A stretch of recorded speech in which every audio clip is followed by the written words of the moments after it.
Everyone who was anyone in Dubai had received the coveted invitation to Sheikh Karim Al-Fayeed's annual charity gala. Everyone except Amara Johnson. She wasn't supposed to be here. Not like this. Not in this dress. Not with all eyes on her. Amara's heart hammered against her ribs as she took another step into the ballroom, the golden silk of her borrowed dress catching the light. The sea of guests parted before her like the Red Sea, conversations dying mid-sentence as heads turned. "Who is she?" someone whispered. "She can't be a guest," another voice hissed. Amara swallowed hard, fighting the urge to turn and run. Just 3 hours ago, she'd been on her hands and knees scrubbing the marble floors of this very ballroom, her cleaning uniform damp with sweat, her curly hair pulled back in a tight bun. Now she stood frozen as the crowd stared at her curves, at the dress that hugged every inch of her full figure. A figure that Sheikh Karim had explicitly banned from his events. No overweight women, his event coordinator had instructed the modeling agency providing hostesses. The Sheikh wants only slim, tall women representing his brand. Size 4 maximum.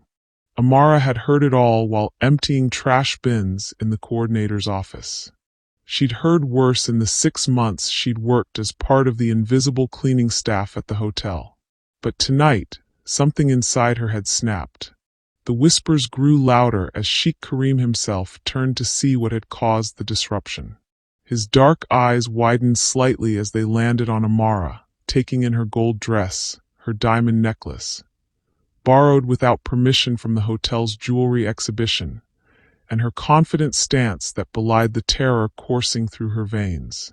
For a moment, the world seemed to stop. The Sheikh's expression was unreadable as he handed his champagne glass to a nearby waiter and began walking toward her. Amara's breath caught in her throat. This was it. She was about to be thrown out, probably arrested for theft, definitely fired. Her mother's medical bills flashed through her mind. The whole reason she'd taken this job in the first place, moving from Chicago to Dubai for the tax-free salary that could help pay for her mom's cancer treatments. Sheikh Karim stopped directly in front of her, his cologne expensive and subtle, filling her senses. At 6'2", he towered over her. His traditional red and white keffiyeh framed a face that graced business magazines and tabloids alike. Strong jaw, neatly trimmed beard, and eyes that seemed to see right through her. "I don't believe we've met," he said, his voice carrying in the sudden silence of the room. "And I make it a point to know everyone on my guest list." Amara opened her mouth, but no words came out. Behind the Sheikh, she could see her supervisor, Mr. Demir, pushing through the crowd, his face contorted with rage as he recognized her. "Your Excellency," Mr. Demir called out, "this woman is not a guest. She's a cleaner. She works for the hotel maintenance staff." A collective gasp rippled through the crowd. Someone snickered. Amara felt her cheeks burn with humiliation as hundreds of eyes bored into her. The Sheikh's eyebrow arched slightly. "Is this true?" he asked, his voice dangerously soft. Amara lifted her chin, summoning every ounce of courage she possessed. "Yes," she said, her voice steadier than she felt. "I am a cleaner here. And I heard your staff say that women who look like me aren't welcome at your party." Another gasp from the crowd. No one spoke to Sheikh Karim Al-Fayeed this way. No one. "So you decided to steal jewelry from my exhibition and crash my event." His tone remained measured, but there was steel beneath it. "I borrowed the necklace," Amara said.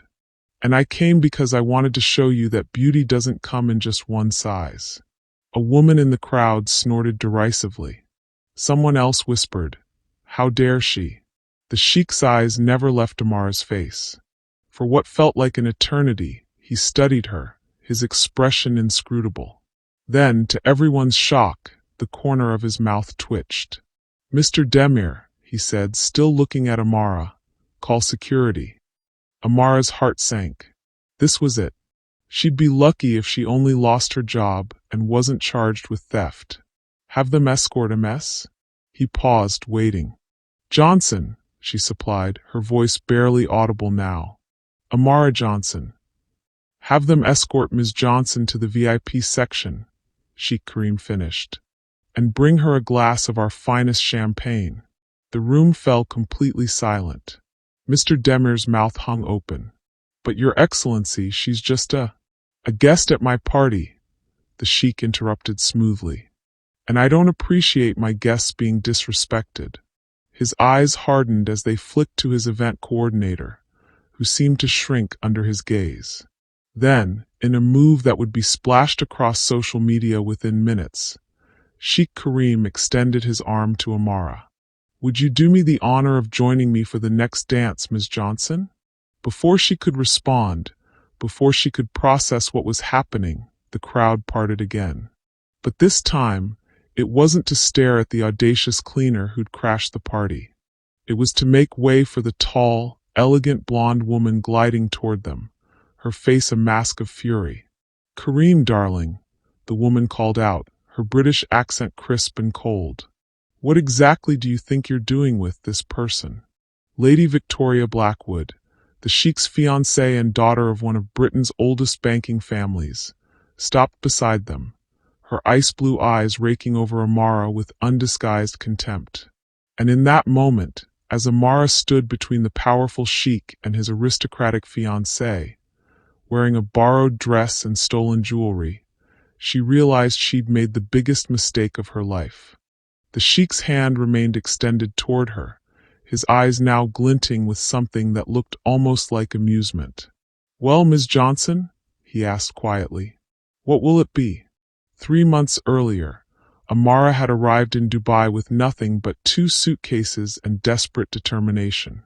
The gleaming city of skyscrapers and luxury had been a shock after the familiar streets of South Side Chicago.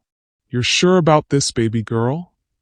Her mother had asked from her hospital bed, worry lines creasing her forehead. That's so far away. I'm sure, Mama, Amara had replied, squeezing her mother's thin hand. The salary is triple what I'd make here, and there's no income tax. Every penny goes straight to your treatments. What Amara hadn't told her mother was how she'd begged for the job, how the hotel's HR manager had looked at her resume with thinly veiled skepticism. We usually hire Filipinos or South Asians for cleaning staff, he'd said. They accept lower wages. I'll take whatever you're offering, Amara had insisted. I need this job. Now, as she stood in her tiny studio apartment in the industrial area of Al-Fayeed, far from the glittering Dubai that tourists saw, Amara wondered if she'd made the right choice. The room was barely bigger than her bathroom back home, with a hot plate for a kitchen and a shower that leaked onto the bathroom floor. But it was cheap, and every dirham saved went straight to Chicago. Amara's morning routine never varied. Up at 4 a.m., a quick breakfast of instant oatmeal, then the hour-long bus ride to the Al-Fayeed Palace Hotel. By 6 a.m., she'd be in her gray uniform, pushing her cleaning cart through the back corridors of one of the most luxurious hotels in the world. Johnson, you're late, Mr. Demir barked as she hurried into the staff room that morning. He was a small man with a perpetual scowl, who seemed to take particular pleasure in making Amara's life difficult. Sorry, sir. The bus was. I don't care about your excuses. The Crystal Ballroom needs to be spotless by noon. Sheikh Karim is hosting a business lunch there. Amara nodded, keeping her eyes down.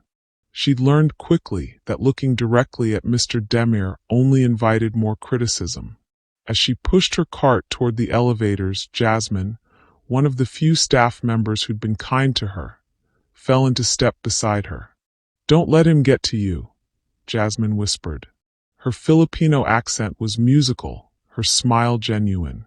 He treats everyone like dirt.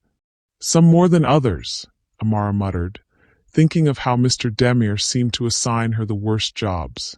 True, Jasmine conceded. But hey, at least we get to see how the other half lives, right? The other half was currently visible through the glass doors of the hotel's gourmet breakfast restaurant. Men in immaculate white dish dashes and women dripping in gold jewelry sat at tables laden with food, much of which would go uneaten. Amara had stopped being shocked by the waste weeks ago. Now she just felt a dull ache when she thought about how one guest's breakfast could pay her mother's medical bills for a month. "Did you hear?" Jasmine asked as they rode the service elevator up. "Sheikh Karim is moving back into the royal suite today. Apparently, he's staying for a few months to oversee the new resort development." Amara had heard plenty about Sheikh Karim Al-Fayeed. The 35-year-old billionaire was Dubai's most eligible bachelor, or had been, until his engagement to Lady Victoria Blackwood 6 months ago. His face was on billboards across the city, promoting everything from the new Al-Fayeed resort and residences to charity initiatives for children's education. "Great," Amara sighed. "More entitled rich people to clean up after." "He's not that bad," Jasmine defended. "My cousin works at his office. Says he actually remembers the staff's names and asks about their families." "A real saint," Amara said dryly. "Does he remember their names while he's making them work 12-hour days?" The elevator doors opened, and Jasmine gave her a gentle nudge. "Just be careful what you say. Walls have ears here." Amara spent the morning on her hands and knees, scrubbing the marble floors of the crystal ballroom until they gleamed. Her back ached, and sweat dampened her uniform despite the powerful air conditioning.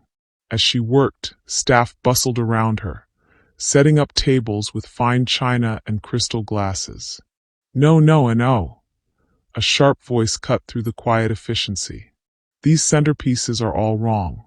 The sheikh specifically requested minimalist arrangements. These look like something from a gaudy wedding."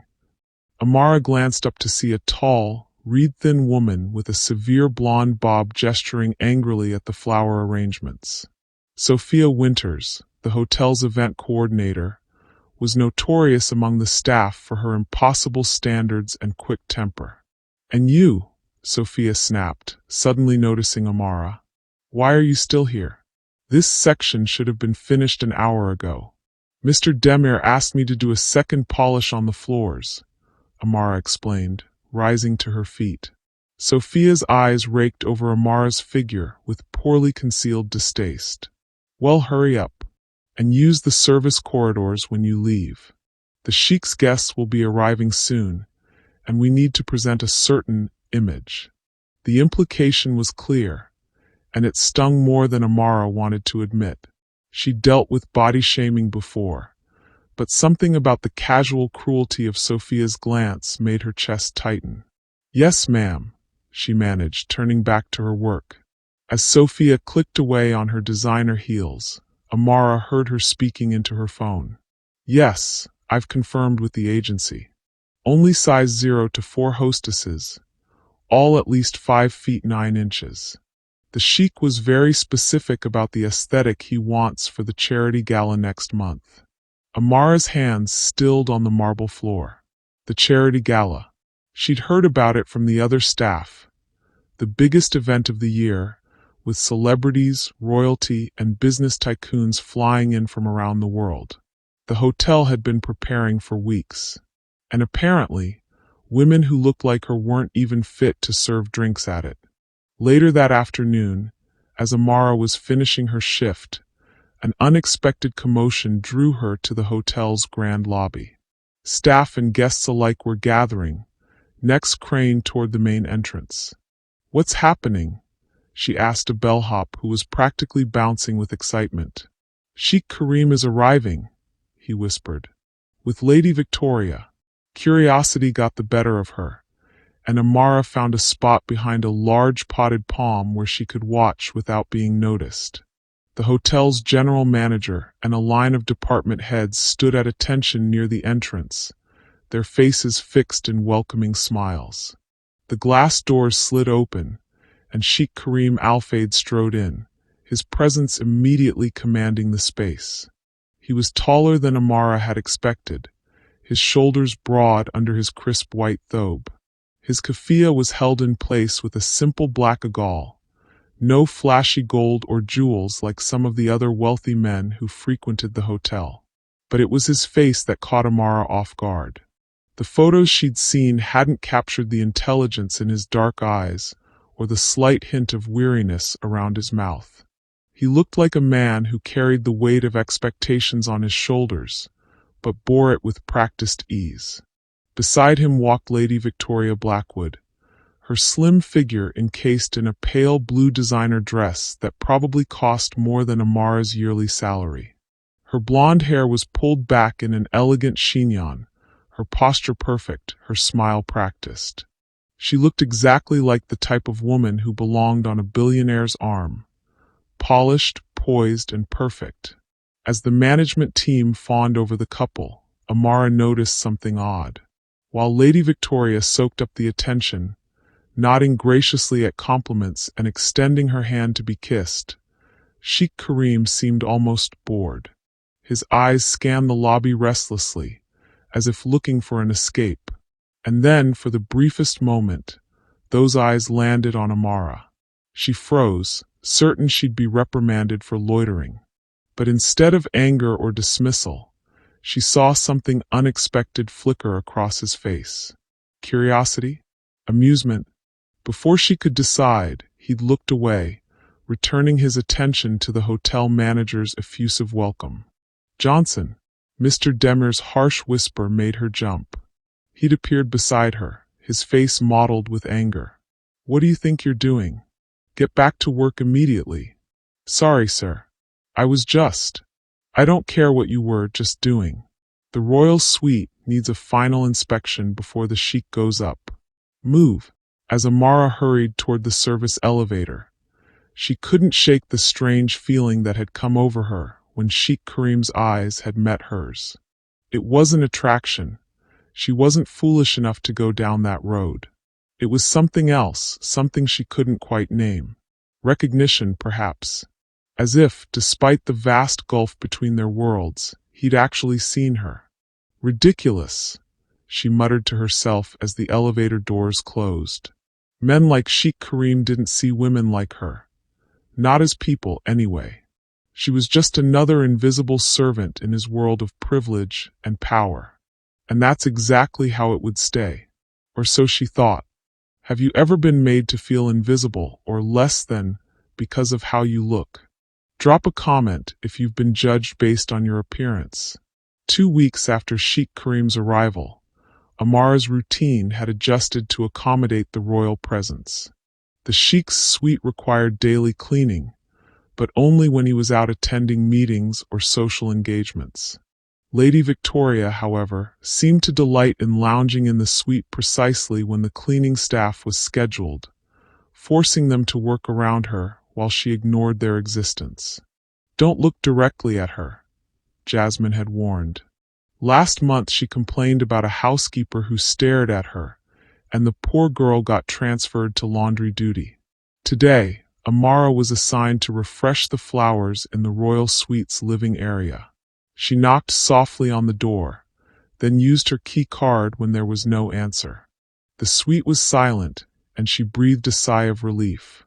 Maybe she could finish quickly and leave before anyone returned. The royal suite was larger than Amara's entire apartment building.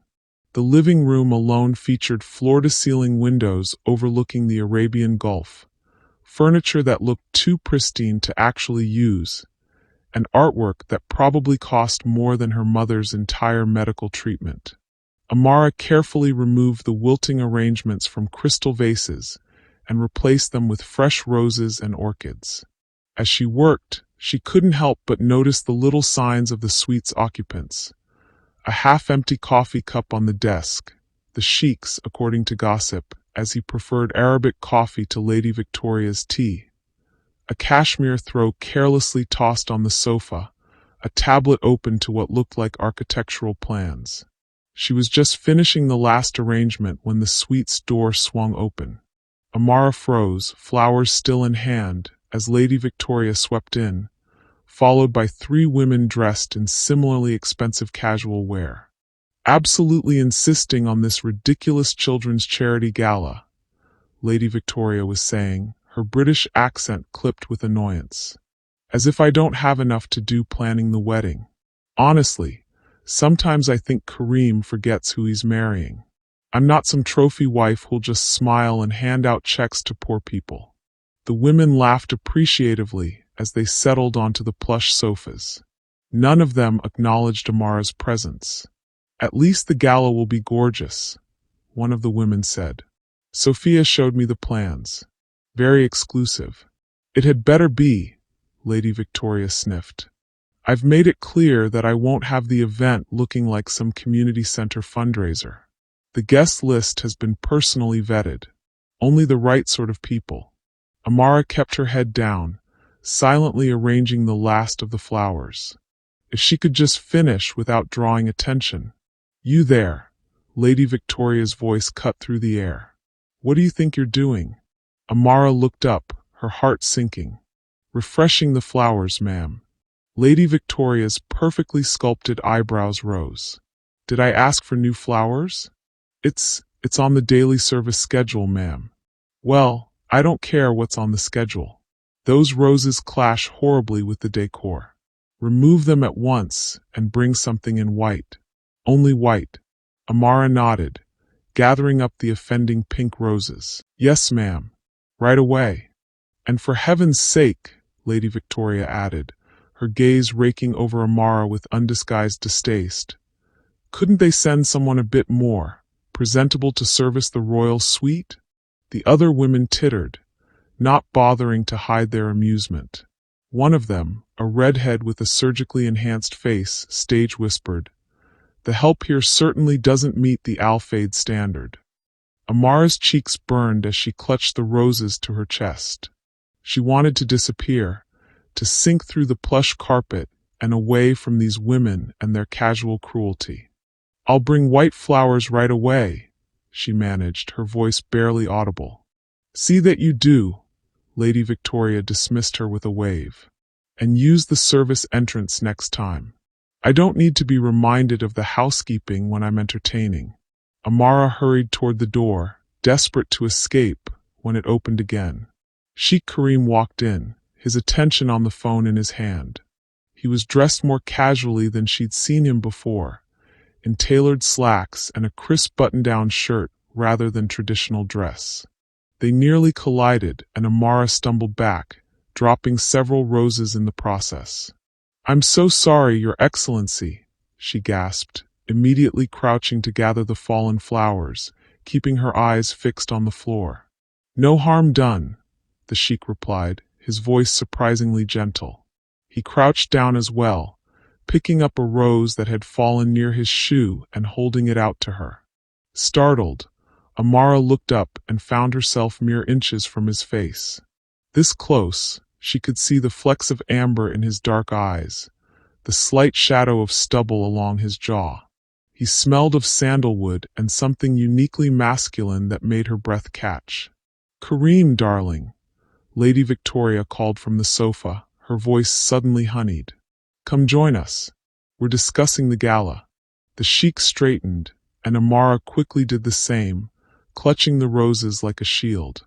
"In a moment, Victoria," he replied, his eyes still on Amara. "Is everything all right, miss?" "Johnson, sir. Amara Johnson. And yes, everything's fine. I was just leaving." Lady Victoria's laugh was like glass breaking. "She was just bringing the wrong flowers, darling. I've sent her for white ones.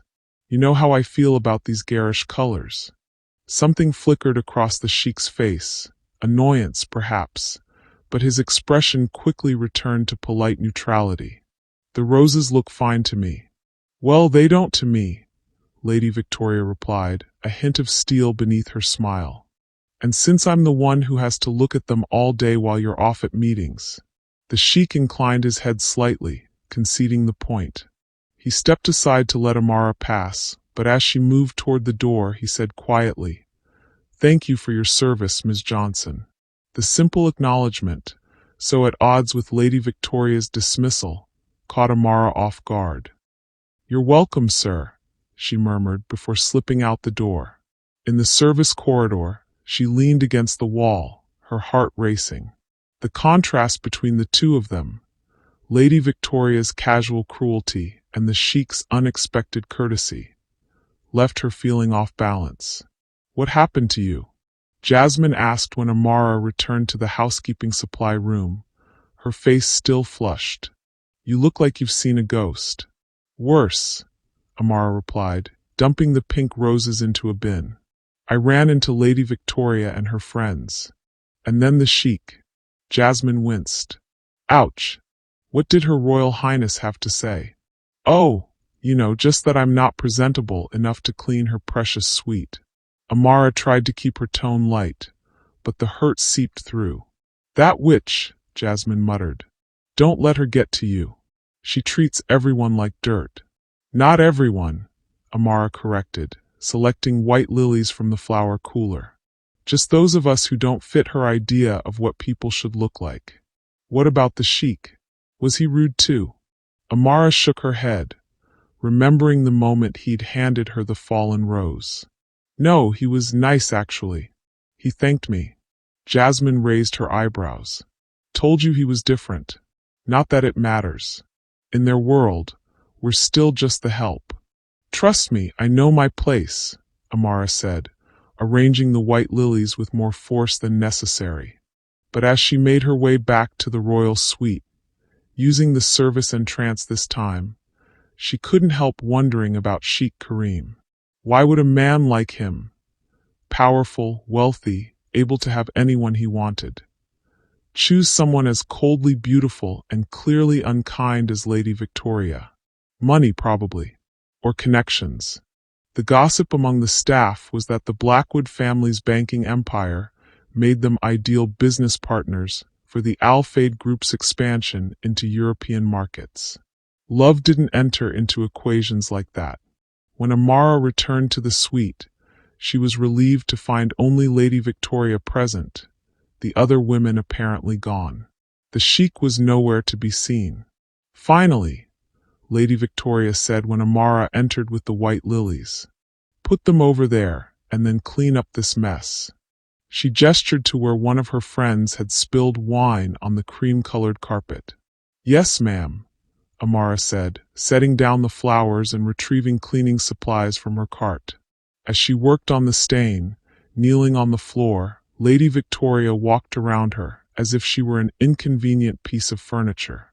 The woman was on her phone, discussing wedding details with someone. Her planner, apparently. "No, absolutely not. I won't have any of those local dishes at the reception. The guests will expect proper European cuisine." "Yes, I know it's his country, but it's my wedding." Amara kept her head down, focusing on the stain, trying to be as invisible as possible. "Oh, and make sure the staff for the wedding are all properly vetted," Lady Victoria continued. "I want a certain aesthetic, you understand. Young, attractive, thin. None of these dumpy local women, or God forbid, women who look like they eat the catering instead of serving it." Amara's hands stilled on the carpet. The comment wasn't directed at her. Lady Victoria was still speaking into her phone. But the meaning was clear enough. Women who looked like Amara weren't fit to even serve at the wedding, let alone attend as guests. She resumed scrubbing, her movements mechanical now, fighting to keep her expression neutral despite the burning in her chest. "Excuse me," a deep voice interrupted. "I need to speak with my fiancé." Amara looked up to see Sheikh Karim standing in the doorway to the bedroom, his expression unreadable. How long had he been there? Had he heard what Lady Victoria said? Lady Victoria's demeanor changed instantly, her voice softening. "Karim, darling, I'm just finalizing some wedding details." "So I heard," he replied, his tone cool. His eyes flicked briefly to Amara, still kneeling on the floor, before returning to Lady Victoria. "Perhaps we could discuss our differing views on the reception menu in private?" Something passed between them, a tension that made the air in the room feel suddenly heavy. Lady Victoria's smile tightened, but she nodded. "Of course, darling. Whatever you wish." As they disappeared into the bedroom, Amara quickly finished with the stain and gathered her supplies. She needed to get out of there before they returned. The last thing she wanted was to be caught in the crossfire of what sounded like an impending argument. But as she reached the door, she heard Lady Victoria's voice rise from the bedroom. "I don't understand why you're being difficult about this. It's a simple request to maintain certain standards." "Your standards seem increasingly at odds with mine, Victoria." The Sheikh's voice was quieter, but no less intense. "Oh, please. Don't tell me you're offended on behalf of the help now. It's not as if they don't know there." Amara didn't wait to hear the rest. She slipped out the door and hurried down the service corridor, her cheeks burning with humiliation and anger. That night, in her tiny apartment, Amara sat on her bed and video called her mother. Despite the exhaustion and hurt of the day, she plastered on a smile as her mother's face appeared on the screen.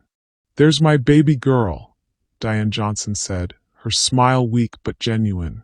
The hospital room visible behind her was depressingly familiar now. "How's Dubai treating you?" "It's great, Mama," Amara lied. "The job is good. The weather's hot, but the hotel is beautiful. You look tired, baby. Are they working you too hard?" Amara shook her head. "I'm fine. Just adjusting to the schedule. How are you feeling? How was treatment today?" As her mother detailed her latest round of chemotherapy, Amara fought back tears. This was why she was here. This was why she endured Lady Victoria's cruelty and Mr. Demir's constant criticism. Every dirham she sent home brought her mother one step closer to recovery. "The doctors are saying the new treatment is showing promise," Diane said, hope brightening her tired eyes. "My numbers are better this month." "That's amazing, Mama," Amara said, genuine joy breaking through her exhaustion. "See, I told you it would work. It's working because of you, baby girl. Because you're out there working so hard to help me." Guilt twisted in Amara's stomach. If her mother knew how she was really treated, how people like Lady Victoria saw her. "I'm just doing what anyone would do," she said instead. "No, not anyone.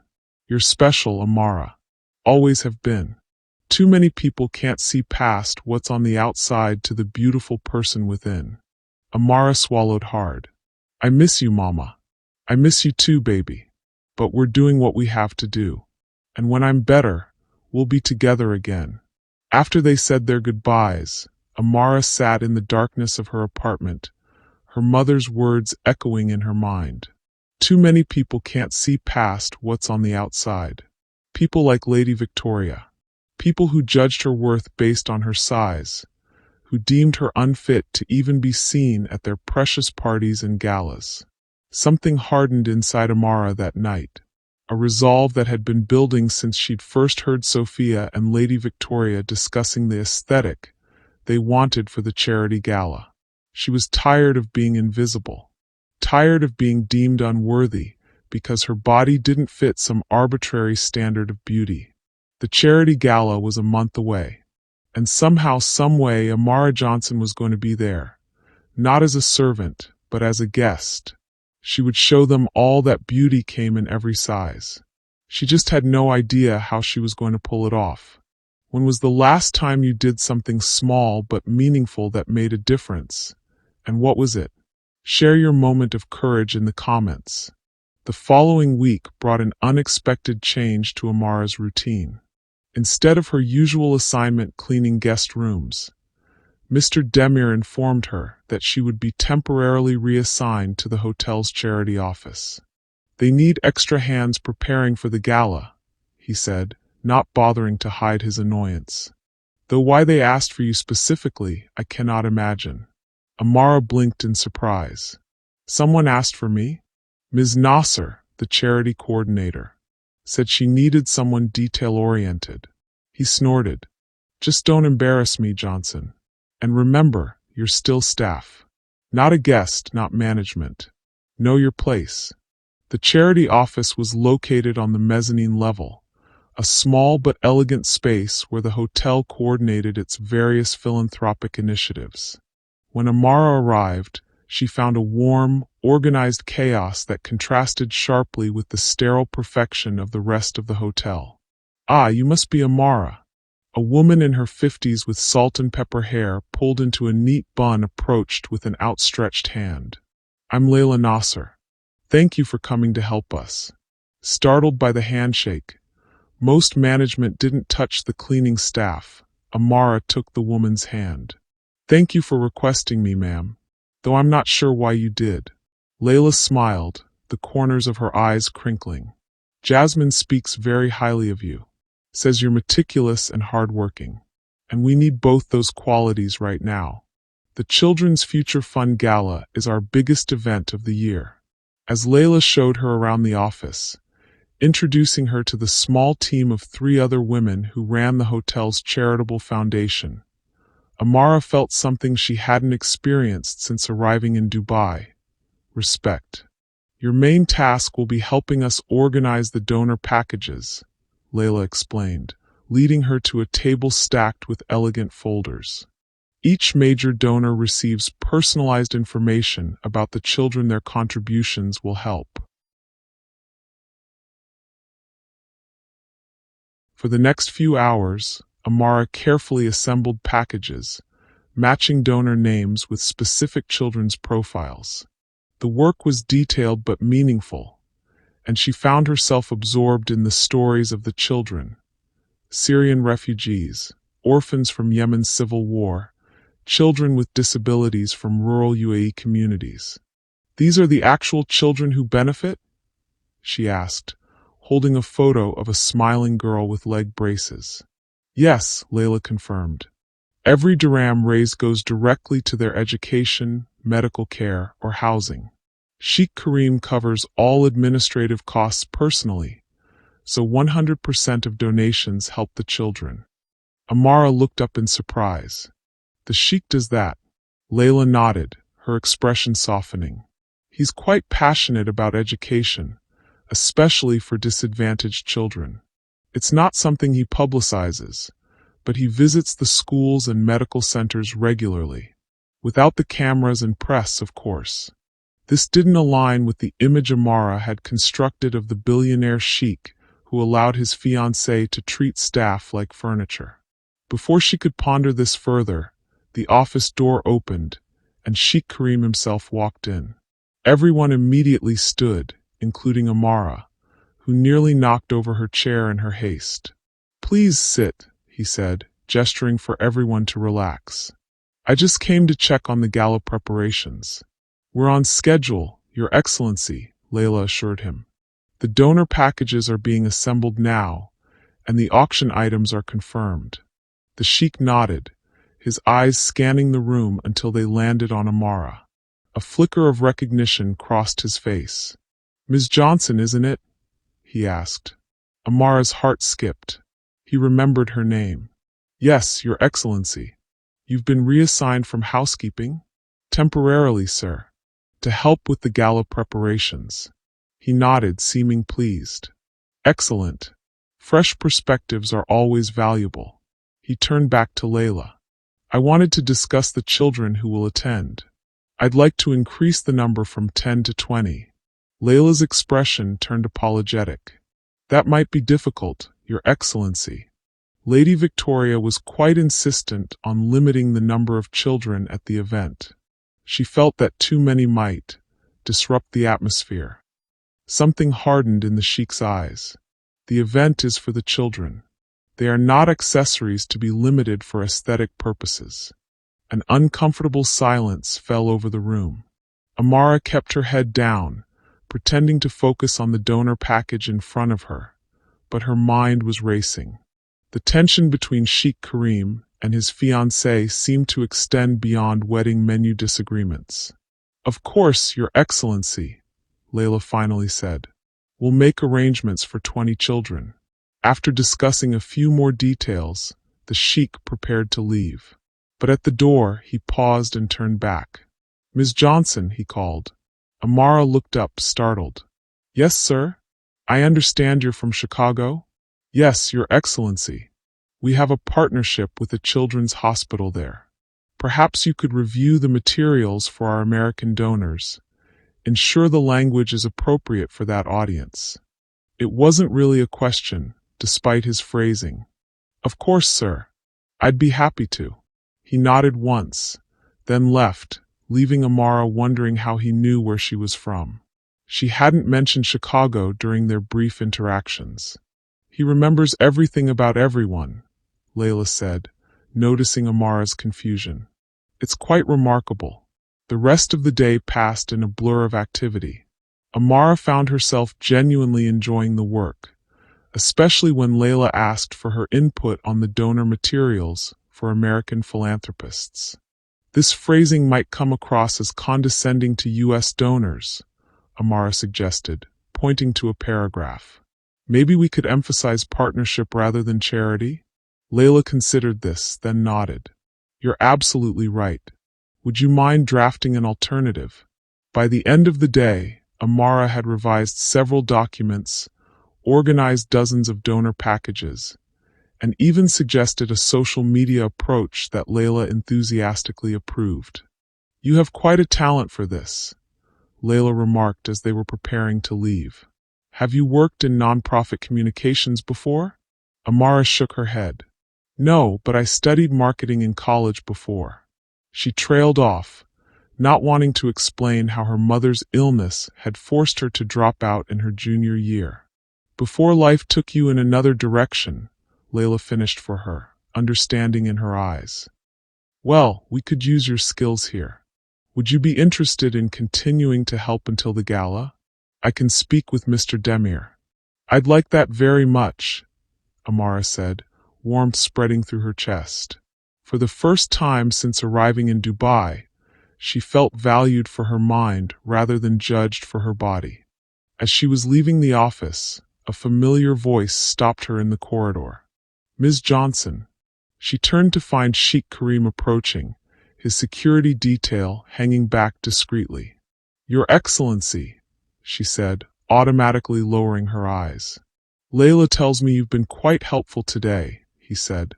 She was particularly impressed with your revisions to the American donor materials. Thank you, sir. It was nothing special. On the contrary, good communication is essential, especially when asking people to part with their money, even for a worthy cause. There was a hint of humor in his voice that made her look up.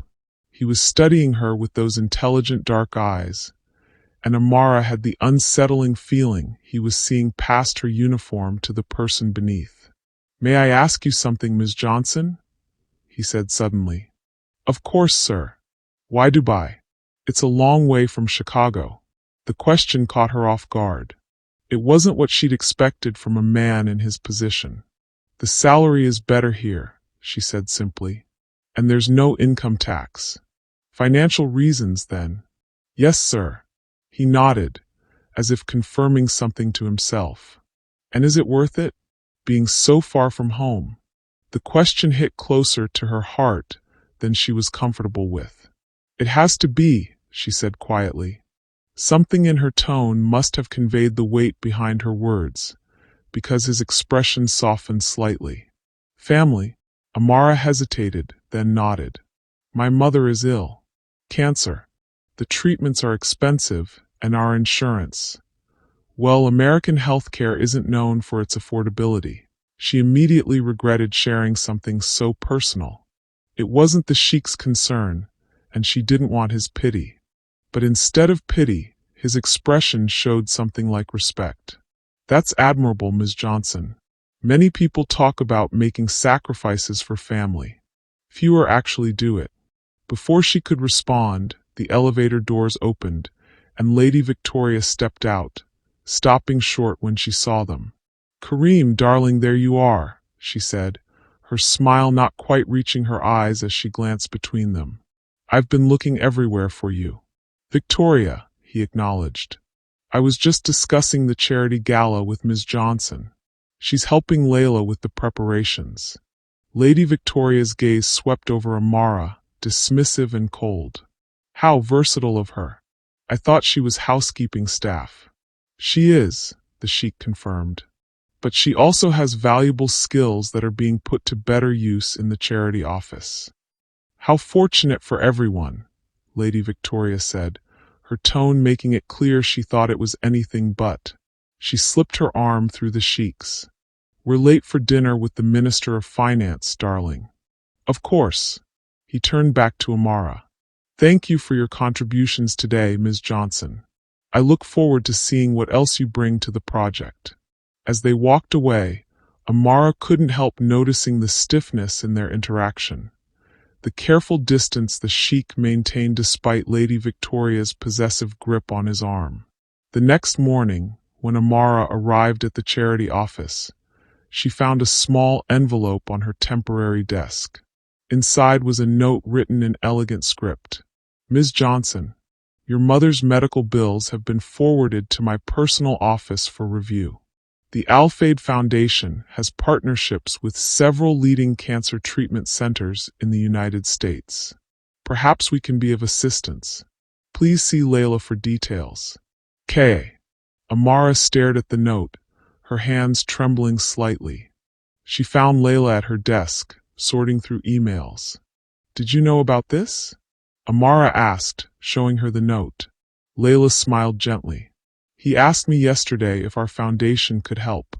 Your mother will be eligible for our international patient program. It covers treatments not included in standard insurance plans." "But why would he do this?" Amara asked, bewildered. "He barely knows me. The Sheikh has a particular interest in cancer treatment programs," Layla explained. "His mother died of breast cancer when he was young. It's one of our foundation's key focus areas." Amara sank into a chair, the note still clutched in her hand. "I can't accept this. It's too much." "It's not charity, if that's what concerns you," Layla assured her. "It's an existing program. Your mother simply qualifies for it. But the timing, right after I mentioned her illness to him. Sheikh Karim has the ability to cut through red tape when he sees a need," Layla said simply. "It's one of his better qualities." That evening, Amara called her mother with the news. For the first time in months, she heard real hope in Diane's voice as she explained that she would be eligible for an experimental treatment that their insurance had denied. "It's a miracle, baby girl," her mother said, tears evident in her voice. "How did this happen?" Amara thought about explaining, then decided against it. How could she describe the strange turn of events that had led to this moment? "Just luck, Mama. Good luck for once." After the call, Amara sat on her bed, emotions warring within her. Gratitude, certainly. Relief that her mother would get the treatment she needed. But also confusion about Sheikh Karim. He was engaged to a woman who treated people like Amara with contempt. Yet he had shown her a kindness that went far beyond what anyone in his position would be expected to do. The next day, Amara arrived at the charity office early, determined to find a way to properly thank the Sheikh. But as she approached, she heard raised voices from inside. "Completely inappropriate, Karim." Lady Victoria's voice was sharp with anger. "You can't just add random hotel staff to specialized medical programs without proper vetting." "The Foundation's medical committee reviewed her mother's case," the Sheikh replied, his voice controlled but firm. "She qualifies. End of discussion. It's because of her, isn't it? This cleaning woman who's suddenly working in the charity office. Her name is Amara Johnson, and yes, her mother is the patient in question." "What exactly is your objection, Victoria?" "My objection is that you're allowing yourself to be manipulated by some sob story. For all you know, she made the whole thing up to get money from you." Amara froze outside the door, her cheeks burning with humiliation and anger. How dare Lady Victoria suggest she was lying about her mother's illness? "That's enough." The Sheikh's voice had dropped to a dangerous quiet. "You're speaking about things you don't understand." "Oh, I understand perfectly," Lady Victoria shot back. "I've seen how you look at her." A tense silence followed this accusation. Amara held her breath, not daring to move. "What exactly are you implying?" the Sheikh finally asked, his tone glacial. "I'm not implying anything. I'm stating a fact. You have a weakness for charity cases, Karim. Always have. But this is different. This is." "This conversation is over," he interrupted. "The Johnson case has been approved by the medical committee. It stands." Footsteps approached the door, and Amara quickly ducked into an alcove, her heart pounding. The door flew open, and Lady Victoria stormed out, her face flushed with anger.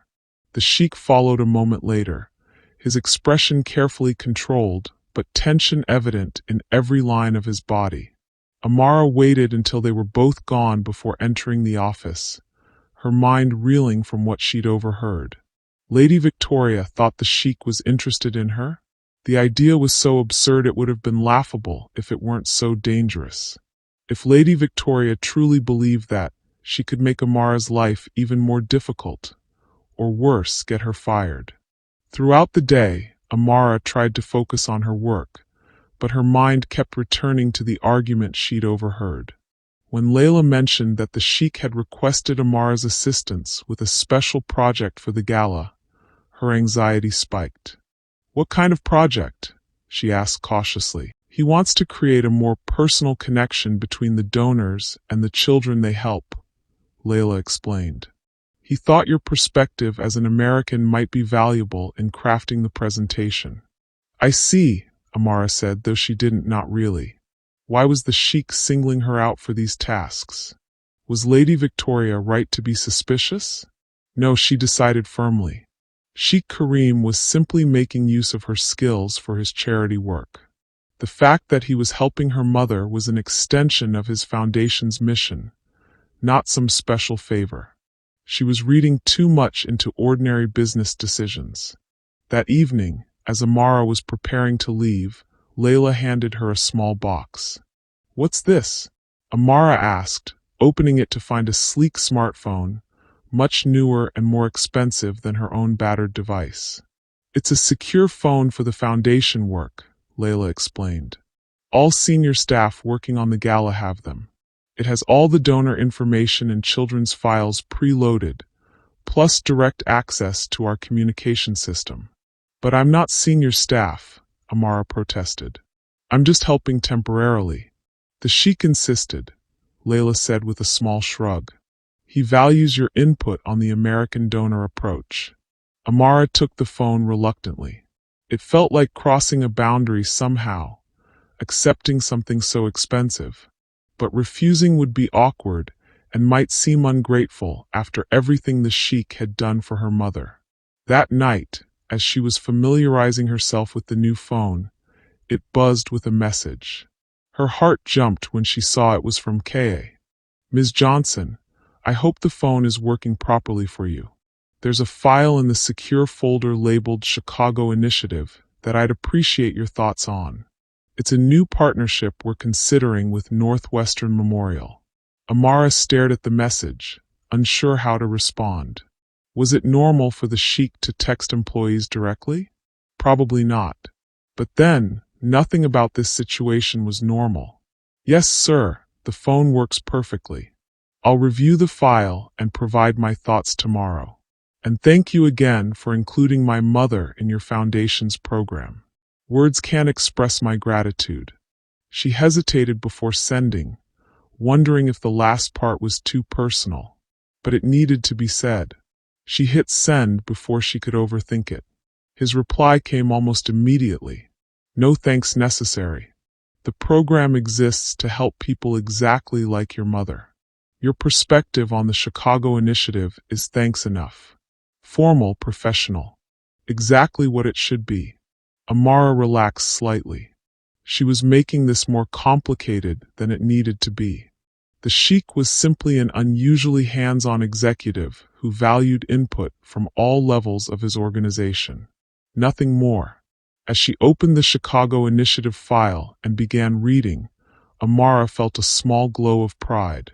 For the first time since arriving in Dubai, she was using her education and skills, not just her physical labor.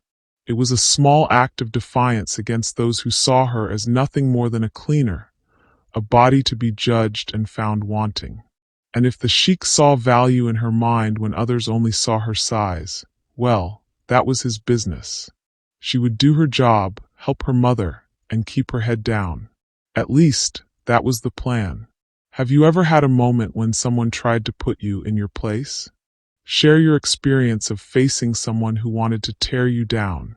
2 weeks into her temporary assignment with the charity office, Amara had settled into a new routine.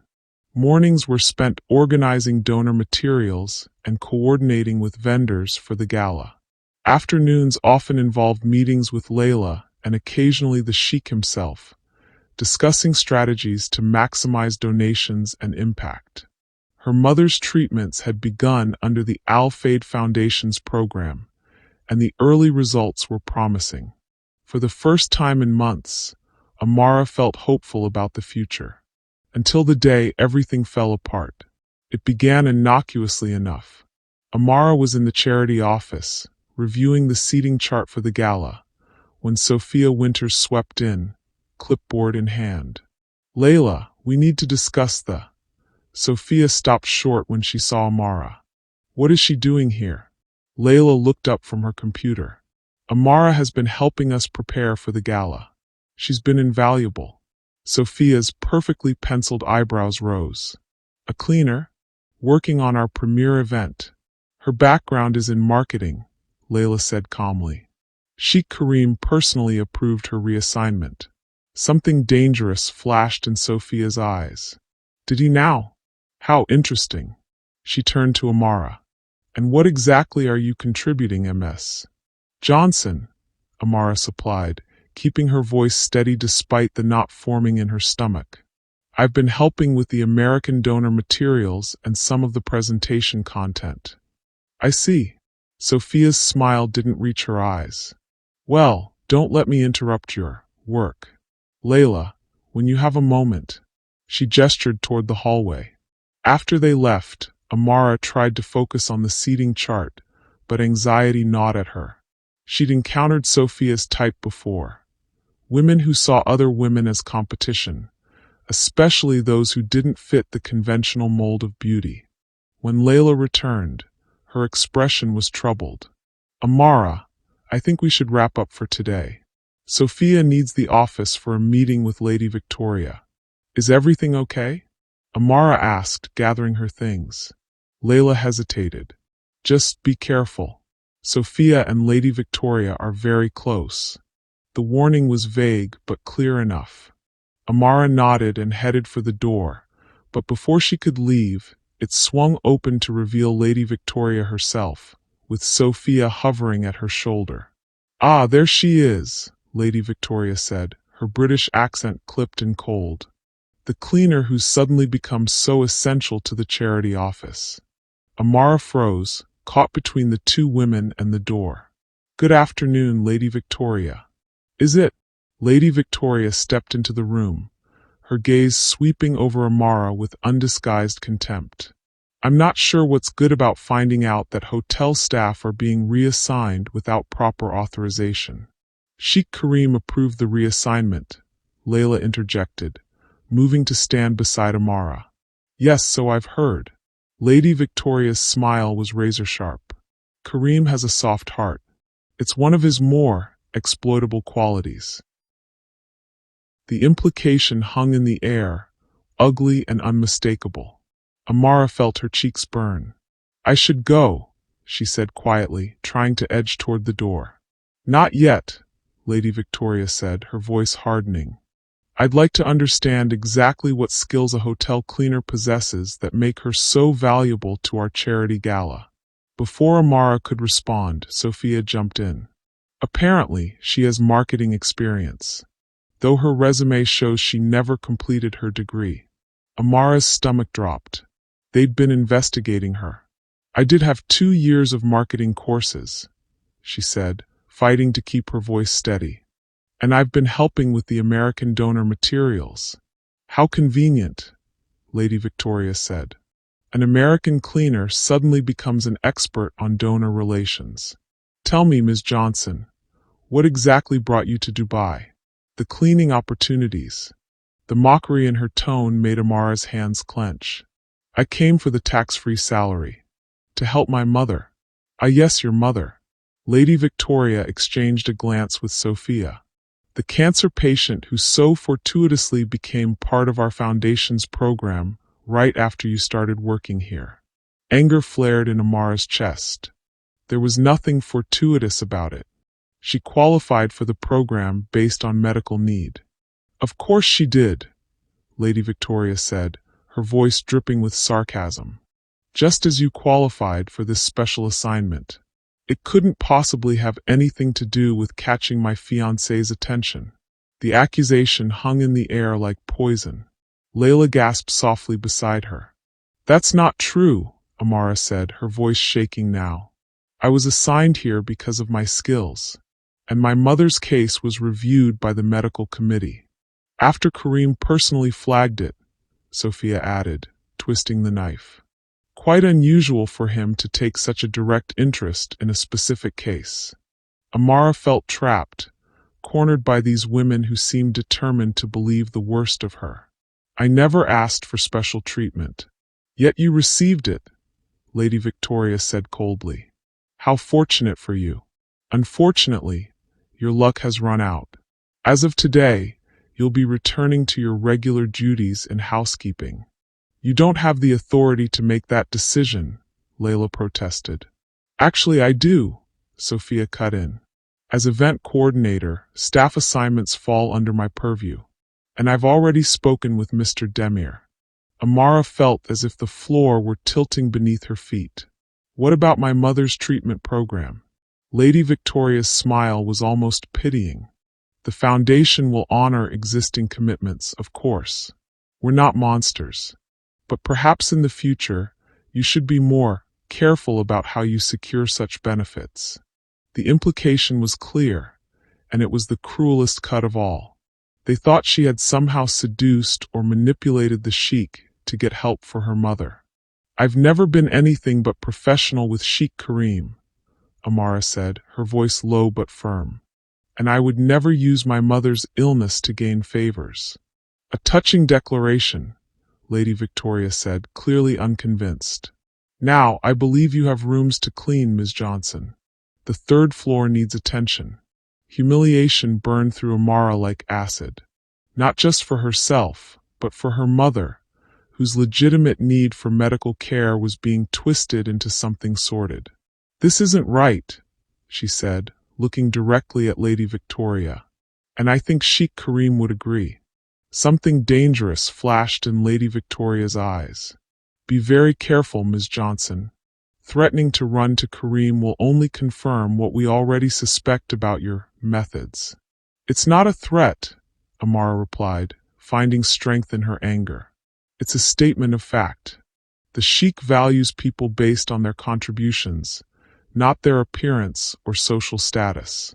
Lady Victoria's perfect composure slipped for just a moment, revealing the insecurity beneath. Then her mask was back in place, colder than ever. Get out, she said quietly. And if you breathe a word of this conversation to Kareem, I will personally ensure that both you and your mother regret it. Amara looked to Layla, who seemed torn between loyalty to the foundation and outrage at what was happening. I'm sorry, Layla whispered. With as much dignity as she could muster, Amara gathered her things and walked out, her back straight despite the weight of humiliation pressing down on her. In the hallway, she leaned against the wall, trying to steady her breathing. What had just happened? How had her simple reassignment escalated into accusations of manipulation and threats against her mother's care? The answer was obvious, though Amara had been avoiding it. Lady Victoria saw her as a threat. Not because Amara had any designs on the sheikh. The very idea was absurd. But because Sheikh Kareem had shown her basic human kindness, something Lady Victoria herself seemed incapable of. As Amara made her way to the housekeeping department to report for her old duties, her mind raced. Should she try to speak with the sheikh? Explain what had happened? But Lady Victoria's threat lingered. If she went to him, it might only make things worse. Mr. Demir was waiting for her, his expression a mixture of smugness and disapproval. So, Johnson, your little vacation is over. Back to real work now. Amara bit back a retort. Arguing would only make her situation more precarious. Yes, sir. Which section should I start with? The royal suite, he said, a malicious gleam in his eye. Lady Victoria specifically requested you. Amara's stomach dropped. Of course she had. One final humiliation, forcing her to clean the rooms of the woman who had just threatened her. And Johnson, Mr. Demir added as she collected her cleaning cart, remember your place. No more delusions of grandeur. You're a cleaner. Nothing more. The royal suite was empty when Amara arrived, which was a small mercy.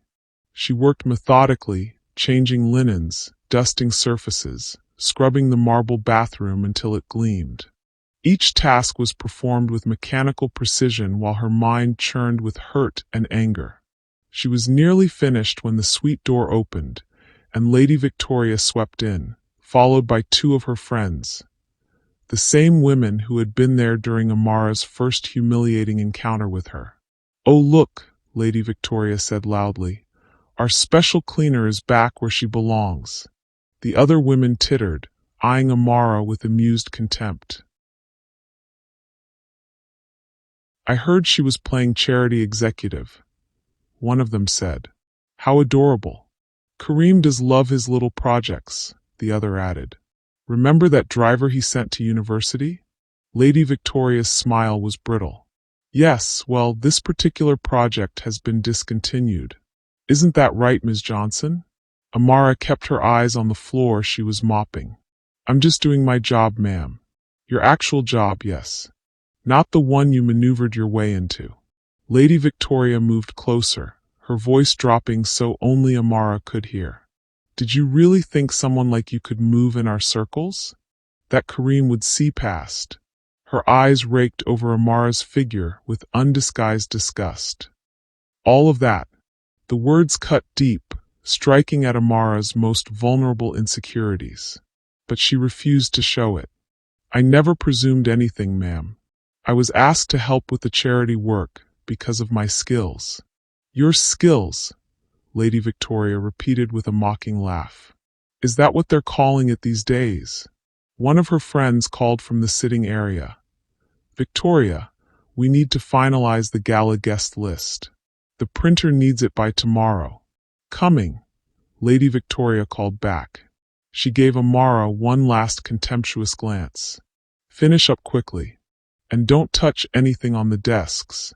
As the women gathered around the dining table, spreading out papers and laptops, Amara continued cleaning, trying to make herself as invisible as possible. But their conversation was impossible to ignore. "So we're agreed on the final cut?" one woman asked. "No one over size 6 for the hostesses?" "Absolutely," Lady Victoria confirmed. "And I've revised the guest list as well. I want this to be the most exclusive event of the season." "What about Sheikh Kareem's request to include more of the children?" the other woman asked. Lady Victoria waved a dismissive hand. "We'll have 10 children. That's more than enough for the photo opportunities. Any more would change the tone of the event." "And the local officials' wives?" "Only the attractive ones," Lady Victoria said firmly. "I've marked them on the list. The others can receive a donation acknowledgement instead of an invitation."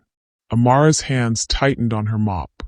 The charity gala was supposed to be about helping children in need. Instead, Lady Victoria was treating it like a fashion show, prioritizing appearances over the actual purpose of the event. "What about the Sheikh's sister?" one friend asked cautiously. "You know he'll want her there." Lady Victoria's sigh was exasperated. "Unfortunately, we can't exclude family. But I've seated her at the far table, away from the main photographers. Her fashion choices are always so ethnic." The casual racism made Amara's blood boil. Sheikh Kareem's sister, from what Amara had heard from the staff, was a respected businesswoman who championed women's education throughout the Middle East. "And what about that American tech billionaire? The one who always brings his wife? James Chen? He's confirmed, but I've requested he come alone. His wife is simply too large for the aesthetic we're creating." Amara nearly dropped her mop. They were excluding donors' spouses based on body size? For a charity event? Victoria, darling, are you sure Kareem will approve all these changes? One friend asked hesitantly. He can be quite particular about his charity work. Lady Victoria's laugh was cold. Kareem has delegated the social aspects to me. He's concerned with the boring financial details. Besides, once he sees how elegant and exclusive the event is, he'll understand I've elevated his little charity dinner to a proper society event.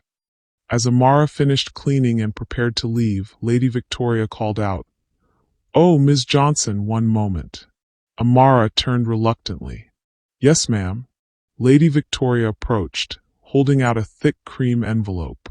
"Since you're going to the staff area, please deliver this to Ms. Nasser in the charity office."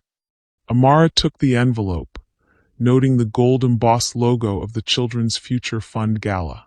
"It's the final guest list and seating arrangement," Lady Victoria explained with a smug smile. "All approved and ready for printing." The implication was clear. Lady Victoria had won. Her vision for the gala would prevail, regardless of the Sheikh's wishes or the event's actual purpose. "Yes, ma'am," Amara said quietly, tucking the envelope into her uniform pocket. As she pushed her cleaning cart toward the service elevator, Amara's mind raced. The envelope in her pocket represented everything wrong with Lady Victoria's approach: exclusion, superficiality, and a complete disregard for the children the event was meant to help. What would Sheikh Kareem think if he knew his fiancée was reshaping his charity event into a showcase for thin, beautiful people? That she was excluding donors' spouses based on their appearance? That she was minimizing the presence of the very children the foundation supported? But what could Amara do? Lady Victoria's threats still hung over her. If she went to the Sheikh, she risked not only her job, but potentially her mother's medical care. The charity office was quiet when Amara arrived. Only Layla was there, working late at her computer. She looked up when Amara entered, her expression immediately sympathetic. "Amara, I'm so sorry about what happened. I tried to speak with Sheikh Kareem, but he's been in meetings all day." "It's okay," Amara said, though it wasn't. "I understand how these things work." She held out the envelope. "Lady Victoria asked me to deliver this to you. The final guest list and seating arrangements." Layla took the envelope with a sigh. "I can imagine what it contains. Fewer children, more celebrities, and a very specific type of guest. You don't sound happy about it." "I'm not. This event used to be about the children. Now it's becoming a society showcase." Layla shook her head. "But what can I do? Lady Victoria has Sophia's support, and the Sheikh is so busy with the resort development that he's delegated many of the details." Amara hesitated, then asked, "Does he know about how Lady Victoria is changing things?" "I've tried to tell him, but there's never enough time. And frankly, I think he trusts that his fiancée shares his values." Layla's expression suggested she knew better. An idea began to form in Amara's mind. Dangerous, potentially career-ending, but also potentially right. What if he could see for himself? The office beyond was spacious and stylish, with floor-to-ceiling windows offering views of the Persian Gulf. Unlike the minimalist luxury of the rest of the executive floor, this space was warm and personal, with colorful textiles, overflowing bookshelves, and framed photographs.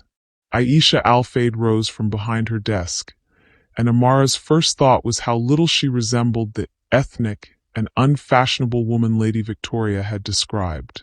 In her early 30s, Aisha was striking, with intelligent eyes and a confident bearing.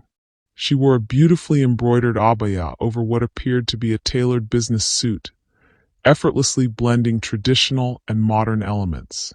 "Ms. Johnson," she said, extending her hand. "Thank you for coming. Please sit." Amara shook her hand, noting the firm grip. "Thank you for inviting me, Ms. Al-Fayeed, though I'm not entirely sure why I'm here." Aisha smiled, gesturing toward a seating area by the windows. Direct. I appreciate that. She settled into an armchair and waited for Amara to do the same. I believe you sent my brother some interesting documents last night. Amara's stomach dropped. Yes, ma'am. I hope I didn't overstep. On the contrary, Aisha interrupted. You did exactly what needed to be done. She leaned forward slightly. Tell me, Ms. Johnson, what made you take such a risk? You must have known there could be consequences. Amara considered her answer carefully. The Children's Future Fund is supposed to be about helping children in need. The changes being made to the gala seemed to contradict that mission. And you felt strongly enough about this to potentially jeopardize your position here? Some things are more important than job security, Amara said simply. Aisha studied her for a moment, then nodded as if confirming something to herself. My brother said you would say that. She reached for a tablet on the coffee table between them. He was quite impressed by your message. As was I. Relief washed over Amara. Then, I'm not in trouble. Aisha's laugh was warm and genuine. Quite the opposite. You've done us a service by bringing these changes to light. Her expression turned more serious. Though I understand Lady Victoria was not pleased with your previous involvement in the charity office. Amara tensed. That's putting it mildly. Yes, I've heard about your reassignment. Aisha's tone made it clear she knew exactly what had happened. Victoria can be quite territorial. She threatened my mother's medical care, Amara said quietly. If I spoke to Sheikh Karim about what happened. Anger flashed in Aisha's eyes. Did she? That's a new low, even for her. She set the tablet down with more force than necessary. Let me assure you, Ms. Johnson, your mother's treatment is secure. The Al-Fayeed Foundation operates independently of Victoria's whims. Thank you, Amara said, relief evident in her voice. But I'm still confused about why I'm here. Because we need your help, Aisha said simply. The Children's Future Fund Gala is in 2 weeks, and it appears the event has strayed significantly from its intended purpose. But what can I do? Amara stopped herself from saying, just a cleaner. A marketing student with a keen eye for detail and the courage to speak truth to power, Aisha finished for her. My brother was quite impressed with your work in the charity office. Layla speaks highly of you as well. Amara blinked in surprise. I didn't realize the Sheikh had noticed my contributions. Karim notices more than people give him credit for, Aisha said with a small smile. Which brings me to why you're here. We need someone to help us course-correct this event, someone who understands both the American donor perspective and the true purpose of the gala. But Lady Victoria will be managed, Aisha said firmly, by me and by Karim. Your role will be behind the scenes, working directly with me to realign the event with its original mission. And what exactly would that entail? Amara asked cautiously. Reviewing and revising the guest list to prioritize major donors regardless of appearance. Ensuring the children have a central role in the event. Developing presentation materials that emphasize impact rather than optics. Aisha leaned forward. Essentially, undoing the damage Victoria has done while maintaining the event's prestige. It was exactly the kind of work Amara had been doing in the charity office. The work she'd enjoyed and excelled at. But the stakes were much higher now, and Lady Victoria would see it as a direct challenge to her authority. This could make things very difficult for me, Amara said honestly. Lady Victoria already sees me as some kind of threat. Because you represent everything she isn't, Aisha said bluntly. Authentic, compassionate, willing to stand up for what's right regardless of personal cost. The assessment was so unexpected that Amara didn't know how to respond. I understand your hesitation, Aisha continued, and I won't pretend there aren't risks. But you'll be working directly under my protection, and Karim has made it clear that your position here is secure. Why me? Amara asked, the question that had been nagging at her since she received the summons. Surely there are more qualified people. Aisha's expression softened. Because you were the only one brave enough to speak up. And because sometimes the most valuable perspective comes from someone who sees the whole picture, from the service corridors to the executive suites. Put that way, it made a certain kind of sense. Amara had a unique vantage point, having worked in housekeeping, the charity office, and now, potentially, with the Sheikh's sister. What about my regular duties? She asked, practical concerns asserting themselves. You'll be officially seconded to my office until after the gala, Aisha explained. Your housekeeping position will remain open for your return, should you choose to go back.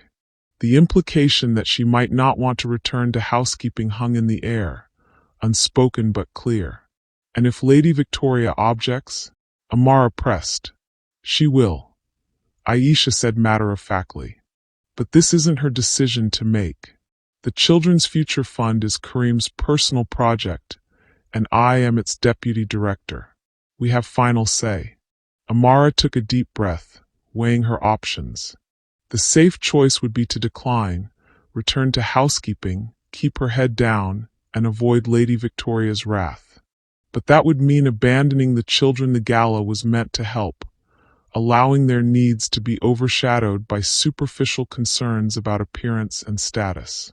All right, she said finally. I'll help, but I want to be clear about something. Yes, Aisha prompted. I'm not doing this to advance myself or to cause problems between Sheikh Kareem and Lady Victoria. I'm doing it because those children deserve better than to be treated as photo opportunities. Aisha's smile was approving. Perfectly clear, Ms. Johnson, and precisely why you're the right person for this task. She extended her hand. Shall we begin? The next few hours were a whirlwind of activity. Aisha brought Amara up to speed on the foundation's work, showing her photos and videos of the schools, medical centers, and housing projects funded by the Children's Future Fund. The impact was impressive. Thousands of children across the Middle East, North Africa, and South Asia receiving education, healthcare, and safe housing. This is what the gala is supposed to highlight, Aisha explained, showing Amara a presentation from the previous year's event. The tangible difference donors' contributions make in these children's lives. It's incredible, Amara said, genuinely moved by the before and after images of children thriving in the Foundation's programs. Why would Lady Victoria want to minimize this? Aisha's expression turned thoughtful. Victoria comes from old money. For her, charity is about being seen doing good, not necessarily about the good itself. She shrugged. It's a different worldview. A wrong one, Amara said bluntly, then immediately regretted her candor. I'm sorry, that was inappropriate. But Aisha laughed. No, it was honest. And between us, I agree completely. She pulled up the guest list Lady Victoria had approved. Now, let's see what we're working with. Together, they began reviewing the list, with Aisha explaining the background of various guests and their connection to the foundation. As they worked, Amara found herself increasingly comfortable offering suggestions and observations. This donor, she said, pointing to a name near the bottom of the list, James Chin. Lady Victoria mentioned wanting him to come alone because his wife is too large for the aesthetic she's creating. Aisha's expression darkened. James Chin has donated over $10 million to our education initiatives. His wife, Dr. Lin Chin, is a renowned pediatric surgeon who volunteers at our medical centers twice a year. She shook her head in disgust. And Victoria wants to exclude her because of her size? That seems to be a pattern, Amara noted, highlighting several other names that had been relegated to back tables or removed entirely. All these donors have contributed significantly, but they've been deprioritized based on appearance. This ends now, Aisha said firmly, making notes on her tablet. The Chens will be seated at the main table with Kareem and me. Victoria can adjust her aesthetic accordingly. As they continued working, a knock at the door interrupted them. Aisha's assistant entered, looking slightly flustered. Ms. Al-Fayeed, Lady Victoria is here. She's quite insistent on speaking with you. Aisha and Amara exchanged glances. That didn't take long, Aisha murmured. To her assistant, she said, Please show her in. Should I leave? Amara asked quietly. Absolutely not, Aisha replied. You're part of my team now. Lady Victoria swept into the office, impeccably dressed in a pale blue designer suit that emphasized her slender figure. She stopped short when she saw Amara, her expression shifting from surprise to cold fury. Aisha, darling, she said, her voice tight despite the endearment. I wasn't aware you were in meetings. Perhaps we could speak privately. Victoria. Aisha greeted her with professional courtesy but no warmth. Ms. Johnson and I are working on the Children's Future Fund Gala. What can I help you with? Lady Victoria's gaze flicked between them, calculation evident in her eyes. I was just informed that there have been adjustments to the guest list and seating arrangements I approved yesterday. I assumed there must be some mistake. No mistake, Aisha confirmed calmly. After reviewing the materials, Kareem and I felt certain changes were necessary to better align with the Foundation's mission. I see. Lady Victoria's smile was brittle. And you felt the need to involve hotel cleaning staff in these decisions. Ms. Johnson has been seconded to my office for her marketing expertise, Aisha replied, her tone leaving no room for argument. She's providing valuable insight into our American donor approach. Lady Victoria's laugh was sharp and disbelieving. Marketing expertise? From a dropout who cleans toilets. Amara flinched at the deliberate cruelty, but Aisha's expression remained impassive. I don't appreciate that tone, Victoria, she said quietly. Ms. Johnson is a valued member of my team, and I expect you to treat her with the same respect you would any executive staff member. Respect is earned, Aisha, Lady Victoria replied coldly. And I find it very interesting that this person has somehow managed to insinuate herself into both Kareem's charity work and now your office. One might almost think there was a pattern. The implication hung in the air, ugly and unmistakable. Amara felt her cheeks burn with humiliation and anger.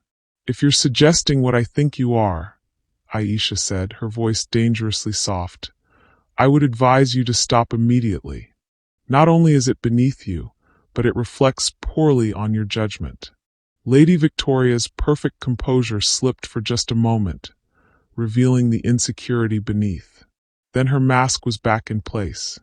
I'm merely concerned about maintaining appropriate professional boundaries, something that seems increasingly flexible in this hotel. Your concern is noted, Aisha said dismissively. Now, if there's nothing else, Ms. Johnson and I have work to continue. It was a clear dismissal, and for a moment, Amara thought Lady Victoria might actually lose her composure. But years of social training prevailed. With a tight smile, she said, We'll discuss this further with Kareem, I'm sure. Good day, Aisha. She didn't acknowledge Amara at all as she swept out of the office. When the door closed behind her, Amara let out a breath she hadn't realized she was holding. That was predictable, Aisha finished for her. Victoria doesn't like losing control, and she especially doesn't like being challenged by women she considers beneath her. Which is pretty much all women from what I've seen, Amara observed dryly. Aisha laughed, the tension in the room dissipating. Precisely. Now where were we? They returned to their work, but Amara couldn't shake the feeling that Lady Victoria's visit was just the opening salvo in what would become a much larger battle. Her suspicion was confirmed later that afternoon when Sheikh Kareem himself arrived at Aisha's office. He entered without ceremony, his expression serious but not angry.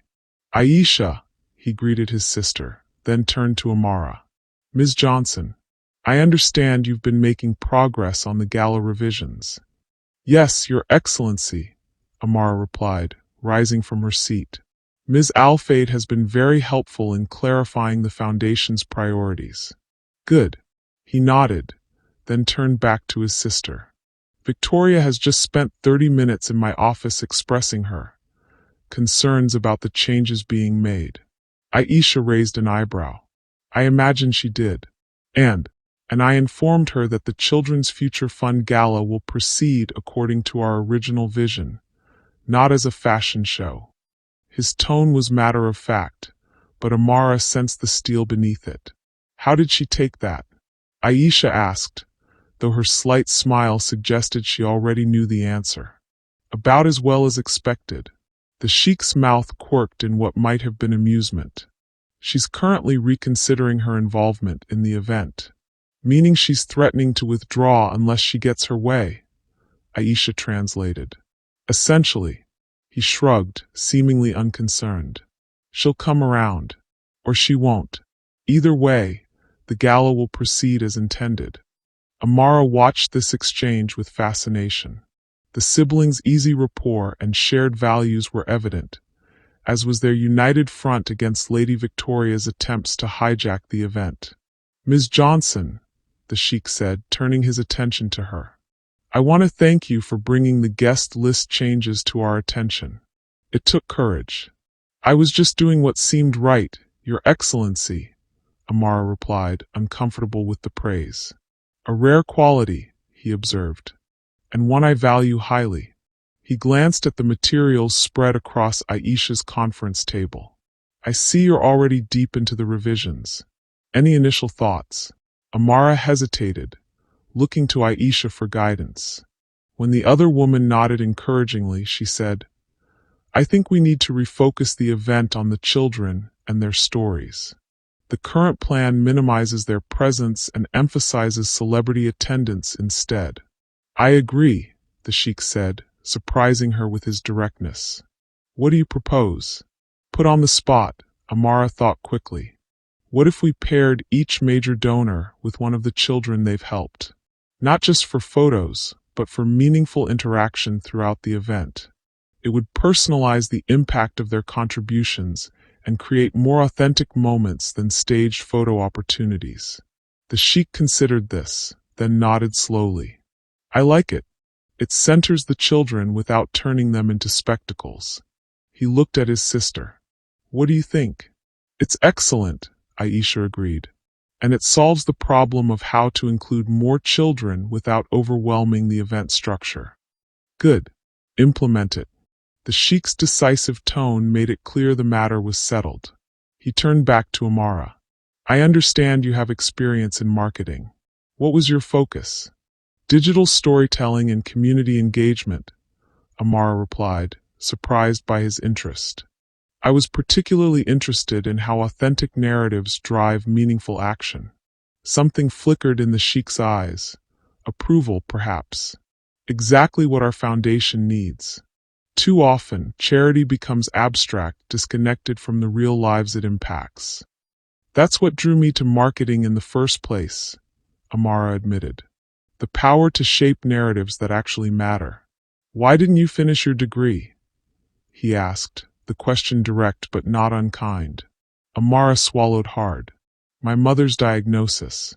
The medical bills. I had to choose between finishing school and helping her survive. The Sheikh nodded, understanding in his eyes. A choice no one should have to make. He glanced at his sister, some unspoken communication passing between them.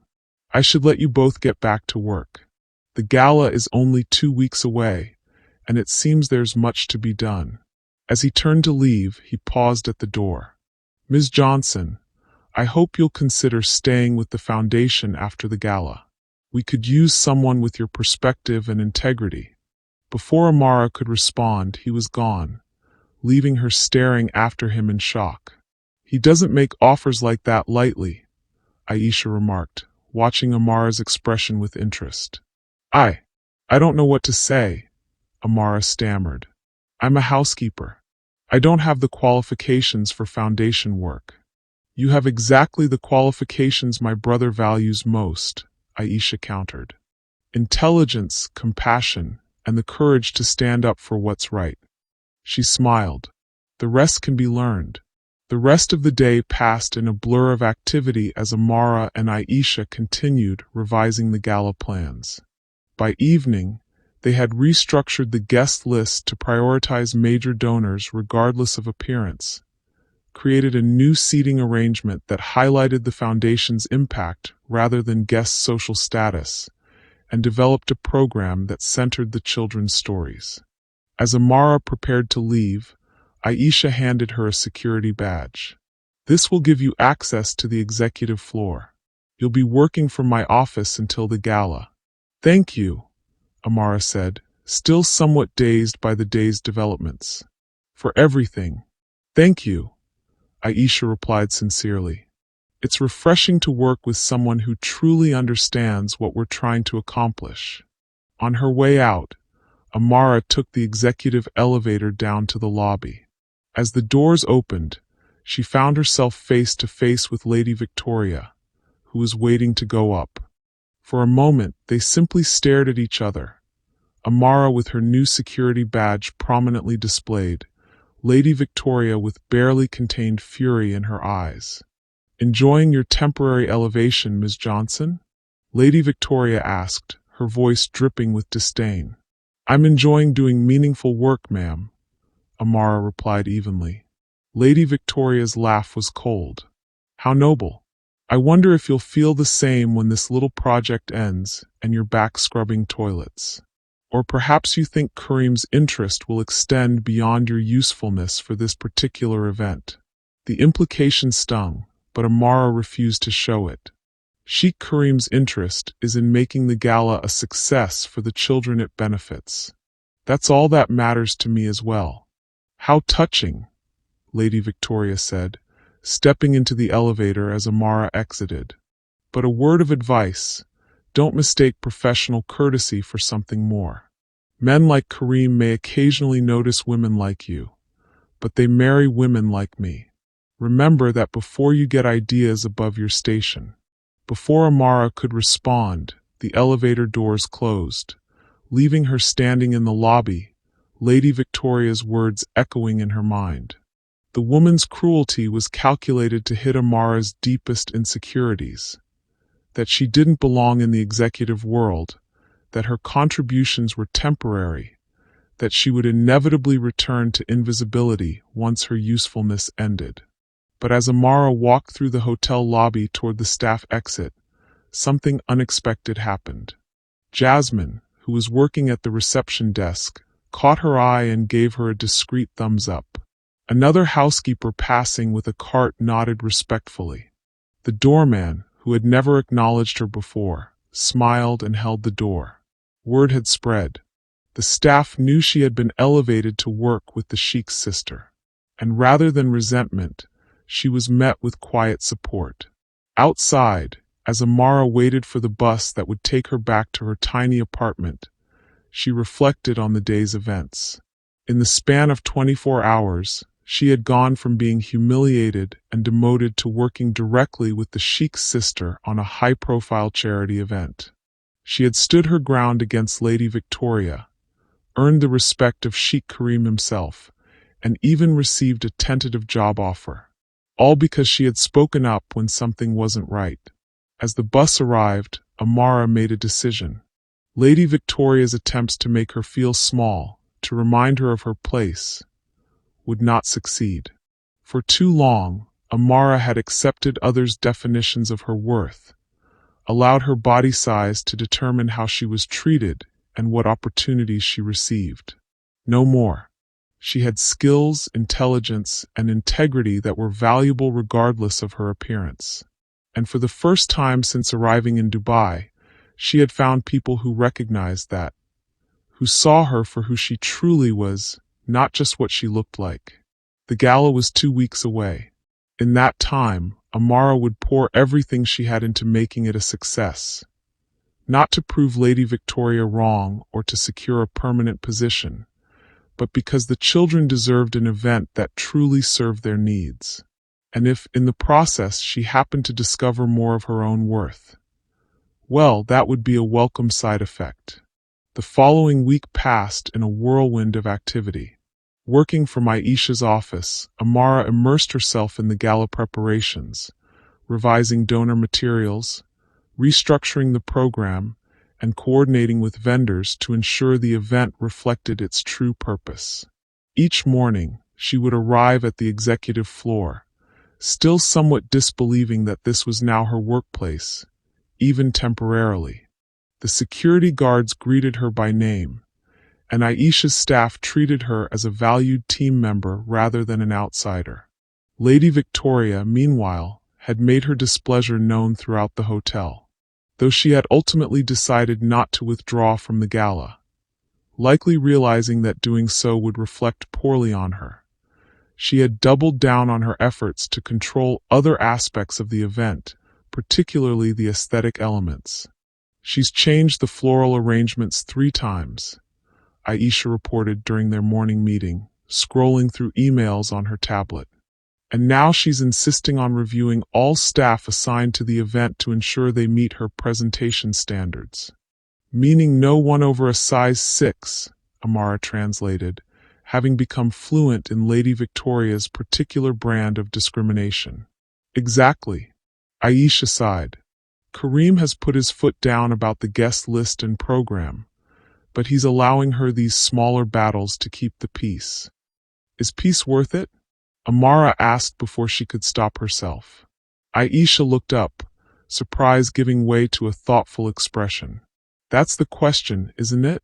One Kareem has been asking himself more frequently of late. Before Amara could respond to this intriguing statement, Aisha's assistant entered with an urgent message.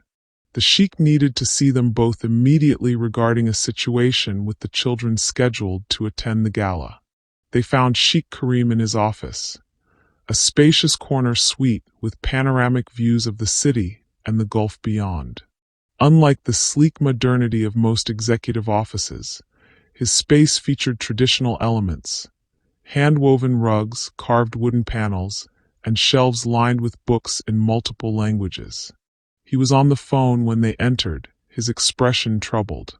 Yes, I understand the concerns. But these children have been looking forward to this for months. No, that's not acceptable. We'll find another solution. He ended the call with a frustrated sigh. What's happened? Aisha asked, taking a seat across from her brother. The school in Zauri refugee camp has concerns about sending the Syrian children, he explained, running a hand through his hair in a rare display of agitation. There's been an outbreak of influenza at the camp, and while the children we selected are healthy, there are quarantine concerns about their return. Can't they stay longer after the gala? Amara suggested. Until the outbreak passes? The sheikh looked at her with something like approval. That was my thought as well, but it creates logistical challenges. The children would need housing, supervision, potentially for weeks. They could stay at the Foundation's transition housing, Aisha proposed. We have the space. And supervision? The sheikh asked. These are children who have already experienced significant trauma. They need consistent care from people they trust. A silence fell as they considered the problem. Then Amara had an idea. What if their teacher came with them? She suggested. Someone they already know and trust, who could stay with them for the extended period. The sheikh and Aisha exchanged glances. That could work, he said slowly, but it would mean another adult to accommodate, and finding someone willing to be away from the camp for potentially weeks. I might know someone, Amara said hesitantly. My roommate from college volunteers with refugee education programs. She's fluent in Arabic and has experience working with trauma-affected children. She's currently between assignments and was planning to visit me in Dubai next month anyway. The sheikh's eyebrows rose. You think she would be willing to help? I can ask, Amara offered. She's passionate about refugee education. It's why she's been volunteering in camps across the Middle East for the past 3 years. Please do, the sheikh said, his tone reflecting genuine appreciation. If she's willing, the foundation would cover all expenses and provide a stipend for her time. Amara nodded, already composing a message to Zoe in her mind. Her former roommate had been planning to visit anyway, and this would give her meaningful work while in Dubai. Exactly the kind of opportunity Zoe was always seeking. There's another matter, the sheikh continued, his expression growing more serious. The children from Yemen. Their travel documents are being delayed due to bureaucratic issues. I may need to go to Sanaa personally to expedite the process. So close to the gala? Aisha asked, concern evident in her voice. If necessary, yes. His tone made it clear this wasn't up for debate. These children have been promised this opportunity. I won't let administrative obstacles prevent it. Amara was struck by his determination. For Sheikh Karim, this wasn't just a charity event to enhance his public image. It was a personal commitment to children who had already faced too many broken promises in their young lives. Is there anything I can do to help? She asked. The sheikh considered her for a moment. Actually, yes. The Yemeni children have been working on art projects they plan to present to their donor sponsors at the gala. I'd like you to coordinate with their teachers to ensure these projects are properly displayed and incorporated into the program. Of course, Amara agreed immediately. I'll reach out to their teachers today. As the meeting concluded and they prepared to leave, the sheikh asked Amara to stay behind for a moment. Once Aisha had departed, he gestured for Amara to retake her seat. Ms. Johnson, he began, his tone more personal than it had been during the meeting. I wanted to thank you for your contributions this past week. Aisha tells me you've been instrumental in refocusing the event on its true purpose. I'm just doing what needs to be done, Your Excellency, Amara replied, uncomfortable with the praise. Karim, he said unexpectedly. When we're working together like this, please call me Karim. Startled, Amara looked up to find him watching her with an expression she couldn't quite read. That wouldn't be appropriate, sir. Why not? He asked simply. You call my sister Aisha. That's different, Amara protested weakly. She's not. A sheikh, he supplied, a hint of amusement in his eyes.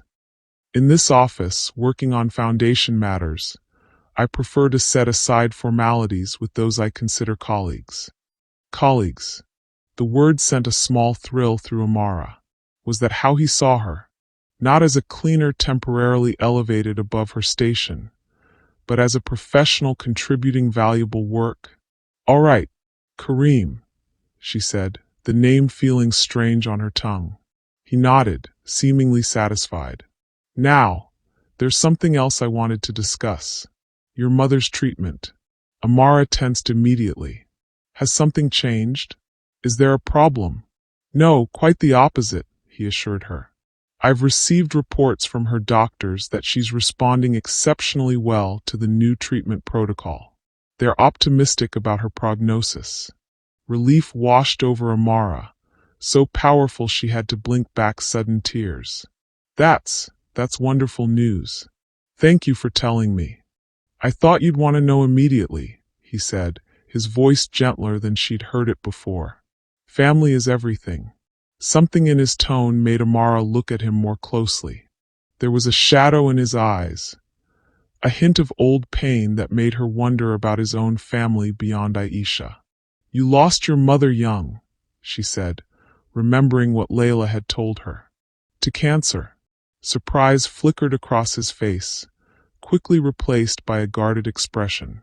Yes, I was 12. Aisha was 9. I'm sorry, Amara said simply. It must have been devastating. He was quiet for a moment, his gaze drifting to a small framed photograph on his desk that Amara couldn't see from her position. It was. She was the heart of our family. After she died, our father changed, became more distant, more focused on business and legacy than on his children. The personal revelation was unexpected, and Amara sensed it wasn't something he shared often. That's why the cancer treatment program is so important to you, she realized aloud. He nodded. No child should lose a parent to a treatable disease. And no one should have to choose between education and their mother's life. His eyes met hers, and in that moment, Amara understood that he truly did comprehend her situation. Not with pity, but with genuine empathy born of his own loss. "Thank you," she said quietly. "Not just for my mother's treatment, but for understanding why I had to leave school. Most people don't. Most people haven't faced similar choices," he replied. Then, with a slight shift in tone that signaled a return to business, he added, "Which is why I'd like to discuss your future after the gala." Amara's heart skipped. "My future? Aisha mentioned that I suggested you might continue with the foundation. I'd like to formalize that offer. We need someone to manage our digital storytelling initiatives, particularly for American and European audiences. Your background in marketing and your personal experience with our healthcare programs make you uniquely qualified." Amara stared at him, momentarily speechless. "But I didn't finish my degree." "Degrees can be completed," he said dismissively. "Experience and perspective can't be taught. You understand both sides of charity, the giving and the receiving. That's invaluable." It was a dream offer. Meaningful work that would utilize her education and skills, likely at a salary that would continue to support her mother's needs. Yet Amara hesitated. "Is this because of my mother's treatment?" she asked directly. "Because if it is, I appreciate the gesture, but I don't want a job out of pity." Rather than being offended, Kareem seemed to appreciate her candor. "It's because of the work you've already done," he said firmly. "Your revisions to the donor materials increased our pre-gala commitments by 30%. Your idea to pair children with their sponsors has generated more media interest than any previous gala. And your willingness to speak truth to power, even when that power was me, demonstrates exactly the integrity our foundation needs." Put that way, it was hard to argue. Still, Amara had one more concern. And Lady Victoria? How would she feel about me joining the foundation permanently? A shadow crossed Kareem's face. Victoria's feelings about foundation staffing are not relevant to this decision. The statement was diplomatic but clear. Whatever influence Lady Victoria had over other aspects of his life, the foundation was Kareem's domain. "Think about it," he said when Amara remained silent. "The offer stands regardless of your decision about the gala night." "The gala night?" Amara repeated, confused. "Aisha didn't mention it." When Amara shook her head, he continued, "She wants you to attend the gala as a guest, not staff. To see the culmination of your work firsthand." Amara's immediate instinct was to refuse. She didn't belong in that world of wealth and privilege. She didn't have the clothes, the confidence, or the connections to navigate such an event. And yet, a small part of her wanted to see it, to witness the children meeting their sponsors, to see the art displays she had helped coordinate, to experience the event she had poured so much into these past weeks. "I'll think about both offers," she said finally. "Thank you." As she left the Sheikh's office, Amara's mind was spinning with possibilities she had never dared to consider before coming to Dubai. A career in foundation work, attending a high-profile charity gala, being valued for her mind and her perspective rather than judged for her appearance. It seemed too good to be true. And in Amara's experience, things that seemed too good to be true usually were. That afternoon, as she was coordinating with the Yemeni children's teachers via video call, Amara received a message from Zoe. Her friend was thrilled about the opportunity to work with the Syrian refugee children and would arrange to arrive in Dubai 3 days before the gala to meet them. One problem solved, at least. Amara was just finishing the call when Aisha entered, looking troubled. "Everything okay?" Amara asked, immediately concerned. "Kareem is going to Yemen," Aisha said, sinking into a chair. "Tomorrow." The documentation issues are worse than we thought, and he's determined to bring those children to the gala. Is it safe? Amara asked, aware that parts of Yemen remain dangerous due to ongoing conflict. Safe enough with proper security, Aisha replied, though her expression suggested she wasn't entirely convinced. But it means he'll be gone until just before the gala, and Victoria is already using his absence to reassert control over certain aspects of the event. Like what? Like the staff selection. She's insisting on reviewing all service personnel personally. Aisha's expression darkened, and she specifically requested that no staff over a size 8 be visible during the event. Anger flared in Amara's chest. That's discrimination. It's probably illegal. It's certainly unethical, Aisha agreed. But she's framing it as brand standards for the Al-Fayeed name. She shook her head in disgust. The irony is that Kareem couldn't care less about such things. He judges people on their character and competence, not their appearance. So why is he marrying her? The question slipped out before Amara could stop it, and she immediately regretted her boldness. I'm sorry, that was completely inappropriate. But rather than being offended, Aisha seemed to consider the question seriously. It's complicated, she said finally. The Blackwood family has banking connections that are valuable for our expansion into European markets. And Victoria comes from the kind of old-money British aristocracy that still holds significant social influence. So it's a business arrangement, Amara concluded, trying to ignore the strange relief she felt at this confirmation. It started that way, Aisha acknowledged. But Kareem had hoped it would develop into more.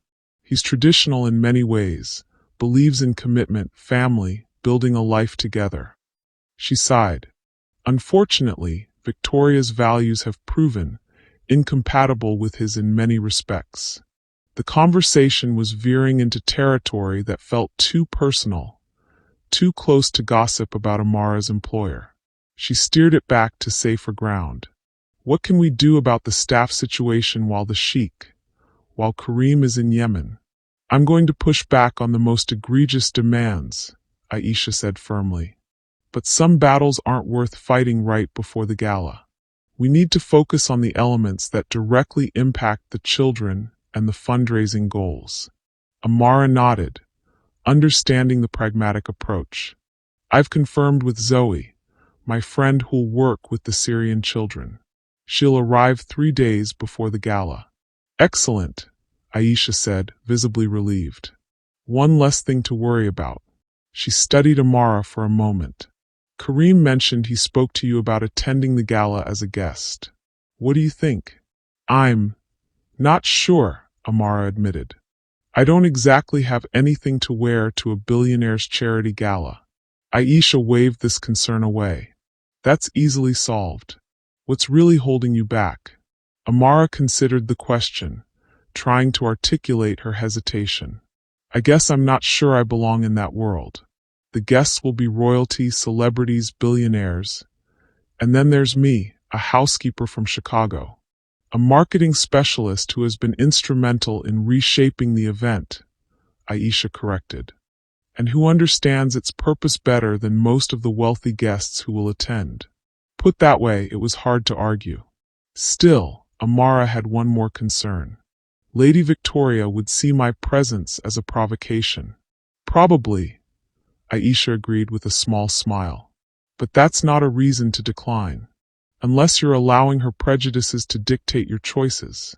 The gentle challenge struck home. Wasn't that exactly what Amara had been doing?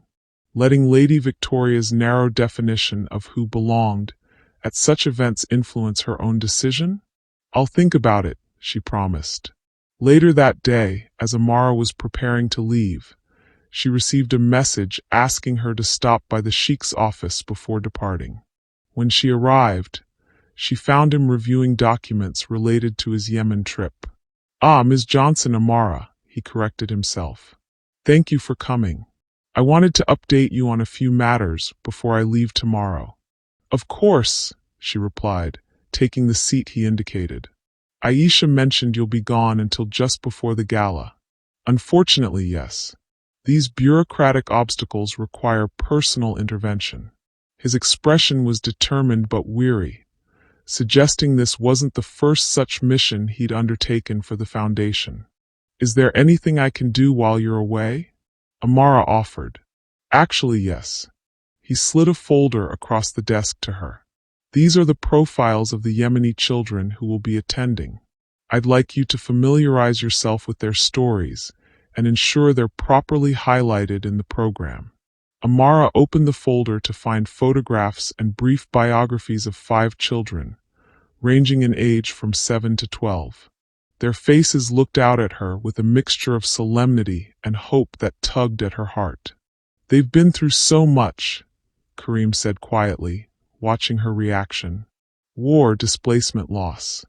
Yet they still dream, still create art, still believe in possibilities. It's humbling. Amara nodded, understanding exactly what he meant. I'll make sure their stories are centered in the program. Thank you. He hesitated, then added, there's something else. A personal favor. Intrigued, Amara looked up. Yes. While I'm away, would you check in on Aisha occasionally?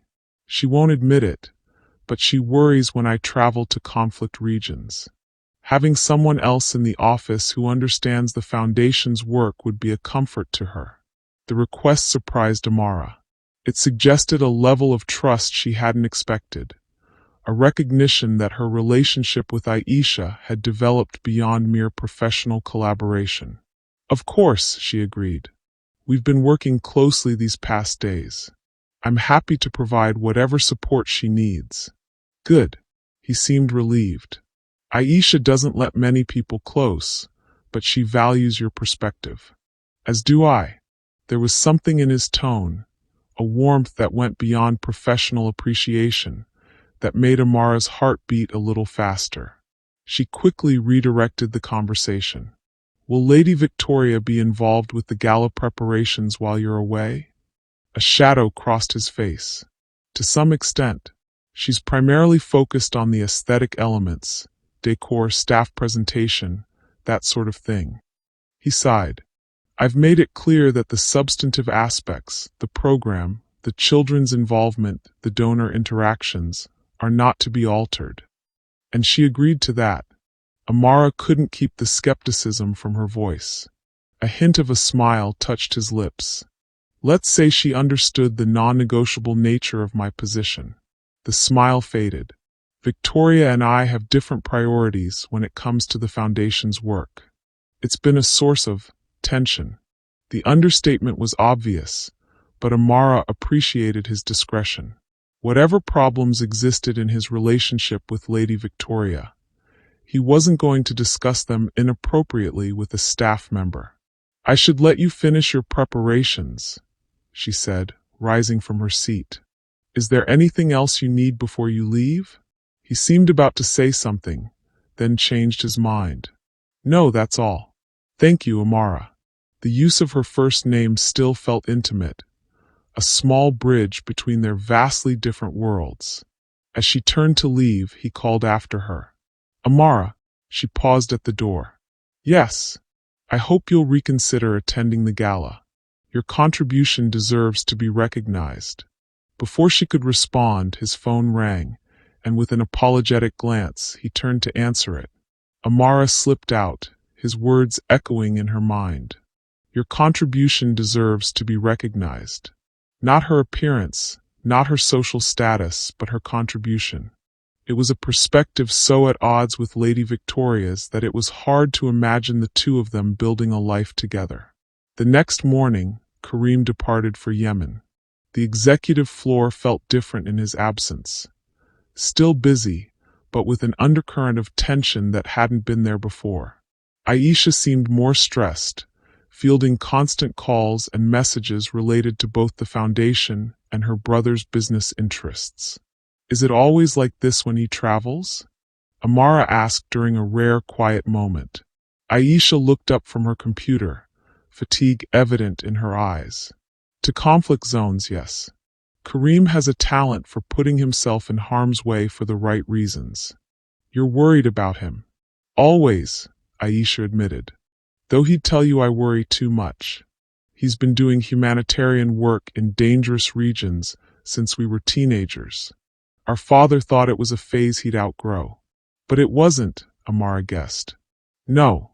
If anything, it became more central to who he is. Aisha's expression softened with obvious affection for her brother. Most people see the billionaire sheikh, the businessman, the eligible bachelor. They don't see the man who will fly into a war zone to make sure 5 children can attend a charity event. Lady Victoria doesn't seem to see that side of him either, Amara observed, then immediately regretted her boldness. I'm sorry, that was inappropriate. But Aisha just sighed. No, it was accurate. Victoria sees the parts of Kareem that align with her vision of what a powerful man should be. His wealth, his influence, his social position. The humanitarian work she tolerates as a necessary public relations exercise. That sounds lonely, Amara said quietly. To be with someone who doesn't see or value your core self. Aisha gave her a long, thoughtful look. Yes, it is. Something Kareem is becoming increasingly aware of, I think. Before Amara could process the implications of this statement, Aisha's assistant interrupted with an urgent message. Lady Victoria was on her way up, insisting on reviewing the final gala preparations in Kareem's absence. Here we go, Aisha muttered, straightening her posture and adopting a more formal demeanor. Stay, please, she added when Amara made to leave. I could use the moral support. Lady Victoria swept in moments later, impeccably dressed as always, her cool gaze taking in the office and its occupants with barely concealed disdain. Aisha, darling, she greeted, air-kissing the other woman's cheeks. I thought we should touch base on the gala details while Kareem is away. So much to finalize in so little time. Most of the substantive elements are already finalized, Aisha replied calmly. The program, the guest list, the children's presentations, all set.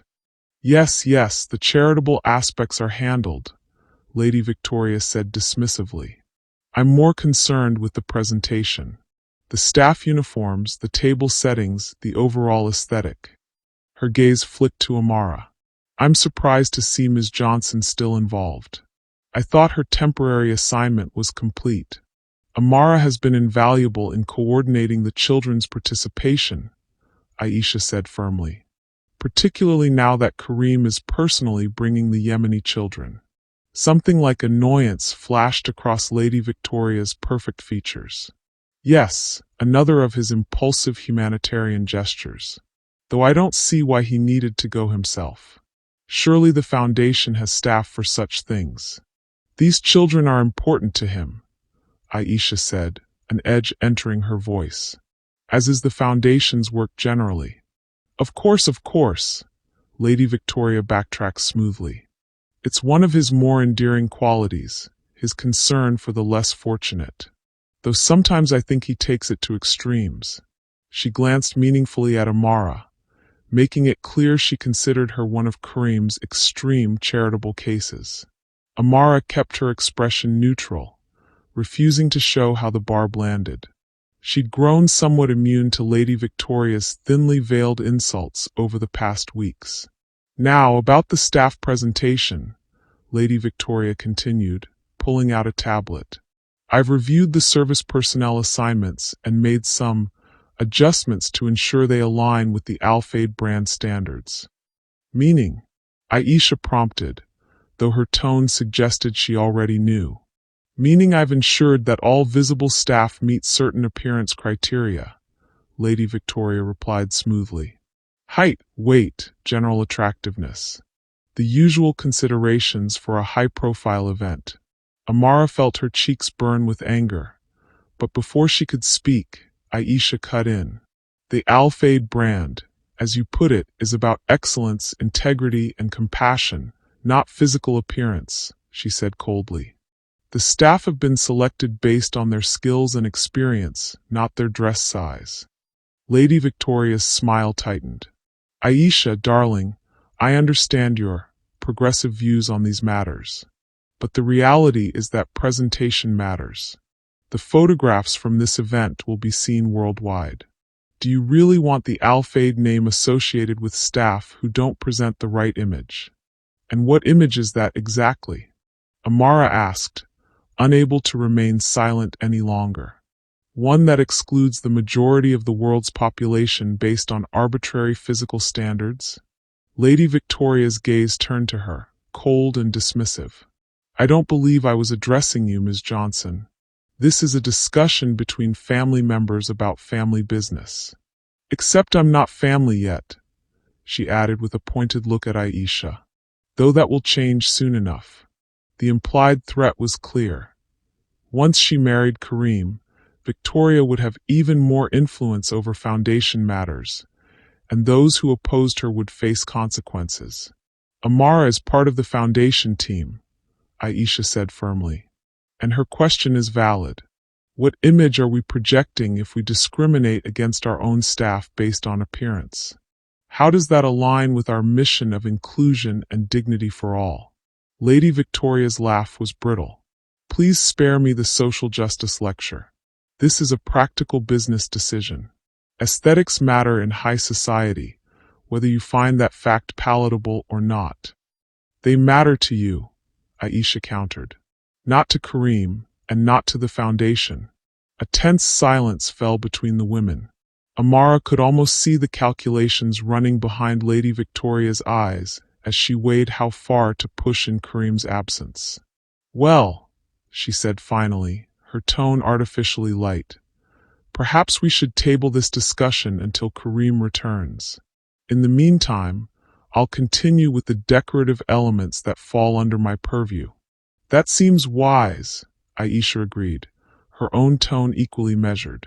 As Lady Victoria prepared to leave, she paused beside Amara.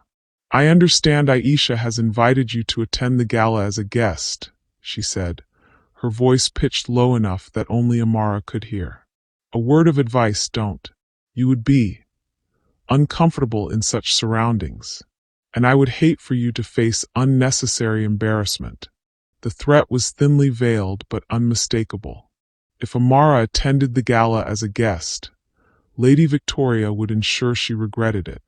After she left, Aisha let out a long breath. That went about as well as expected. She threatened me, Amara said quietly, about attending the gala. Aisha's expression hardened. Did she? Well, that settles it then. You must attend. What? Amara stared at her in confusion.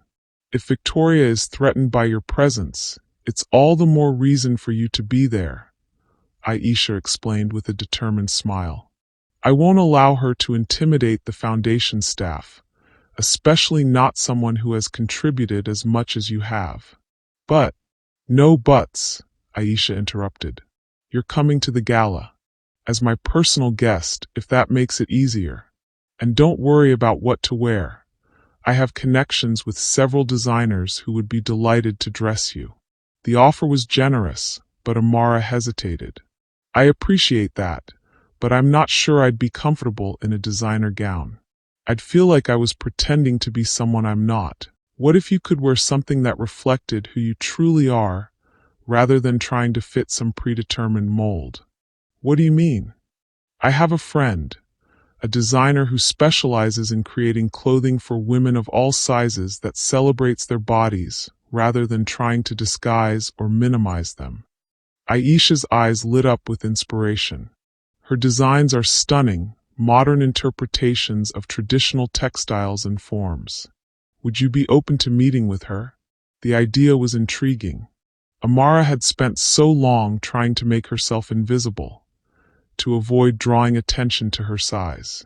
The thought of wearing something that actually celebrated her body was both terrifying and exhilarating. Maybe, she said cautiously, but I don't want to impose. It's not an imposition, Aisha assured her. Nadia has been wanting to showcase her designs at a high-profile event. This would be an opportunity for both of you. Before Amara could respond, Aisha's phone rang with a call from Yemen. Her expression immediately shifted to concern as she answered, speaking rapidly in Arabic. After a brief conversation, she ended the call, relief evident on her face. Kareem has secured the children's travel documents, she reported. They'll be flying to Dubai tomorrow. He'll follow the day after. That's wonderful news, Amara said sincerely. Those children must be so excited. They are, Aisha confirmed with a smile. Kareem said they've been practicing their presentations nonstop. They can't wait to share their stories with the donors who've supported their school. The genuine joy in Aisha's voice reminded Amara of what this gala was truly about. Not the glamour or the social positioning, but the tangible impact on children's lives. And suddenly her decision was clear. I'll go to the gala, she said firmly. And I'd love to meet your designer friend. Aisha's smile was radiant. Excellent. I'll arrange it for tomorrow. And Amara, her expression turned more serious. Thank you for standing your ground with Victoria today. It means more than you know to have someone else who understands what this foundation truly represents. That evening, as Amara rode the bus back to her apartment, she reflected on how dramatically her life had changed in just a few weeks. From invisible cleaner to valued foundation team member. From avoiding attention to potentially attending a high-profile gala in a designer gown. From being defined by her appearance to being valued for her mind and heart. And at the center of this transformation was Sheikh Kareem Al-Fayeed, a man who saw beyond surfaces to the person beneath, who risked his safety to keep promises to refugee children, who built bridges between worlds that rarely connected. A man who was engaged to someone who embodied everything Amara had spent her life fighting against: superficiality, elitism, the reduction of human worth to physical appearance. As her bus passed the glittering towers of downtown Dubai, Amara pushed away the uncomfortable direction of her thoughts. Whatever her growing admiration for Kareem, whatever her disdain for Lady Victoria, it wasn't her place to judge their relationship. Her focus needed to remain on the foundation's work and the upcoming gala. The rest was just complication she didn't need. Have you ever discovered something that completely changed your perspective? Share a moment when a revelation turned your world upside down. The Yemeni children arrived the following day, their excitement palpable despite the long journey. Amara met them at the foundation's transition housing, a comfortable residential building where the foundation housed program participants during their time in Dubai. 5 children, ranging from 7 to 12 years old, accompanied by their teacher, Mr. Saleh, a gentle-mannered man in his 50s who clearly adored his students. They were shy at first, watching Amara with curious eyes as she introduced herself in halting Arabic. Your Arabic is very good, Mr. Saleh said kindly in English, though they both knew it wasn't true. I'm still learning, Amara admitted with a smile. But I wanted to try. This small effort seemed to break the ice. 12-year-old Zara, the oldest of the group, stepped forward with a tentative smile. We are learning English too, she said carefully. Maybe we can help each other? I'd like that very much, Amara replied, touched by the offer. Over the next few hours, as she helped them settle in and reviewed their presentations for the gala, Amara was struck by the children's resilience. Despite having lived through war, displacement, and hardship unimaginable to most of the wealthy gala attendees, they remained curious, hopeful, and eager to share their stories. This is Kulthum, 7-year-old Tariq explained proudly, showing Amara a small clay sculpture of a woman singing. She is the greatest singer in Arab world. I make her for Mr. James, who pays for our music classes. It's beautiful, Amara said sincerely, carefully holding the delicate sculpture. Mr. James will love it. You think so? Tariq asked, his eyes wide with hope. Teacher says Mr. James is very rich man. Maybe he has many gifts already. He may have many gifts, Amara agreed. but none like this.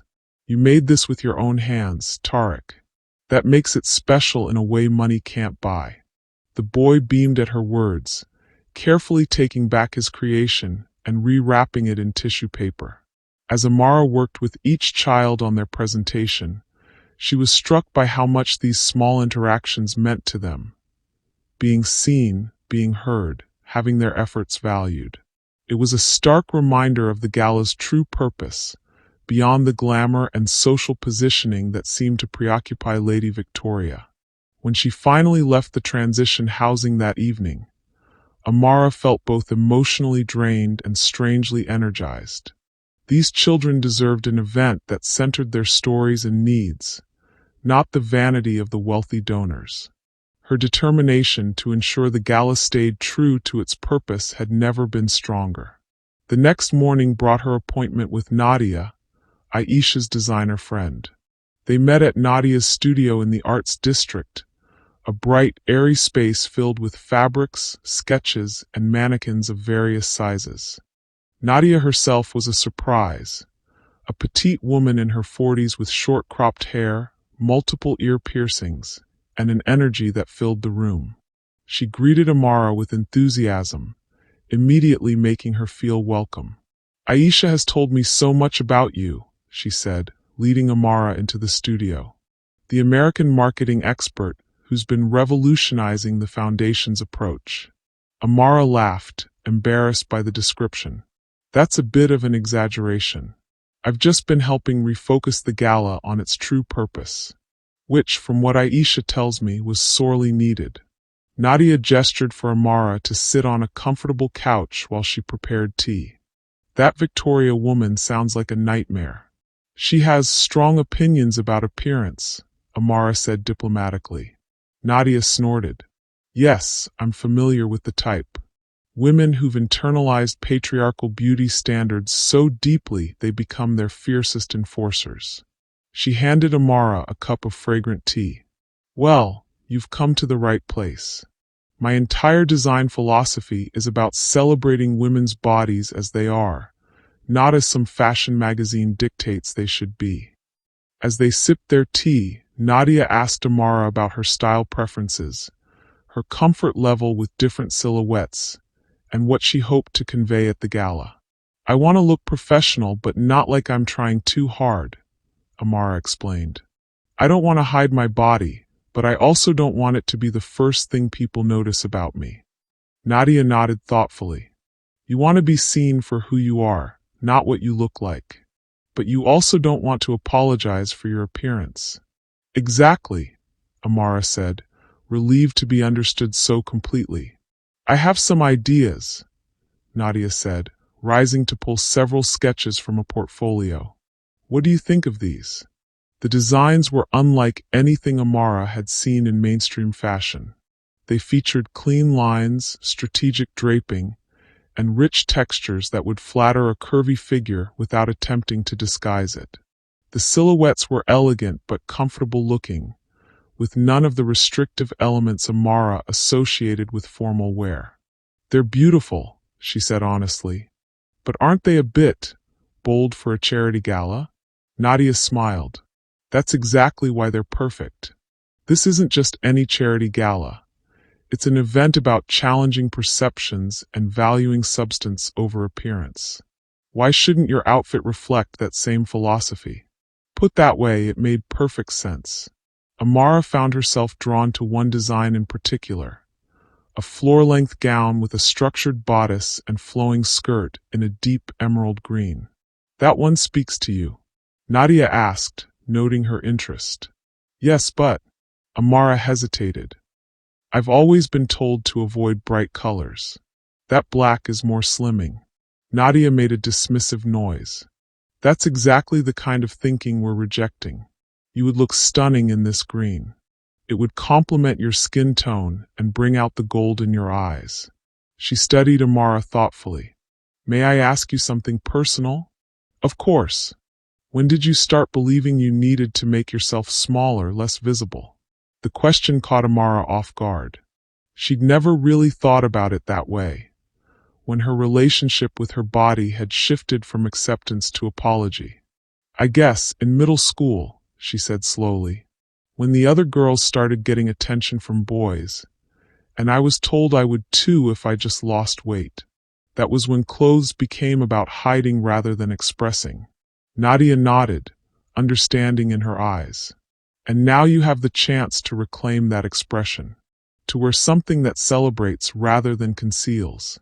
It's terrifying, Amara admitted with a small laugh, but also liberating. That's how transformation always feels, Nadia said with a smile. Shall we try this one? She indicated the emerald gown. An hour later, Amara stood before a full-length mirror, barely recognizing herself. The gown fit perfectly, the rich color bringing warmth to her complexion, the structured bodice accentuating her waist while the flowing skirt moved beautifully with each step. For perhaps the first time in her adult life, she wasn't thinking about how to minimize her appearance. She was simply appreciating how she looked. What do you think? Nadia asked, making a small adjustment to the drape of the skirt. I think. Amara paused, searching for the right words. I think I've spent too many years trying to be invisible. Nadia's smile was knowing. Well, in this dress, you certainly won't be. But you'll be visible on your own terms. As Amara changed back into her regular clothes, Nadia explained that she would make a few small adjustments and have the gown delivered to Aisha's office the day before the gala. Thank you, Amara said sincerely as she prepared to leave. Not just for the dress, but for everything else. Nadia squeezed her hand. The pleasure is mine. It's not often I get to dress someone for such an important event, both personally and professionally. Back at the foundation offices, Amara found Aisha in a video call with her brother. She waited outside, not wanting to interrupt, but Aisha waved her in. Amara, perfect timing, she said. Kareem was just asking about the Yemeni children. On the screen, Sheikh Kareem looked tired but satisfied. The connection was slightly grainy, but Amara could see he was in what appeared to be a hotel room, still dressed in the traditional thobe and gutra he typically wore for official business. Ms. Johnson, he greeted her with a warm smile. How are our young guests settling in? Very well, your Excel, Kareem, she corrected herself, still not entirely comfortable with the informality. They're excited about their presentations. Tariq has made a clay sculpture for Mr. James that he's particularly proud of. Kareem's smile widened. Ah yes, Tariq mentioned his art project when I visited their school. I'm glad he completed it. He looked genuinely pleased, and Amara was struck again by how personally invested he was in these children's lives. When do you return? She asked. Tomorrow evening, if all goes as planned. Just in time for the final gala preparations. He ran a hand through his hair, a gesture Amara had noticed he made when tired or stressed. How are things there? Any issues with Victoria? Amara glanced at Aisha, unsure how much to say. The usual, Aisha replied diplomatically. She's focused on the aesthetic elements, but we've maintained control of the substantive aspects. Kareem's expression suggested he understood what wasn't being said. Good. And Amara, have you decided about attending the gala? Yes, she said, surprised he remembered their conversation. I'll be there. Aisha introduced me to her friend Nadia, who's designing something for me. Nadia Khalil? When Amara nodded, he looked pleased. Excellent choice. Her work is extraordinary, modern yet respectful of tradition. I look forward to seeing you there. There was something in his tone, a warmth that went beyond professional courtesy, that made Amara's heart beat a little faster. Before she could respond, his attention was drawn to something off-screen. I need to go, he said, regret evident in his voice. Final meeting with the education minister. I'll see you both tomorrow. After the call ended, Aisha turned to Amara with a knowing smile. So, how was your session with Nadia? Amazing, Amara admitted. She's incredibly talented. And kind.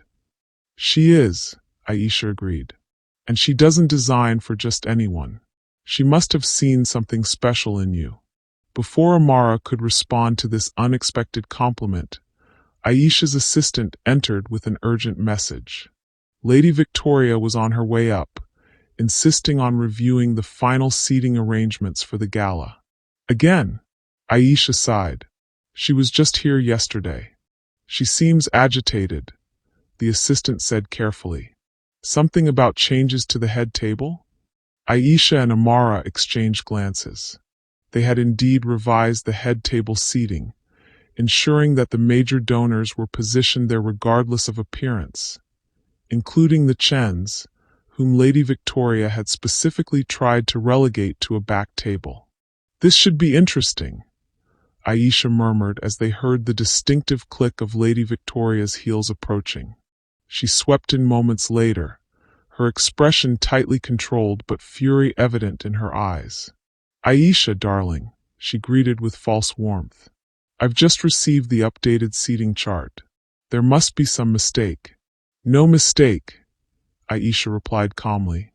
The head table now properly reflects our major donors and key foundation partners. But the Chens and the Patels? Lady Victoria's voice rose slightly. They were specifically placed at peripheral tables to maintain the aesthetic balance of the room. They're among our largest donors, Aisha countered. James Chun has contributed over $10 million to our education initiatives, and Arjun Patel's technology company provides all our schools with free computing equipment. Their contributions have earned them places at the head table. Lady Victoria's smile was brittle. Of course their contributions are appreciated, but surely you understand that the visual presentation of the head table sets the tone for the entire event. The photographs from that table will be featured in society pages worldwide. All the more reason to showcase the diversity of our donor community, Aisha replied smoothly. The foundation values substance over appearance, Victoria. Our seating chart reflects that priority. Lady Victoria's gaze shifted to Amara, cold calculation in her eyes. I see. And I suppose this new perspective comes from your temporary marketing consultant. The disdain in her voice made it clear what she thought of Amara's input. The perspective comes from the Foundation's mission statement, Aisha said firmly, which emphasizes dignity and inclusion for all. For a moment, it seemed Lady Victoria might continue arguing. Then, with visible effort, she composed herself. Well, I can see you've made up your mind.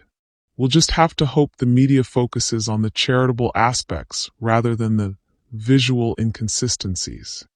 I'm sure they will with proper guidance, Aisha replied, which is why Amara has prepared a comprehensive media brief emphasizing the children's stories and donor impact. Lady Victoria's smile didn't reach her eyes. How thorough. You've thought of everything, haven't you? She turned to leave, then paused. Oh, I nearly forgot. Kareem called this morning. He mentioned you might be attending the gala, Ms. Johnson. The sudden shift in topic caught Amara off guard. Yes, that's right. How lovely, Lady Victoria said, her tone suggesting it was anything but. I'm sure you'll find it a educational experience. Though I do hope you found something appropriate to wear. These events have certain standards. Before Amara could respond, Aisha cut in. Amara will be wearing a Nadia Khalil original, actually, designed specifically for her. Lady Victoria couldn't quite hide her surprise. Nadia Khalil? I wasn't aware she designed for everyone. She designs for women she finds inspiring, Aisha corrected. Regardless of their size or status. The implied rebuke hung in the air between them. Lady Victoria's smile tightened further. Well, isn't that progressive of her? I look forward to seeing the result. With a final cold glance at Amara, she left. That went well, Aisha said dryly once she was gone. She really hates me, Amara observed, more bemused than upset at this point.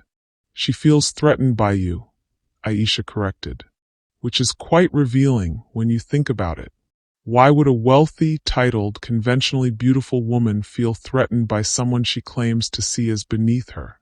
It was a good question, one Amara had been asking herself. I don't know. It's not like I'm competing with her for anything. Aisha gave her a long, thoughtful look, but didn't comment further. Instead, she changed the subject.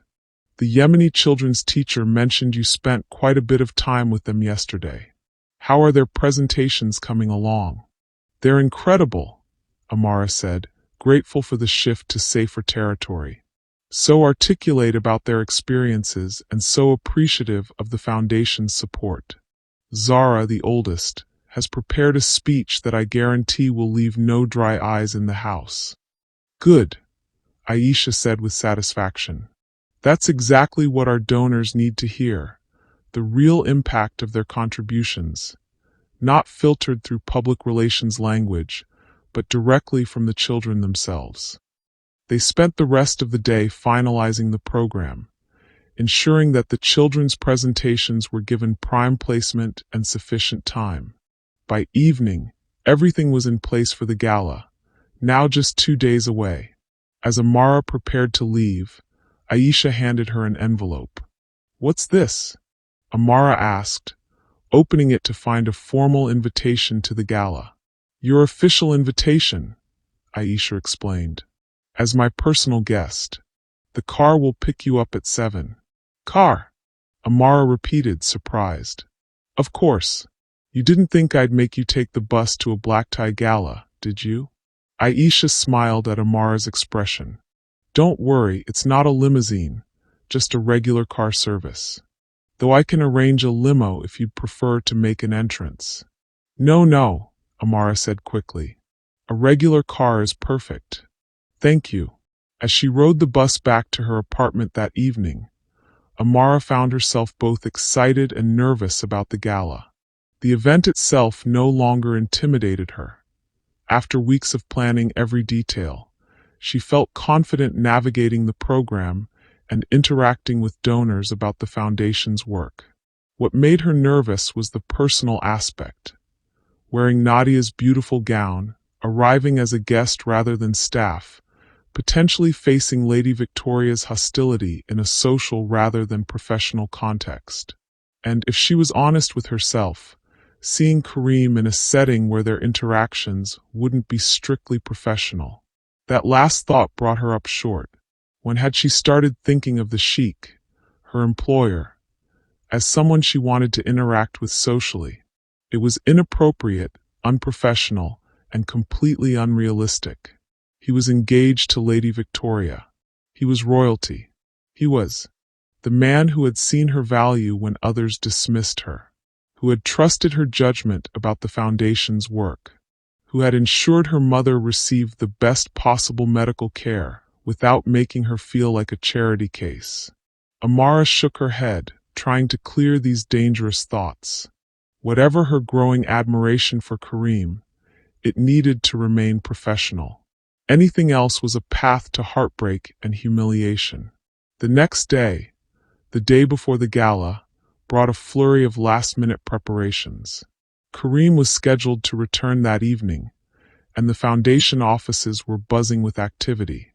Amara spent the morning with the children, helping them rehearse their presentations one final time, then returned to the office to coordinate with the event staff.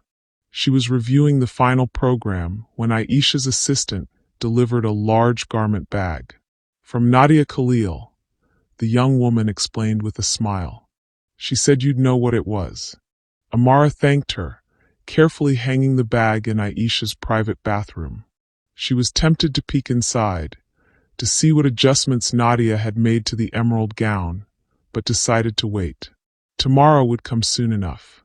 Late that afternoon, as Amara was preparing to leave for the day, Aisha received word that Kareem's plane had landed.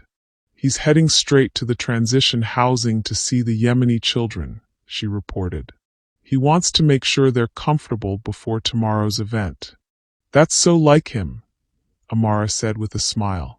Always putting the children first. It's who he is, Aisha agreed. Behind all the titles and wealth, he's still the boy who used to sneak food from our kitchen to give to the gardener's children. These glimpses into Kareem's character, his history before becoming the powerful sheikh the world knew, fascinated Amara. They revealed a consistency of values that was rare in anyone, let alone someone born to such privilege.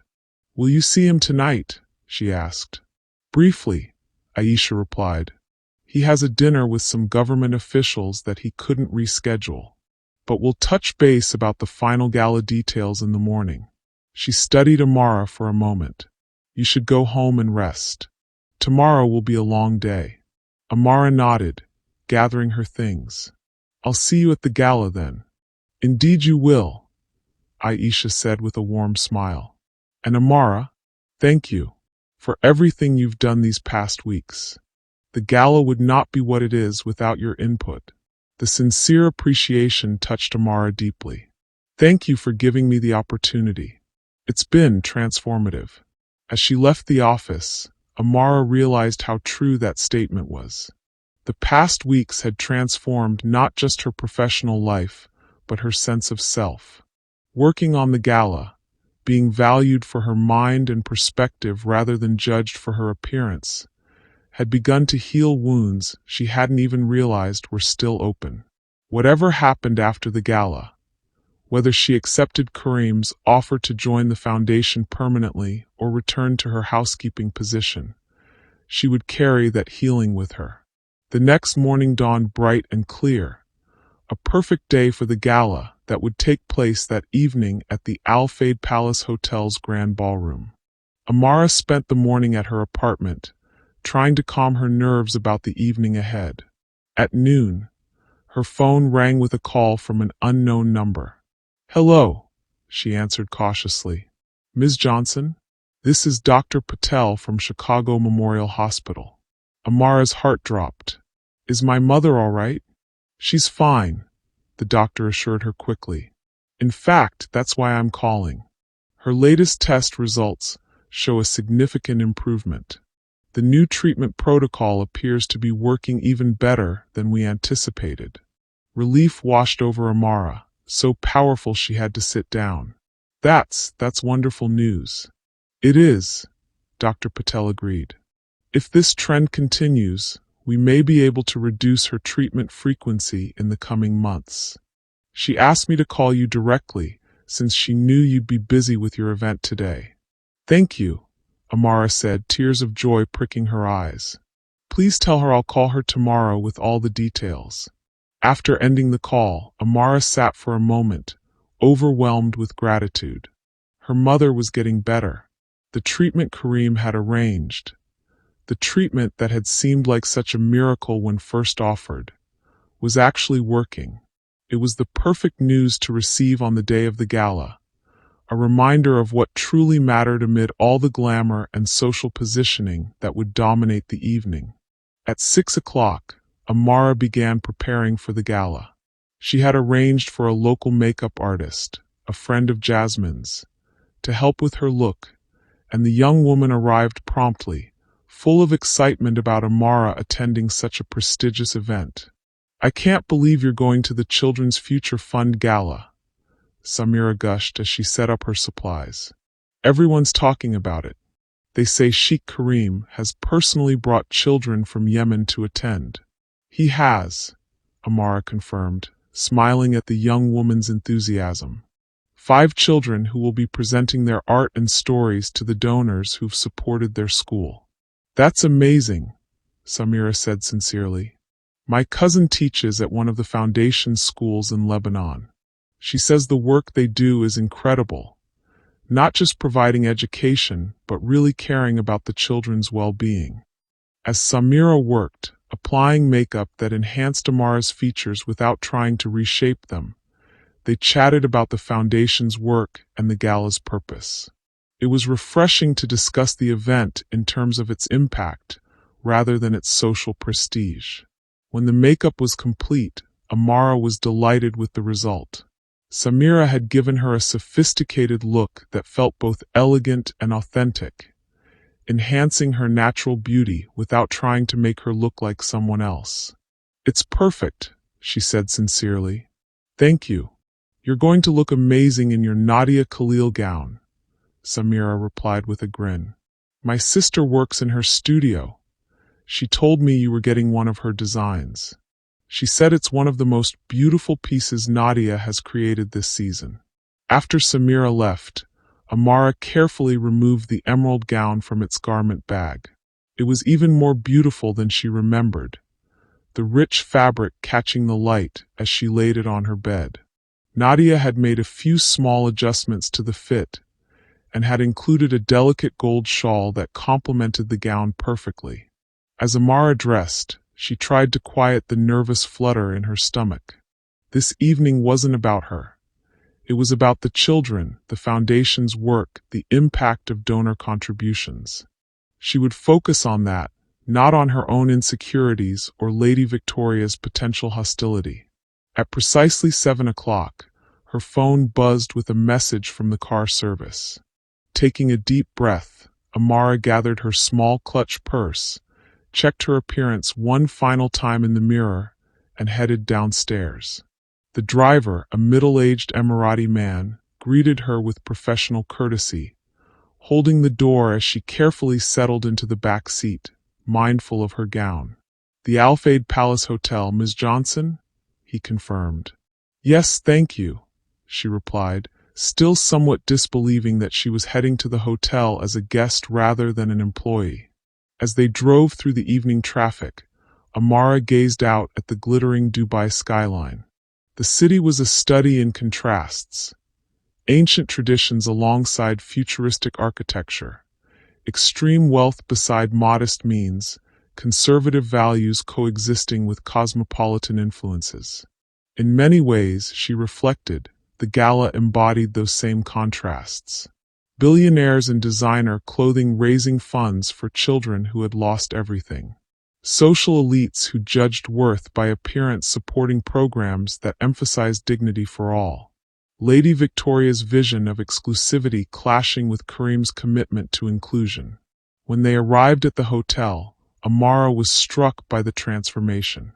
The grand entrance was illuminated with thousands of tiny lights, creating a magical atmosphere. Red carpets stretched from the driveway to the main doors, where uniformed staff greeted arriving guests. For a moment, Amara hesitated. This was her workplace, but tonight she was entering as someone else. Not a housekeeper, not even a foundation staff member, but a guest of the Sheikh's sister. It felt surreal, like stepping into someone else's life. As she emerged from the car, she straightened her shoulders, remembering Nadia's words. You'll be visible on your own terms. The doorman, the same one who had ignored her for months when she arrived for her shifts, greeted her with a respectful "Good evening, ma'am," not recognizing her in her finery. Amara smiled at the irony as she entered the hotel lobby. The grand ballroom had been transformed into a showcase of both luxury and purpose. Elegant floral arrangements complemented displays of children's artwork from foundation schools. Photographs of smiling students lined the entry corridor, each with a brief story of how donor support had changed their lives. Amara felt a surge of pride seeing these elements, many of which she had suggested, prominently featured. Whatever else happened tonight, the gala's true purpose was visible for all to see. As she entered the main ballroom, Amara was momentarily overwhelmed by the crowd. Hundreds of guests in formal attire mingled, their jewelry catching the light from crystal chandeliers overhead. Servers circulated with champagne and hors d'oeuvres, while a string quartet played softly in one corner. Amara! Aisha's voice cut through her momentary disorientation. The Sheikh's sister approached, resplendent in a midnight blue gown with intricate silver embroidery. You look absolutely stunning. So do you, Amara replied sincerely. This is quite something. She gestured to the opulent surroundings. It is, isn't it? Aisha agreed, linking her arm through Amara's. But look there. She nodded toward a large screen displaying photographs of children in foundation schools. And there, She indicated the art displays created by students. The purpose is everywhere if you know where to look. It was true, Amara realized. Despite the luxury, the gala's focus on the children and their needs was evident throughout the space, exactly as they had planned. "Come," Aisha said, guiding her through the crowd. "Let me introduce you to some of our key donors. Many of them have been asking about the program changes. All positively, I might add." The next hour passed in a blur of introductions and conversations. Amara found herself discussing the foundation's work with business leaders, royalty from neighboring countries, and celebrities who supported the cause. To her surprise, she felt comfortable in these interactions, confident in her knowledge of the foundation's programs and passionate about their impact. Several donors specifically mentioned the revised materials she had helped create, commenting on how effectively they communicated the tangible results of their contributions. James Chun, the donor Lady Victoria had tried to relegate to a back table, was particularly effusive in his praise. "This is the first time I've really understood where my money goes," he told Amara, his wife nodding in agreement beside him. "The stories of individual children, the specific programs, it makes everything so much more real." "That was exactly our goal," Amara replied, pleased by his response. "We wanted donors to see themselves not just as financial contributors, but as partners in these children's journeys." As the conversation continued, Amara became aware of a subtle shift in the energy of the room. Glancing toward the entrance, she saw why. Sheikh Karim had arrived. He cut an impressive figure in his formal attire, a modern black suit paired with traditional elements that honored his heritage. But it wasn't his clothing that drew all eyes. It was his presence, the quiet authority he carried without effort. Lady Victoria was at his side, stunning in a pale gold gown that emphasized her slender figure. They made a striking couple, he dark and commanding, she fair and elegant. The perfect match, at least on the surface. Yet even from across the room, Amara could see a certain stiffness in their interaction, a careful distance maintained despite their physical proximity. It was subtle but unmistakable to anyone paying close attention. "They look like they're posing for a magazine cover," Aisha murmured beside her, following Amara's gaze. "All appearance, no substance." Before Amara could respond to this surprisingly candid assessment, Aisha was called away to handle a question about the program. Left momentarily alone, Amara drifted toward one of the art displays, taking a moment to collect herself. She was studying a particularly moving painting by a Syrian refugee child when she became aware of someone beside her. Turning, she found herself face to face with Karim. "Amara," he greeted her, his eyes warming as they took in her appearance. "You look remarkable." The simple compliment, delivered with such evident sincerity, affected her more than the most elaborate flattery would have. "Thank you," she said, feeling a blush rise to her cheeks. "Nadia is very talented." "The talent is in knowing how to showcase natural beauty, not create it," he replied, his gaze holding hers for a moment longer than was strictly professional. Then, seeming to recollect himself, he gestured to the painting she had been examining. "Powerful, isn't it?" "Very," Amara agreed, grateful for the shift to safer territory.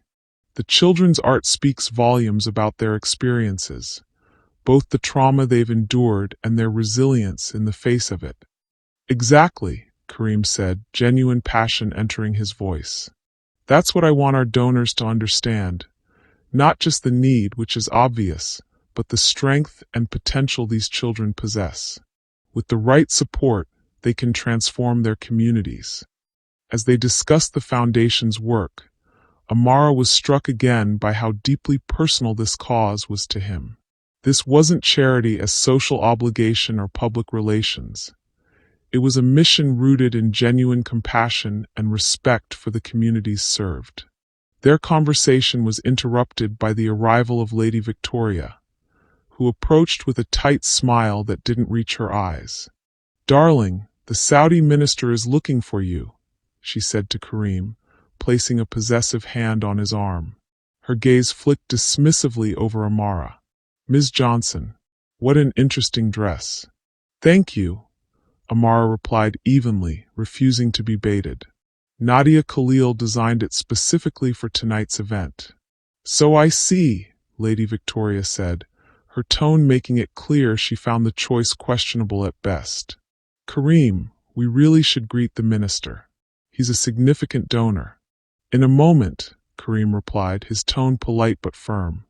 "Amara and I were discussing the children's art program." Lady Victoria's smile tightened further. "Of course. How dedicated you both are to the foundation's work."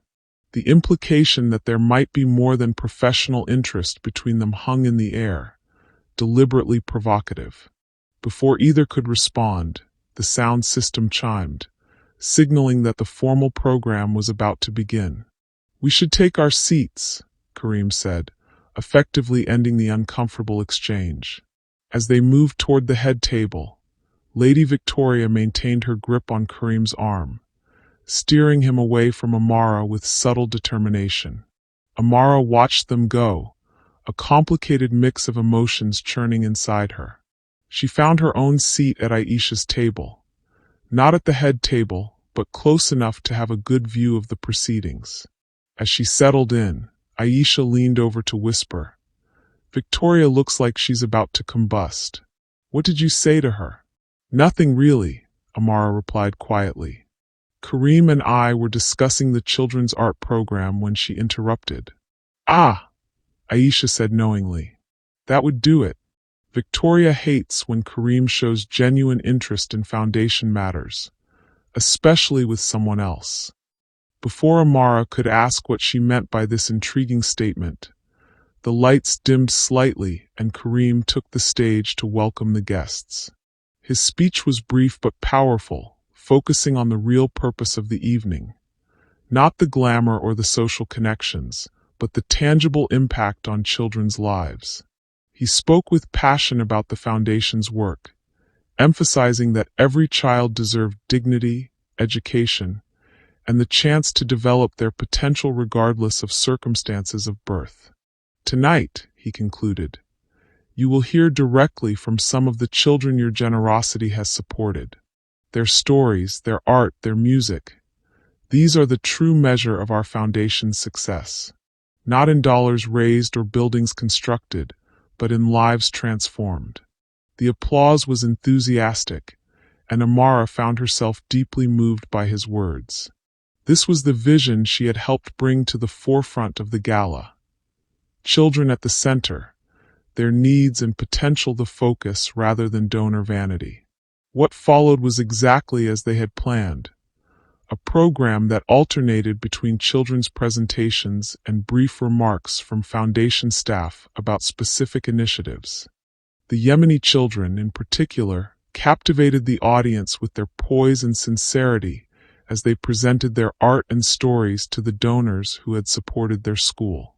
When 12-year-old Zara took the stage to deliver her speech about what education meant to her as a girl from a conflict zone, there wasn't a dry eye in the house. Her clear voice carried through the ballroom as she described her dreams of becoming a doctor and returning to help her community. "Before the foundation came to my village, girls like me did not go to school past age 10, she said simply. "Now I can dream of university, of becoming a doctor, of helping others. This is what your support means, not just books and buildings, but dreams and futures." The standing ovation that followed was spontaneous and heartfelt. Amara glanced toward the head table and saw Kareem watching the young girl with unmistakable pride. Beside him, Lady Victoria applauded politely, but her expression remained detached, as if she were merely going through the motions. The contrast between them had never been more stark. He deeply invested in these children's lives and futures, she performing the role of supportive fiancée without genuine engagement. As the formal program concluded and guests began to mingle again, Amara found herself approached by several donors eager to discuss the foundation's work in more detail. She answered their questions with confidence, drawing on her weeks of immersion in the foundation's programs and her own passion for its mission. "You should consider a permanent role with us," one board member told her after a particularly insightful exchange about digital storytelling strategies. "We need more people who understand both the programmatic and communication aspects of our work." "Thank you," Amara replied, touched by the endorsement. "It's definitely something I'm considering." As the evening progressed, Amara found herself enjoying the gala more than she had anticipated. The focus remained firmly on the foundation's work, with the children's presentations clearly the highlight for most guests. Even the most socially conscious donors seemed genuinely moved by the direct connection to those their contributions helped. She was speaking with a group of educators from one of the foundation's partner universities when she felt a presence beside her. Turning, she found Kareem, who had apparently extracted himself from the cluster of dignitaries he'd been speaking with. "I hope I'm not interrupting," he said to the group, "but I was hoping to borrow Ms. Johnson for a moment. There's a donor with specific questions about our digital storytelling initiative." The educators graciously made way, and Amara found herself being guided toward a quieter corner of the ballroom. To her surprise, there was no waiting donor. "I apologize for the deception," Kareem said with a small smile, "but I wanted to speak with you privately, and this seemed the most expedient way." "Is something wrong?" Amara asked, immediately concerned. "Not at all," he assured her. "Quite the opposite. The gala has been an unqualified success, exactly what we hoped for. The children are the center of attention. The donors are engaged with our actual work rather than the social aspects, and the pledges are already exceeding our projections." "That's wonderful," Amara said sincerely. "It is," he agreed, "and much of it is due to your input. You helped us refocus on what truly matters: the children and their needs, not the social positioning or appearance-based judgments that too often dominate such events." The praise warmed her, especially coming from him. "I just helped implement your vision," she said modestly. "The foundation's mission was always clear. It just needed to be more visible in the event itself." "You did far more than that," Kareem insisted. "You challenged assumptions, spoke truth to power, including mine, and refused to accept that appearance should determine worth." He paused, his expression growing more serious. "Which is why I hope you'll consider my offer to join the foundation permanently." Amara hesitated, the question she'd been avoiding rising to the surface. "And Lady Victoria? How would she feel about that?" Something flickered in Kareem's eyes, frustration, perhaps, or resignation. "Victoria's feelings about foundation staffing are not relevant to this decision," he repeated his earlier statement, but this time with a finality that suggested deeper implications. Before Amara could respond, they were interrupted by a commotion near the entrance to the ballroom. Turning, they saw a woman in a hotel uniform speaking urgently to one of the event staff, who then approached Kareem with obvious reluctance. "Your Excellency," the staff member said apologetically, "there's a situation that requires your attention. A guest has made inappropriate demands of the hotel staff." Kareem's expression darkened. "What kind of demands?" The staff member glanced uncomfortably at Amara, then back to Kareem. "Perhaps it would be better to discuss this privately, sir." "Amara is part of the foundation team," Kareem said firmly. "Whatever the issue is, she can hear it." Still hesitant, the staff member lowered his voice. "Lady Victoria has demanded that several service staff be removed from the ballroom immediately. She says they don't meet the appearance standards she specified." Anger flashed across Kareem's face, quickly controlled but unmistakable. "Where is this happening?" "In the service corridor, sir." Lady Victoria noticed the staff during dinner service and followed them to express her concerns. Without another word, Kareem strode toward the service entrance, his expression grim. After a moment's hesitation, Amara followed, concerned about the staff involved. In the service corridor just outside the ballroom, they found Lady Victoria berating a group of hotel employees. Among them, Amara recognized several housekeeping staff, including Jasmine, who looked both angry and humiliated. "Absolutely unacceptable," Lady Victoria was saying, her voice cold with disdain. "I specifically instructed that no staff over a size 8 be visible during this event. The Al-Fayeed name has standards to maintain." "Victoria." Kareem's voice cut through the corridor like steel. "What is the meaning of this?" Lady Victoria turned, momentarily startled by his appearance, then quickly composed herself. "Darling, I was just addressing a staffing issue. Nothing for you to concern yourself with.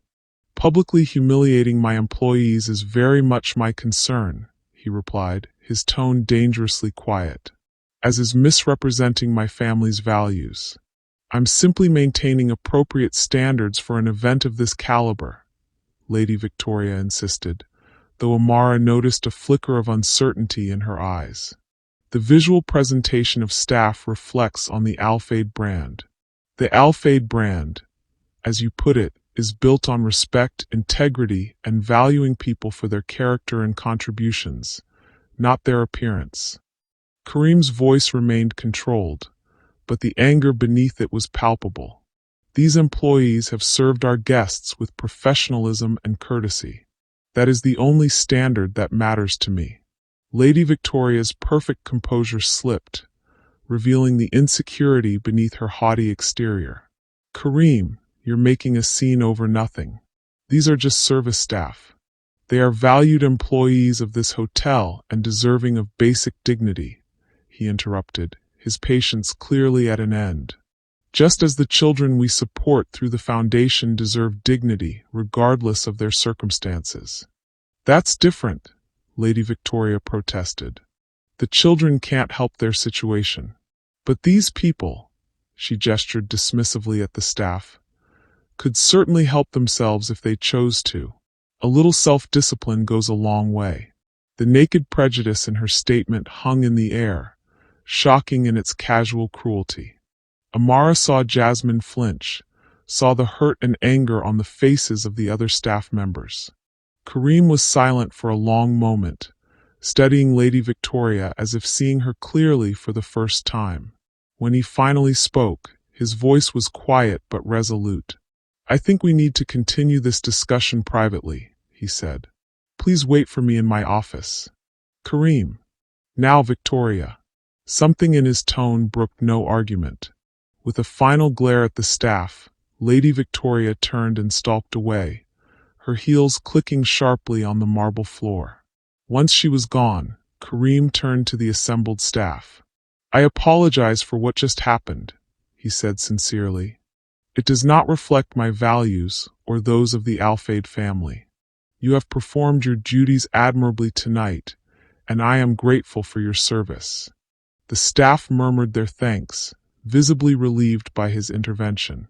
As they dispersed to return to their duties, Jasmine caught Amara's eye, giving her a small nod of appreciation. When they were alone in the corridor, Kareem turned to Amara, his expression troubled. "I owe you an apology as well," he said quietly, "for not addressing this behavior sooner, for allowing it to continue unchallenged." "You're addressing it now," Amara pointed out gently. "Too late," he replied, regret evident in his voice. "I've known for some time that Victoria's values don't align with mine, particularly regarding appearance and worth. I told myself it was a minor difference, something that could be overcome with time and understanding." He shook his head. "I was wrong." The admission, so honest and unguarded, touched Amara deeply. "What will you do?" she asked softly. Kareem met her gaze directly. "What I should have done months ago. End an engagement that was never based on shared values or genuine connection." He sighed. The business advantages that initially made the match seem sensible pale in comparison to the moral compromises it would require. Amara wasn't sure how to respond to this unexpected revelation. Part of her, a part she had been trying to ignore, felt a surge of hope at his words. But professional boundaries and common sense reminded her that his personal decisions had nothing to do with her. "I should return to the gala," she said finally. "People will be wondering where you are." "Of course," he agreed. "I need to speak with Victoria first, but I'll join you shortly." He hesitated, then added, "Amara, about the foundation position. We can discuss that another time," she interrupted gently. "Tonight should be about celebrating the gala's success and the children it benefits." He nodded, understanding in his eyes. "Another time, then." As Amara returned to the ballroom, her mind was spinning with the implications of what had just happened. Kareem ending his engagement to Lady Victoria. The possibility of a permanent position with the foundation. The way he had looked at her when he said her name. She pushed these thoughts aside, focusing instead on the remainder of the evening. The gala continued for another hour, with Kareem returning to fulfill his host duties, though Lady Victoria was noticeably absent. If the guests noticed anything amiss, they were too polite to comment. By the time the last donors departed, the gala had raised over $20 million for the foundation's programs, a record amount that reflected the event's renewed focus on impact rather than social prestige. "A triumph by any measure," Aisha declared as she joined Amara near the exit. "And largely thanks to your influence." "It was a team effort," Amara demurred, though she couldn't help feeling proud of what they had accomplished. "Speaking of teams," Aisha said, studying her thoughtfully, "have you decided about Kareem's offer? The foundation position?" "Not yet," Amara admitted. "There's a lot to consider." Aisha nodded, understanding in her eyes. "Take the time you need. But know that you've earned a place with us, Amara, not through charity or connection, but through your own merit and contribution." As Amara prepared to leave, she found herself reflecting on the evening's events. The gala had been a success beyond her expectations, centering the children and their needs while still satisfying the social requirements of such an event. The donors had responded enthusiastically to the revised approach, pledging record amounts for the foundation's programs. But it was the confrontation in the service corridor that lingered in her mind. The moment when Kareem had finally seen Lady Victoria's prejudice for what it was and chosen to act. It had been a turning point, not just for him personally, but for the values the Al-Fayeed name would represent going forward. As her car arrived to take her home, Amara felt a sense of possibility she hadn't experienced in years. The future suddenly seemed open with potential, not just professionally, but personally as well. Whatever tomorrow brought, she would face it with the confidence of someone who knew her true worth, not measured by appearance or status, but by character, contribution, and the courage to stand for what was right. Have you ever faced a moment when everything seemed to fall apart? Share a time when you hit rock bottom before finding your way back up. The morning after the gala, Amara woke to a flurry of notifications on her phone. News of the event's success had spread quickly, with several media outlets highlighting the record-breaking fundraising total and the powerful presentations by the children. But there was something else. Messages from Jasmine and other hotel staff, all variations on the same theme. "Have you seen the news?" Confused, Amara opened her news app to find the headline that had everyone talking. Sheikh Kareem Al-Fayeed ends engagement to Lady Victoria Blackwood. The article beneath detailed how the Sheikh had announced the end of his engagement immediately following the Children's Future Fund Gala, citing irreconcilable differences in values and priorities. Sources close to the couple reportedly claimed that tensions had been building for months, with the final break coming after a disagreement at the gala itself. Amara stared at her phone in disbelief. He had actually done it, ended the engagement that had been as much a business arrangement as a personal connection. and he had done it publicly, leaving no room for reconciliation or face-saving compromise. Before she could process this information, her phone rang with a call from Aisha. "I assume you've seen the news," Aisha said without preamble when Amara answered. "Just now," Amara confirmed. "It's unexpected." "Not to me," Aisha replied. "This has been coming for months." Victoria's behavior at the gala was simply the final straw. She paused. "Kareem would like to see you this morning, if you're available, to discuss the foundation position." Amara hesitated. Meeting with Kareem the morning after he had ended his engagement felt complicated, laden with implications she wasn't sure she was ready to face. "Is that appropriate?" she asked carefully. "Given the circumstances?" "This is a professional meeting about your career, Amara," Aisha said, though there was a hint of understanding in her voice. "Nothing more. Kareem is very clear about that." "All right," Amara agreed after a moment. "What time?" 11 at the foundation offices. Aisha paused, then added more gently, "And Amara? Try not to overthink this. The timing is unfortunate, but coincidental. Kareem's decision about Victoria has nothing to do with his professional respect for your work." The reassurance should have been comforting, but somehow it left Amara feeling oddly deflated. "Of course," she replied. "I'll see you at 11. After ending the call, Amara sat on the edge of her bed, trying to sort through her conflicting emotions. Relief that Lady Victoria's toxic influence would no longer affect the foundation's work. Concern about how the broken engagement might impact the relationships with the Blackwood family's banking connections. And beneath it all, a small, persistent flutter of hope that she immediately tried to suppress. Whatever her personal feelings might be, Kareem was her employer, potentially her future employer if she accepted the foundation position.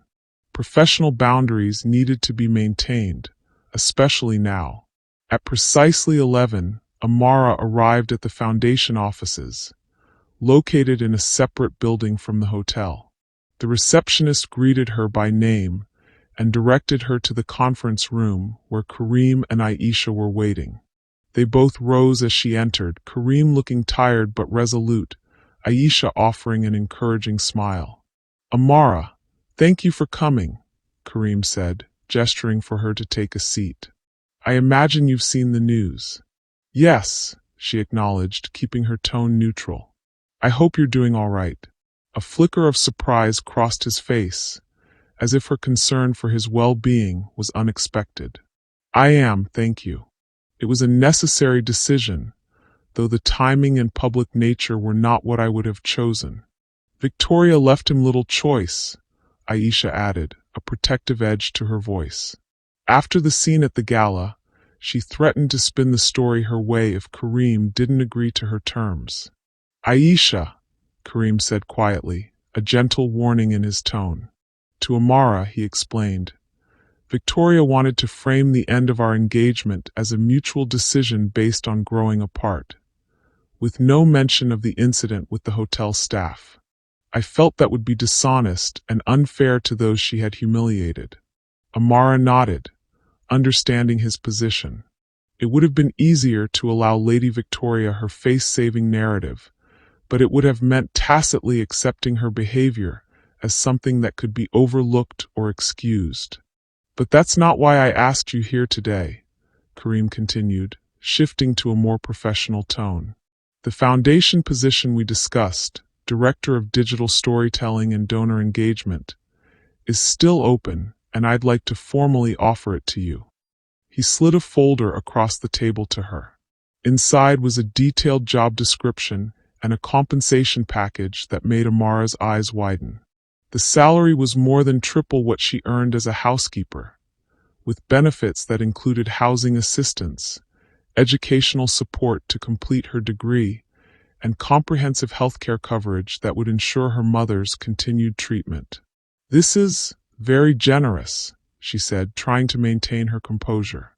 "It's commensurate with the role and your qualifications," Kareem replied matter-of-factly. The position would involve overseeing all digital communication for the foundation, developing storytelling strategies to engage donors, and ensuring that the children's voices remain central to our messaging. As he outlined the responsibilities and opportunities of the role, Amara found herself growing excited despite her earlier reservations.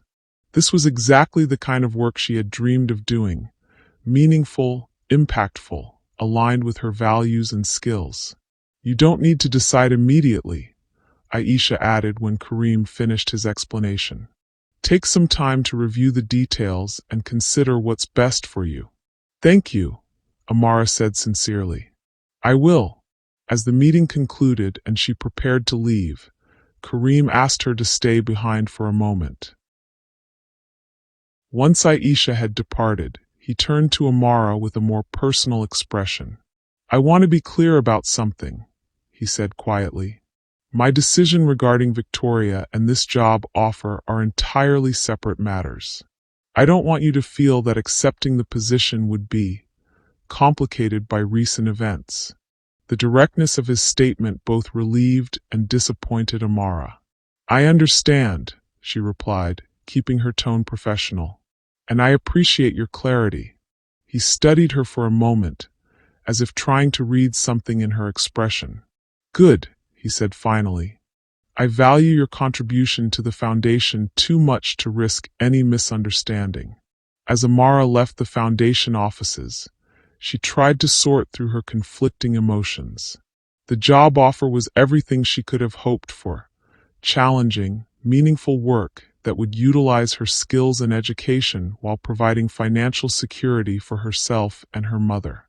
Yet she couldn't help feeling that something had shifted between her and Kareem. The warmth and connection she had sensed during the gala seemed to have been replaced by a careful professional distance. It was appropriate, of course, necessary even, but still somehow disappointing. Back at her apartment, Amara called her mother to share the news about the job offer. Elaine Johnson's joy and pride were evident even through the phone. Oh, sweetheart, that's wonderful, she exclaimed. Director of Digital Storytelling, it sounds perfect for you. It does seem like a good fit, Amara agreed, smiling at her mother's enthusiasm. And the salary would mean we wouldn't have to worry about your medical bills anymore. Don't you dare make this decision based on my treatment, Elaine said firmly. Dr. Patel says I'm responding well to the new protocol. You need to choose what's right for you, not what helps me. I know, Mom, Amara assured her, but it's a factor I can't ignore. And honestly, the job itself is exactly what I would have chosen if I could design my own position.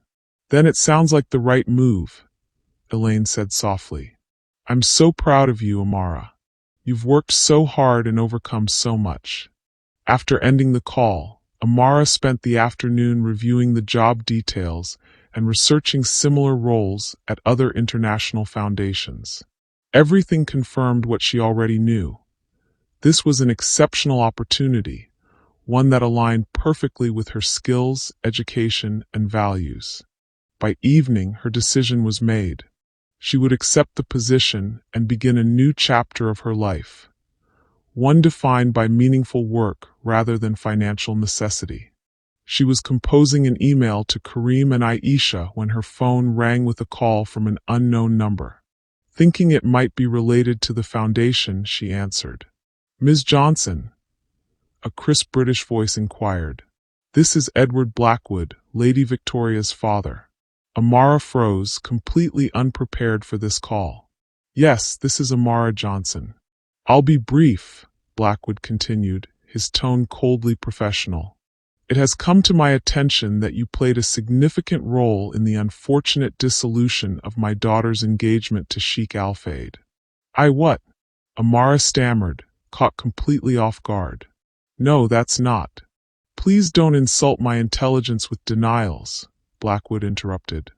Victoria has explained the situation quite thoroughly. Your influence over the Sheikh and his foundation has been noted by several observers. Amara's mind raced, trying to make sense of this accusation. Mr. Blackwood, I assure you, I had nothing to do with Sheikh Karim's personal decisions. I was hired to help with the gala preparations, nothing more. Ms. Johnson, Blackwood's voice hardened. The Blackwood family has significant interests in the Middle East banking sector. Interests that were to be secured through my daughter's marriage to Sheikh Al-Fayeed. Now those interests are at risk, and my family is facing considerable embarrassment in international circles. I'm sorry for your family's situation, Amara said carefully, but I don't see how it involves me. It involves you because you have inserted yourself where you don't belong, Blackwood replied coldly, and there will be consequences for that interference. A chill ran down Amara's spine at the thinly veiled threat. What exactly are you suggesting, Mr. Blackwood? I'm not suggesting anything, he said smoothly. I'm simply informing you that actions have consequences. The Al-Fayeed Foundation relies heavily on international banking relationships for its operations. Relationships that my family influences significantly. The implication was clear. If Amara accepted the foundation position, the Blackwood family would use their banking connections to create problems for the foundation's work. You would harm children in need to punish me for something I didn't do? Amara asked, disbelief and anger rising in her voice. I would protect my family's interests and reputation, Blackwood corrected. How that affects others is entirely dependent on the choices made by those involved. He paused, including your choice about whether to accept Sheikh Al-Fayeed's job offer. Before Amara could respond, he continued, I understand your mother is receiving specialized treatment for her cancer. Treatment that would be difficult to maintain without the Al-Fayeed connection. That would be unfortunate to lose. The threat to her mother's care sent a surge of fear through Amara, quickly followed by fury. Are you threatening my mother's medical treatment? I'm merely pointing out the interconnected nature of these matters, Blackwood replied, his tone still coldly professional. Your decision about the foundation position will have ripple effects beyond your own career. I suggest you consider those effects carefully. With that, he ended the call, leaving Amara staring at her phone in shock and anger. The Blackwoods were threatening not just her career opportunity, but her mother's health. All because Lady Victoria had apparently blamed her for the broken engagement. Her first instinct was to call Karim immediately, to warn him about the Blackwoods' threats. But as her initial shock subsided, doubt crept in. What if telling Karim made things worse? What if it appeared she was trying to drive an even deeper wedge between him and the Blackwood family? And more selfishly, what if he thought she was using the situation to gain sympathy or special treatment? No, she needed to think this through carefully. The Blackwoods clearly had significant influence in banking circles that could impact the foundation's operations. And while Karim was wealthy and powerful, even he couldn't ignore the potential damage to his charitable work if major financial institutions began creating obstacles. As for her mother's treatment, the thought of anything interrupting the protocol that was finally showing results was terrifying. Elaine had suffered enough. She deserved to heal without becoming collateral damage in a power struggle between wealthy families. Amara spent a restless night weighing her options. By morning, she had reached a painful but clear decision. She would decline the foundation position and return to her housekeeping job at the hotel. It wasn't what she wanted, but it would remove any pretext for the Blackwoods to target the foundation or her mother's care. With a heavy heart, she composed an email to Karim and Aisha. Dear Sheikh Al-Fayeed and Ms. Al-Fayeed, after careful consideration, I must respectfully decline the position of Director of Digital Storytelling and Donor Engagement. While I am deeply honored by the offer and believe strongly in the Foundation's mission, personal circumstances make it impossible for me to accept at this time. I am grateful for the opportunity to have contributed to the gala's success and to have worked alongside such dedicated professionals. The Foundation's commitment to children's dignity and potential is inspiring, and I will continue to support its mission in whatever ways I can. Thank you for your understanding and for the trust you placed in me during our work together. Sincerely, Amara Johnson. She read the email several times, ensuring it conveyed gratitude and professionalism without revealing the true reason for her decision. Then, before she could reconsider, she pressed send. Almost immediately, her phone rang with a call from Aisha. Amara let it go to voicemail, not trusting herself to maintain her composure in a direct conversation. A text followed. Amara, please call me. Your email was unexpected and concerning. Whatever the issue is, I'm sure we can address it. More calls came throughout the morning, from Aisha, from the foundation's HR director, and finally from Kareem himself. Amara ignored them all, focusing instead on preparing for her return to housekeeping duties the following day. She had just finished ironing her uniform when a knock came at her apartment door. Opening it, she found Aisha standing in the hallway, concern evident on her face. "May I come in?" she asked simply. Reluctantly, Amara stepped aside to let her enter. Her small apartment felt suddenly inadequate with Aisha's elegant presence, though the other woman showed no sign of noticing the modest surroundings. "You've been avoiding our calls," Aisha said without preamble, "and your email raised more questions than it answered. What's going on, Amara?" "I explained in my email," Amara replied, trying to keep her voice steady. "Personal circumstances make it impossible for me to accept the position right now." "What circumstances?" Aisha pressed gently. "Just yesterday you seemed excited about the opportunity. What changed overnight?" Amara hesitated, torn between maintaining her silence and confiding in someone she had come to trust. "It's complicated," she said finally. "I have time," Aisha replied, settling onto Amara's small sofa. "And I'm a good listener." Something in her calm, non-judgmental demeanor broke through Amara's resolve. With a sigh, she sat beside Aisha and explained Edward Blackwood's call and threats.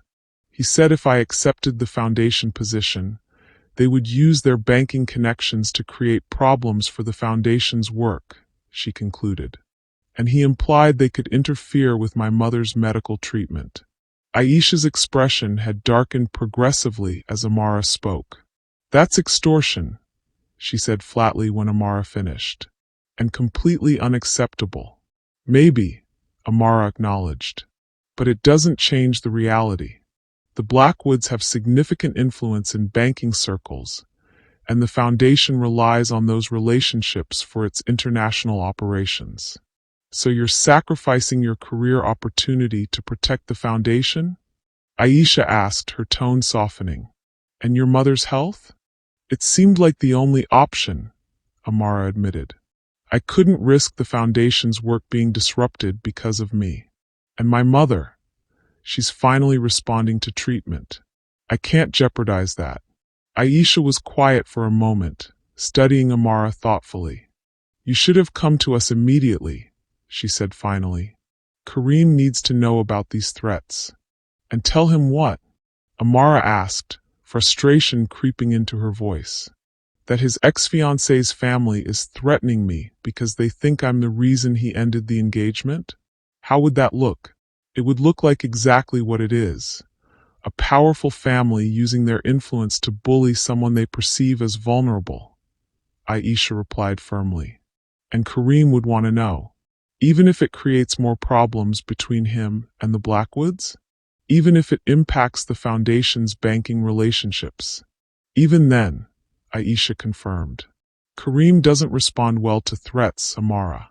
Especially not threats against people he cares about."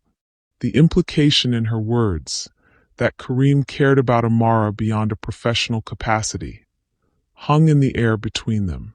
"I don't want to be the cause of more conflict," Amara said quietly. "The foundation's work is too important. And you think Kareem would want that work protected through the sacrifice of someone he values?" Aisha asked gently.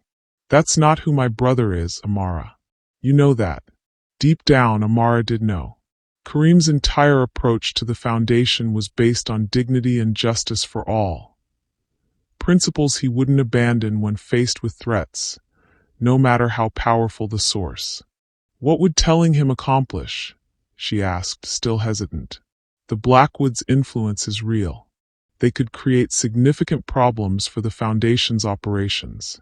Perhaps, Aisha acknowledged. But they're not the only banking family in the world. And Kareem has his own connections and resources. She reached for Amara's hand. Trust him with the truth, Amara. Let him decide how to respond.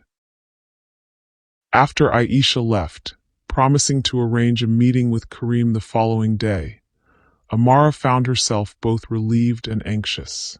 Sharing the burden of the Blackwoods' threats had lifted a weight from her shoulders, but the prospect of facing Kareem with this information was daunting.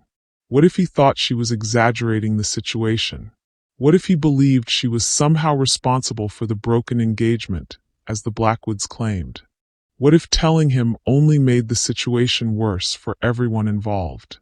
These questions circled in her mind as she tried to sleep that night, leading to restless dreams and a sense of foreboding that followed her into the morning. She was preparing for her meeting with Kareem when her phone rang with a call from Chicago Memorial Hospital. Anxiety spiking, she answered immediately. "Ms. Johnson? This is Dr. Patel's office calling about your mother, Elaine Johnson. Is she all right?"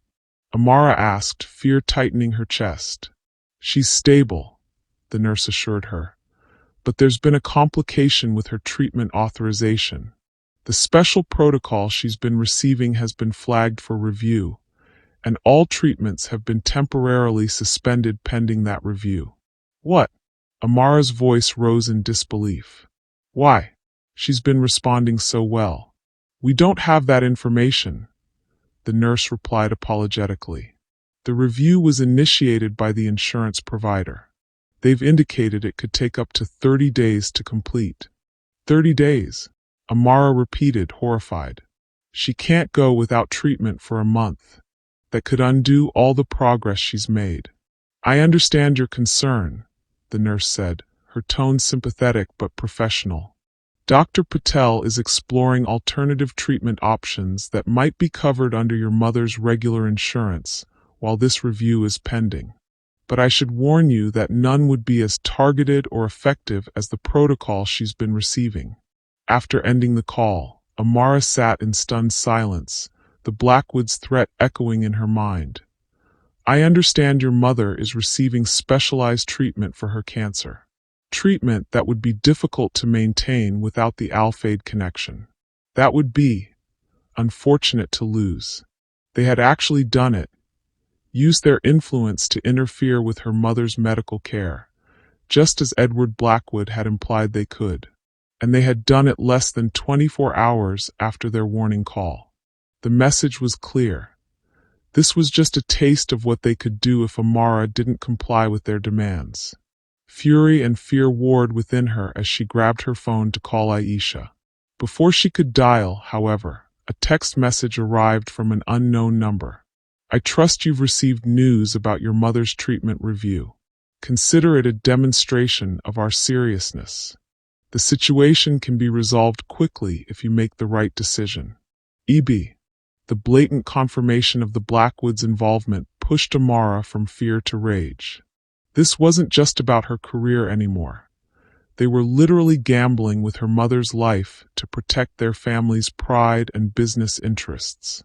When she arrived at the Foundation offices for her meeting with Kareem, her anger had hardened into resolve. She would tell him everything: the call from Edward Blackwood, the threats against the Foundation, and now the concrete action against her mother's treatment. Kareem received her in his private office, his expression concerned as she entered. "Amara," he greeted her, rising from behind his desk. "Aisha mentioned you had something important to discuss." "Yes," she confirmed, taking the seat he indicated. "It's about why I declined the Foundation position." As succinctly as possible, she explained Edward Blackwood's call, the threats against both the Foundation and her mother's treatment, and the text message she had received that morning confirming their involvement in the sudden review of her mother's care. Kareem listened without interruption, his expression growing progressively darker. When she finished, he was silent for a long moment, his anger evident in the tension of his jaw and the coldness in his eyes. "Show me the text," he said finally, his voice controlled but with an undercurrent of fury. Amara handed him her phone, open to Blackwood's message. He read it, then set the phone down carefully, as if restraining himself from throwing it across the room. "This is unacceptable," he said, each word precise and measured. "Using your mother's health as leverage is beyond contemptible." "It's effective, though," Amara pointed out, her own anger mingling with resignation. "They know exactly where to apply pressure." "And you thought the solution was to sacrifice your career opportunity?" Kareem asked, studying her intently. "To protect both the foundation and your mother's treatment?" "It seemed like the only option," Amara admitted. "The Blackwoods have significant influence in banking circles. They could create real problems for the foundation's operations." "They could try," Kareem acknowledged. "But the Al-Fayeed family has been in business for generations, Amara. We have our own connections and resources." His expression softened slightly. "What concerns me more is that you felt you needed to handle this alone, rather than coming to me immediately." "I didn't want to create more problems between you and the Blackwoods," Amara explained. "And I was afraid it might seem like I was somehow confirming their accusation that I was responsible for your broken engagement." Understanding dawned in Kareem's eyes. "Ah, so that's what this is really about. Victoria has convinced her family that you influenced my decision to end our engagement." "Apparently," Amara confirmed, uncomfortable with the direction of the conversation. "And did you believe that might be true?" he asked quietly. "That my decision was influenced by feelings for you?" The directness of the question caught Amara off guard. I don't know," she admitted, her cheeks warming. "We worked closely together on the gala. There were moments when I thought. But then after the engagement ended, you seemed so careful to maintain professional distance." "Because I didn't want you to feel pressured or uncomfortable," Kareem explained, his expression softening further. "Especially regarding the foundation position. I wanted that offer to stand entirely on its own merits, separate from any personal considerations." The implication that there were personal considerations to separate hung in the air between them, neither quite ready to address it directly. "The Blackwoods' actions change things," Kareem continued after a moment. "They've made this personal by targeting your mother's health. That requires an immediate response." "What kind of response?" Amara asked, both relieved by the shift back to practical matters and concerned about potential escalation. "First, ensuring your mother's treatment continues without interruption," Kareem said firmly. "I'll have our medical team contact Dr. Patel directly to arrange alternative funding that bypasses the insurance review entirely." "Thank you," Amara said sincerely, relief washing over her at the thought of her mother's treatment resuming. "Second, addressing the broader threat to the foundation," Kareem continued. "The Blackwoods do have significant banking connections, but they're not the only players in that arena. I'll speak with our financial team about diversifying our banking relationships to reduce any potential leverage." His calm, strategic approach reassured Amara. This wasn't an emotional reaction, but a measured response to a genuine threat. "And third," Kareem said, his tone softening, "reconsidering your decision about the foundation position. The offer still stands, Amara. I won't allow the Blackwoods' threats to deprive the foundation of your talents or you of an opportunity you've earned through your own merit." Amara hesitated, the fear of further retaliation still present despite Kareem's reassurances. "What if they escalate?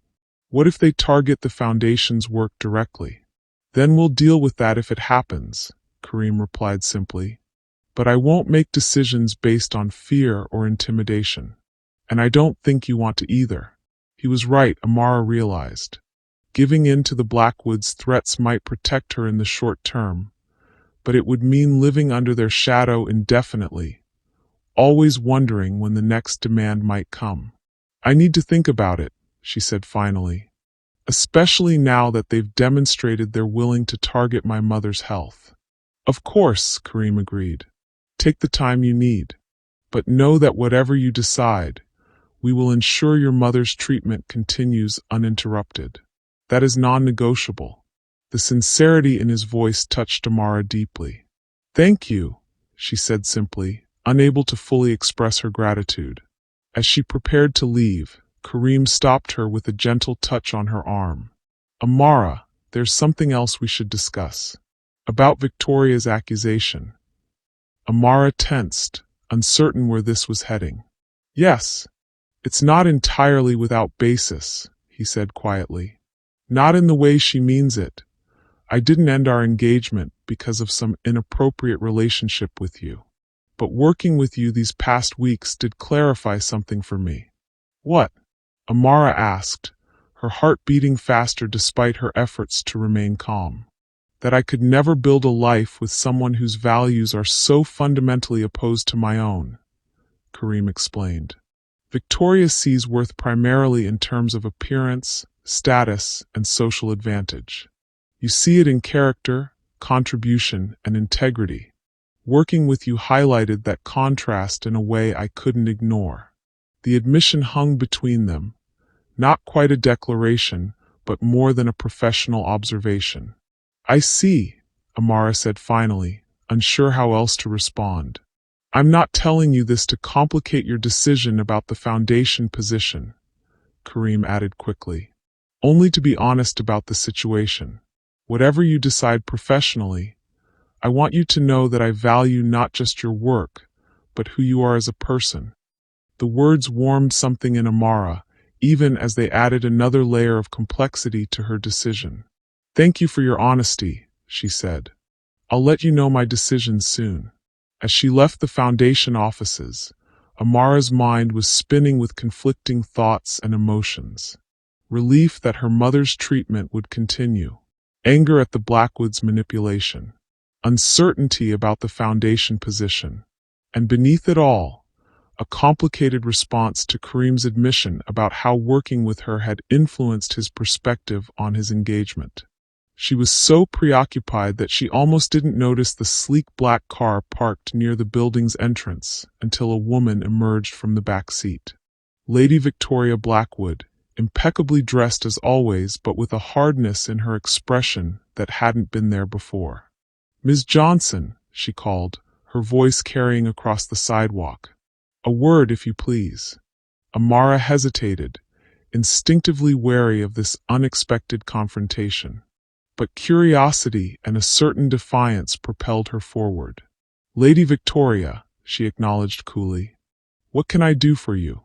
You can stop playing the innocent, Victoria replied, her perfect composure slipping to reveal the anger beneath. My father informed me of your conversation.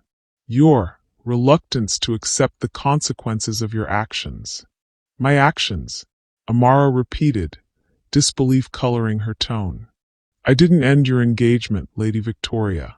Sheikh Al-Fayeed made that decision himself. After you poisoned him against me, Victoria hissed, stepping closer. Don't pretend you haven't been manipulating this situation from the beginning. The devoted employee, so concerned about the Foundation's mission, so understanding of Kareem's values. It was a masterful performance. The accusation was so far from reality that Amara almost laughed. Is that really what you think happened? That I orchestrated all of this as some kind of, what, gold-digging scheme? Don't be crude, Victoria snapped. Though I suppose that's asking too much, given your background. She straightened, regaining some of her composure. I don't know what your endgame is, Ms. Johnson, but I do know this. The Al-Fayeed family operates in circles you can barely comprehend. Circles where connections and influence determine everything from business success to social standing. Is that a threat? Amara asked directly. It's a reality check, Victoria corrected. My family has been part of those circles for generations. We have relationships with banking houses, royal families, and government officials across Europe and the Middle East. Relationships that can open doors or close them permanently. She stepped closer, her voice dropping to ensure their conversation remained private. The treatment review is just the beginning, Ms. Johnson. If you accept that foundation position, if you continue to insert yourself into Kareem's life, my family will ensure that both you and the foundation regret it. The naked hostility in her tone confirmed what Amara had already suspected. This wasn't just about business interests or social embarrassment. Victoria genuinely believed Amara had somehow stolen Kareem from her, and her wounded pride demanded retribution. I understand you're hurt and angry, Amara said, keeping her voice level.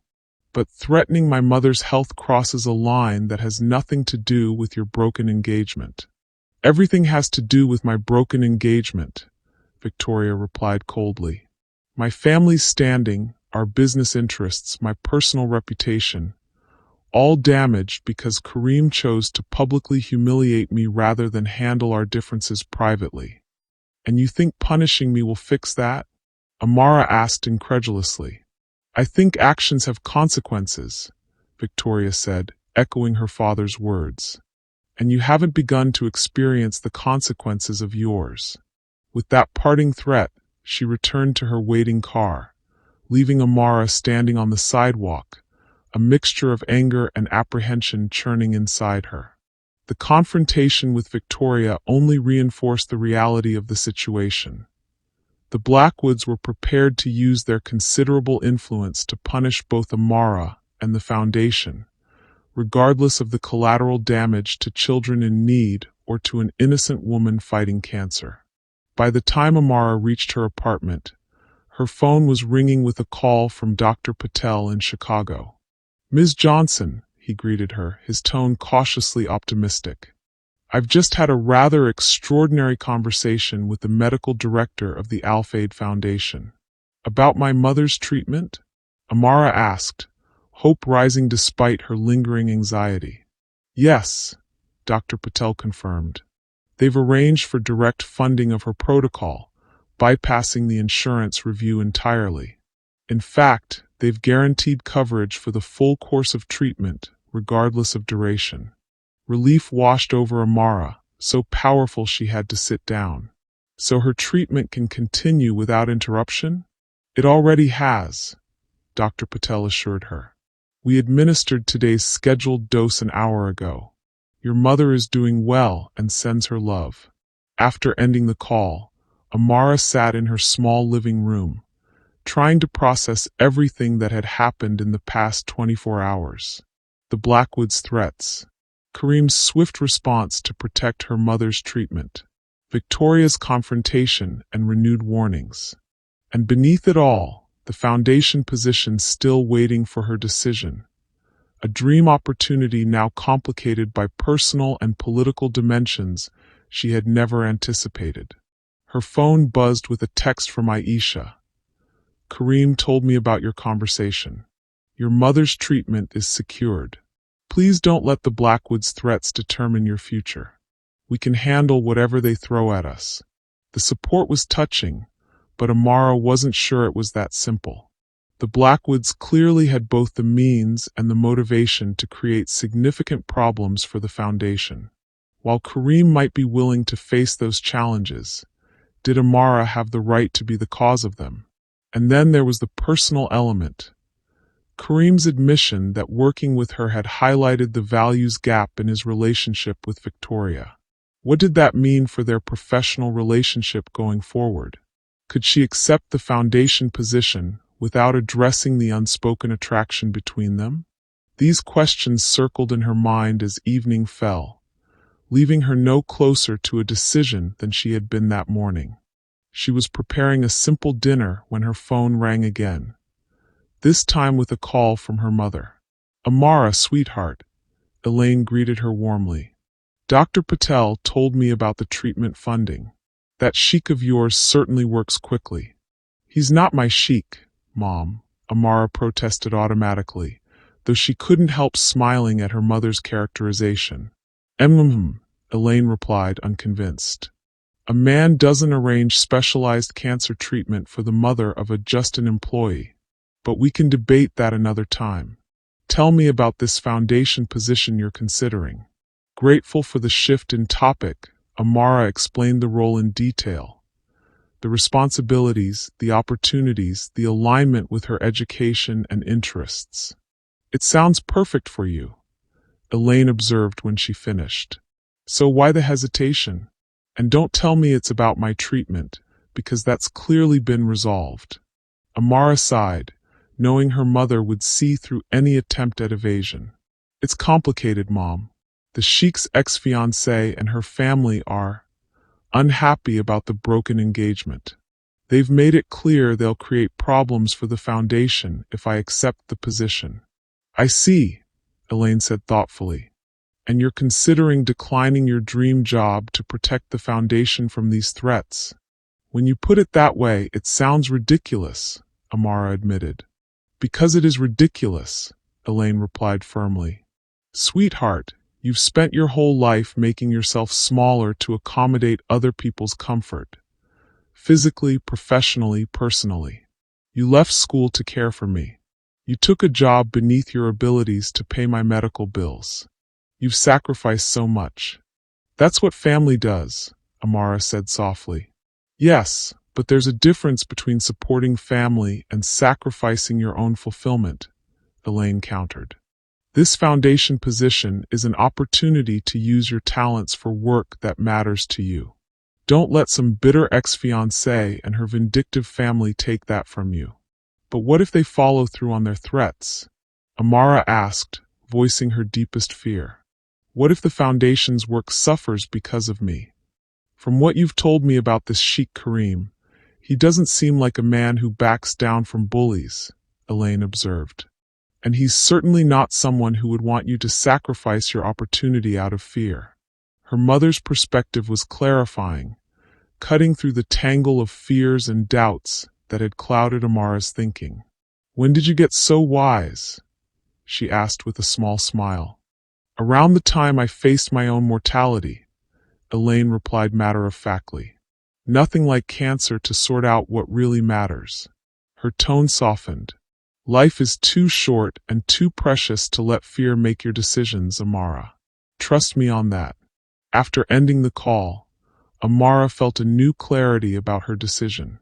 Her mother was right. She had spent too much of her life making herself smaller, accommodating others' expectations and comfort at the expense of her own fulfillment. The foundation position was an opportunity to step fully into her potential, to do work that mattered deeply to her. And while the Blackwood's threats were real, so was Karim's determination to protect both her and the foundation's mission. She was composing an email to accept the position when her phone rang once more, this time with a call from Karim himself. Amara, he greeted her, his voice tense in a way she hadn't heard before. I'm sorry to call so late, but there's been a development you should know about. What's happened? She asked, immediately concerned. The Blackwoods have moved more quickly than anticipated, he explained. They've leveraged their banking connections to freeze several of the Foundation's international accounts that fund our schools in Yemen, Syria, and Lebanon. Amara's heart sank. The children's programs? Yes, Karim confirmed, frustration evident in his voice. Staff salaries, supply purchases, facility maintenance, all temporarily suspended while the banks conduct routine compliance reviews. They actually did it, Amara said, disbelief giving way to anger. They're punishing innocent children to get back at you. At us. So it seems, Karim agreed grimly. Our financial team is working to reroute funds through alternative channels, but it will take time during which our programs will be operating with severely limited resources. The implications were devastating. Teachers going unpaid. Children without adequate supplies or safe facilities. All because the Blackwoods were determined to punish Karim for ending his engagement and Amara for her perceived role in that decision. "This is my fault," she said quietly, guilt washing over her. "If I hadn't gotten involved with the gala, if I had just stayed in housekeeping where I belonged." "Stop," Kareem interrupted firmly. "This is not your fault, Amara. The Blackwoods are responsible for their own actions. And I am responsible for my decision to end the engagement with Victoria. A decision I made because it was right for me, not because of any inappropriate influence from you." His words were meant to reassure, but they couldn't erase the reality. Children were suffering because of a situation Amara was part of, however unwillingly. "What can I do?" she asked, needing to take some action, however small, to address the crisis. "For now, nothing," Kareem replied. "I'm working with our legal and financial teams to resolve the situation. I just wanted you to know what was happening and to assure you that we will find a solution." "And in the meantime?" Amara pressed. "What about the children in those programs?" There was a brief silence before Kareem answered. "In the meantime, they will face hardships we had promised to protect them from. That is the reality we must acknowledge, even as we work to change it." The honesty of his response, the refusal to offer false reassurances, only deepened Amara's respect for him and her determination to find a solution. "I need to think," she said finally, "about all of this. The position, the Blackwoods, everything." "Of course," Kareem agreed. "Take the time you need. Just know that whatever you decide about the foundation position, we will continue to fight the Blackwoods' actions. This isn't just about you or me anymore. It's about the children we've promised to support." After ending the call, Amara sat in her darkened apartment, the weight of the situation pressing down on her. The Blackwoods had escalated beyond threats to actual harm.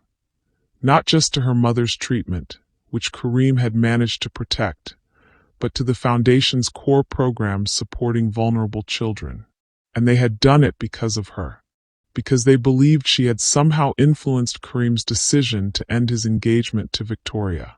The irony was that their actions were only confirming the very character flaws that had led to the broken engagement in the first place. The willingness to harm others to protect their own interests. The valuing of appearance and status over substance and integrity. As midnight approached, Amara reached a decision. Not about the Foundation position, which still felt too complicated to resolve, but about her immediate next steps. She would return to work at the hotel tomorrow, resuming her housekeeping duties while she considered her options. It wasn't a permanent solution, but it would give her time to think without the pressure of an immediate decision about the Foundation role. And perhaps, by removing herself temporarily from the situation, she could reduce the Blackwoods' motivation to continue targeting the Foundation's programs. With that plan in mind, she finally fell into a restless sleep, her dreams filled with images of children waiting for help that couldn't reach them, blocked by invisible barriers of banking regulations and elite family influence.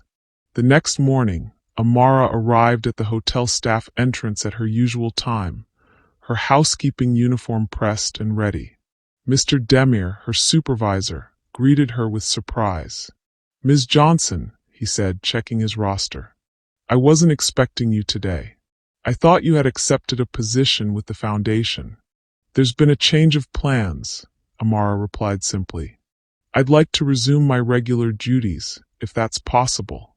Mr. Demir studied her for a moment, clearly curious but professional enough not to pry. "Of course. Your position hasn't been filled yet. You can start immediately." As Amara changed into her uniform in the staff locker room, she was greeted warmly by her former colleagues, including Jasmine, who pulled her aside with concerned eyes. "What happened?" she asked quietly. "Everyone's talking about how you were offered some big position with the Sheikh'S Foundation after the gala." "It's complicated," Amara replied, not ready to explain the full situation. "Let's just say there were some unexpected obstacles." Jasmine looked skeptical, but didn't press further. Well, for what it's worth, you were amazing at that gala. The way you stood up for us when that Victoria woman tried to have us removed. No one's ever done that before. The simple gratitude in her friend's voice reminded Amara of what was really at stake in this situation. Not just her career opportunity or even the foundation's programs, but the basic dignity of people judged and dismissed based on their appearance or status. As she began her familiar cleaning routine, moving through the hotel's luxury suites with practiced efficiency, Amara found a strange comfort in the physical work. There was clarity in these tasks, a straightforward relationship between effort and result that had been missing from the complex emotional and political landscape of the past few days. She was finishing her third suite when her phone buzzed with a text from Aisha. "Kareem told me you've returned to housekeeping. We need to talk. Lunch in my office." Amara hesitated, then replied, "Not today. I need some time to think." Aisha's response came quickly, "I understand. But don't make any final decisions without talking to us first. The situation is evolving." Curious about what that might mean, Amara was tempted to ask for details. But she resisted, knowing that further engagement would only pull her back into the complicated dynamics she was trying to gain perspective on. By midday, she had settled into the rhythm of her work, finding an almost meditative quality in the familiar routines. She was preparing to clean the next suite on her list when Mr. Demir approached with an unusual request. "Ms. Johnson, there's a situation in the royal suite that requires your attention," he said, his expression suggesting this was not a standard cleaning matter. "The royal suite?" Amara repeated, surprised. "That's not on my regular rotation." "No, but the guest has specifically requested you," Mr. Demir explained, clearly as puzzled by this as she was. "A Mr. Edward Blackwood." Amara froze, the name sending a chill through her. Edward Blackwood, Victoria's father, the man who had threatened her mother's treatment and the foundation's programs, was staying in the hotel's most exclusive accommodation and had asked for her specifically. "Did he say why?" she asked, trying to keep her voice steady. "Only that he wished to discuss a matter of mutual interest," Mr. Demir replied. "I can assign someone else if you're uncomfortable, though it might create difficulties. Mr. Blackwood is a very important guest." The implication was clear. Refusing the request could potentially jeopardize Amara's position at the hotel, especially since she had only just returned to her role. "No, it's fine," she said, making a quick decision. "I'll go." As she rode the elevator to the top floor where the royal suite was located, Amara tried to prepare herself for whatever confrontation awaited. Edward Blackwood had already demonstrated his willingness to use his influence to harm both her family and the foundation's work. What more could he want from this meeting? When she reached the suite, she knocked professionally on the door, determined to maintain her composure regardless of what transpired. The door opened to reveal Edward Blackwood himself. A tall, distinguished man in his 60s with the same aristocratic features as his daughter, though his expression held a coldness Victoria's merely hinted at. "Ms. Johnson," he greeted her with a thin smile. "Thank you for coming. Please enter." Stepping into the opulent suite, Amara was immediately struck by its size and luxury. Easily 4 times larger than her entire apartment, with panoramic views of Dubai's skyline and the Persian Gulf beyond. "Impressive, isn't it?" Blackwood commented, noting her reaction. "The Al-Fayeed family certainly knows how to create an atmosphere of exclusivity. It's one of the qualities that made them suitable connections for our family's interests." "You didn't ask me here to discuss hotel architecture, Mr. Blackwood," Amara said directly, unwilling to engage in false pleasantries. "What do you want?" His eyebrows rose slightly at her directness. "Straight to business." "I can appreciate that." He gestured toward a seating area. "Please sit. What I have to say will take a few minutes." Reluctantly, Amara perched on the edge of an elegant armchair, maintaining a formal posture that reflected her role as hotel staff rather than a social visitor. "I've been observing the situation with interest," Blackwood began, taking a seat across from her. "Your return to housekeeping duties. The foundation scrambled to reroute funds to their affected programs. Sheikh Al-Fayeed's rather impressive efforts to protect your mother's medical treatment. The casual way he referenced these matters, as if they were moves in a game rather than real issues affecting real lives, only reinforced Amara's dislike of the man. And," she prompted, keeping her tone neutral despite her growing anger. "And I find myself curious about your motivations," Blackwood continued, studying her with clinical interest. "Most people in your position would have accepted the foundation role regardless of potential consequences. The salary alone would be transformative for someone of your background." "My background," Amara repeated, unable to keep a hint of challenge from her voice. "Working class," Blackwood clarified smoothly. "Limited education. Supporting an ill parent. The typical profile of someone who would prioritize immediate financial gain over longer-term considerations." The casual classism in his assessment was breathtaking, but Amara refused to show how deeply it offended her.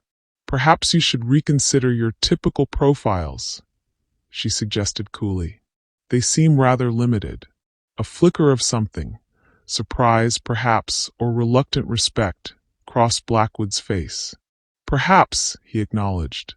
"Though in my experience, people are remarkably predictable when their self-interest is at stake." "Is that why you're targeting children's programs?" Amara asked directly. "Because you predicted it would serve your self-interest?"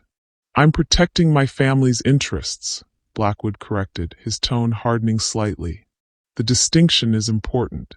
The Al-Fayeed Foundation is merely collateral damage in a larger equation." "Those collateral damages are real children," Amara pointed out, her control slipping as anger rose within her. "Children who need the education, healthcare, and safe housing the foundation provides.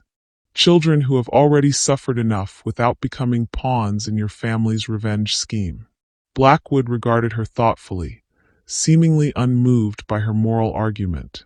"You care deeply about these children you've never met," he observed.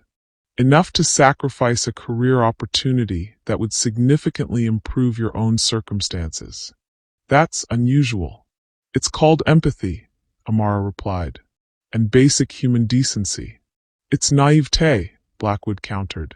"The world doesn't operate on empathy, Ms. Johnson. It operates on power, influence, and strategic relationships. The sooner you understand that reality, the better equipped you'll be to navigate it. If understanding reality means accepting that it's acceptable to harm vulnerable children to protect your family's pride, I'll stick with naivete, thanks," Amara said firmly. Blackwood's laugh was short and without humor. "Your moral indignation is admirable, but ultimately irrelevant. The banking reviews will continue until certain conditions are met." "What conditions?" Amara asked, though she suspected she already knew the answer. "First, you will formally and permanently decline the foundation position," Blackwood stated, his tone making it clear these were non-negotiable demands. "Second, you will resign from the hotel and return to the United States. And third, you will have no further contact with Sheikh Al-Fayeed or his sister, professionally or personally." The comprehensive nature of his demands took Amara's breath away. He wasn't just asking her to decline the foundation role. He wanted her gone entirely, removed from Dubai and from any connection to the Al-Fayeed family. "And if I refuse?" she asked, though the answer was obvious. "Then the banking reviews will continue indefinitely," Blackwood replied simply. "The foundation's programs will remain unfunded. The children you care so deeply about will suffer the consequences of your refusal." The naked manipulation infuriated Amara, but she forced herself to remain outwardly calm. "You're asking me to uproot my entire life based on a completely false premise. that I somehow influenced Sheikh Al-Fayeed's decision to end his engagement to your daughter. The premise is irrelevant, Blackwood dismissed with a wave of his hand. What matters is the perception. Victoria believes you played a role in the dissolution of her engagement. That belief, whether accurate or not, has created a situation that requires resolution. At my expense, Amara noted bitterly. At everyone's expense, potentially, Blackwood corrected. Unless you make the sensible choice. The sensible choice. Sacrifice her own opportunities, leave her job and the country she had come to see as home, cut all ties with people she had grown to care about deeply. All to protect children's programs from the Blackwoods' vindictive financial maneuvering. It was emotional blackmail of the most calculated kind. And the worst part was that it was working, because Amara couldn't bear the thought of children suffering because of a situation she was part of, however unwillingly. I need time to consider, she said finally, unwilling to commit to such a life-altering decision on the spot. You have until tomorrow morning, Blackwood replied, unmoved by her request for more time. After that, the banking reviews become permanent, and the Foundation's programs in those regions will effectively cease to exist. The ultimatum hung in the air between them, its cruelty matched only by its effectiveness. Amara rose from her seat, needing to escape the suffocating presence of this man who viewed human lives as mere variables in his family's power calculations. I'll let you know my decision, she said stiffly, turning to leave. One more thing, Ms. Johnson, Blackwood called after her. This conversation remains between us. If you inform Sheikh Al-Fayeed of our discussion, all offers are void, and the consequences will be immediate and irreversible.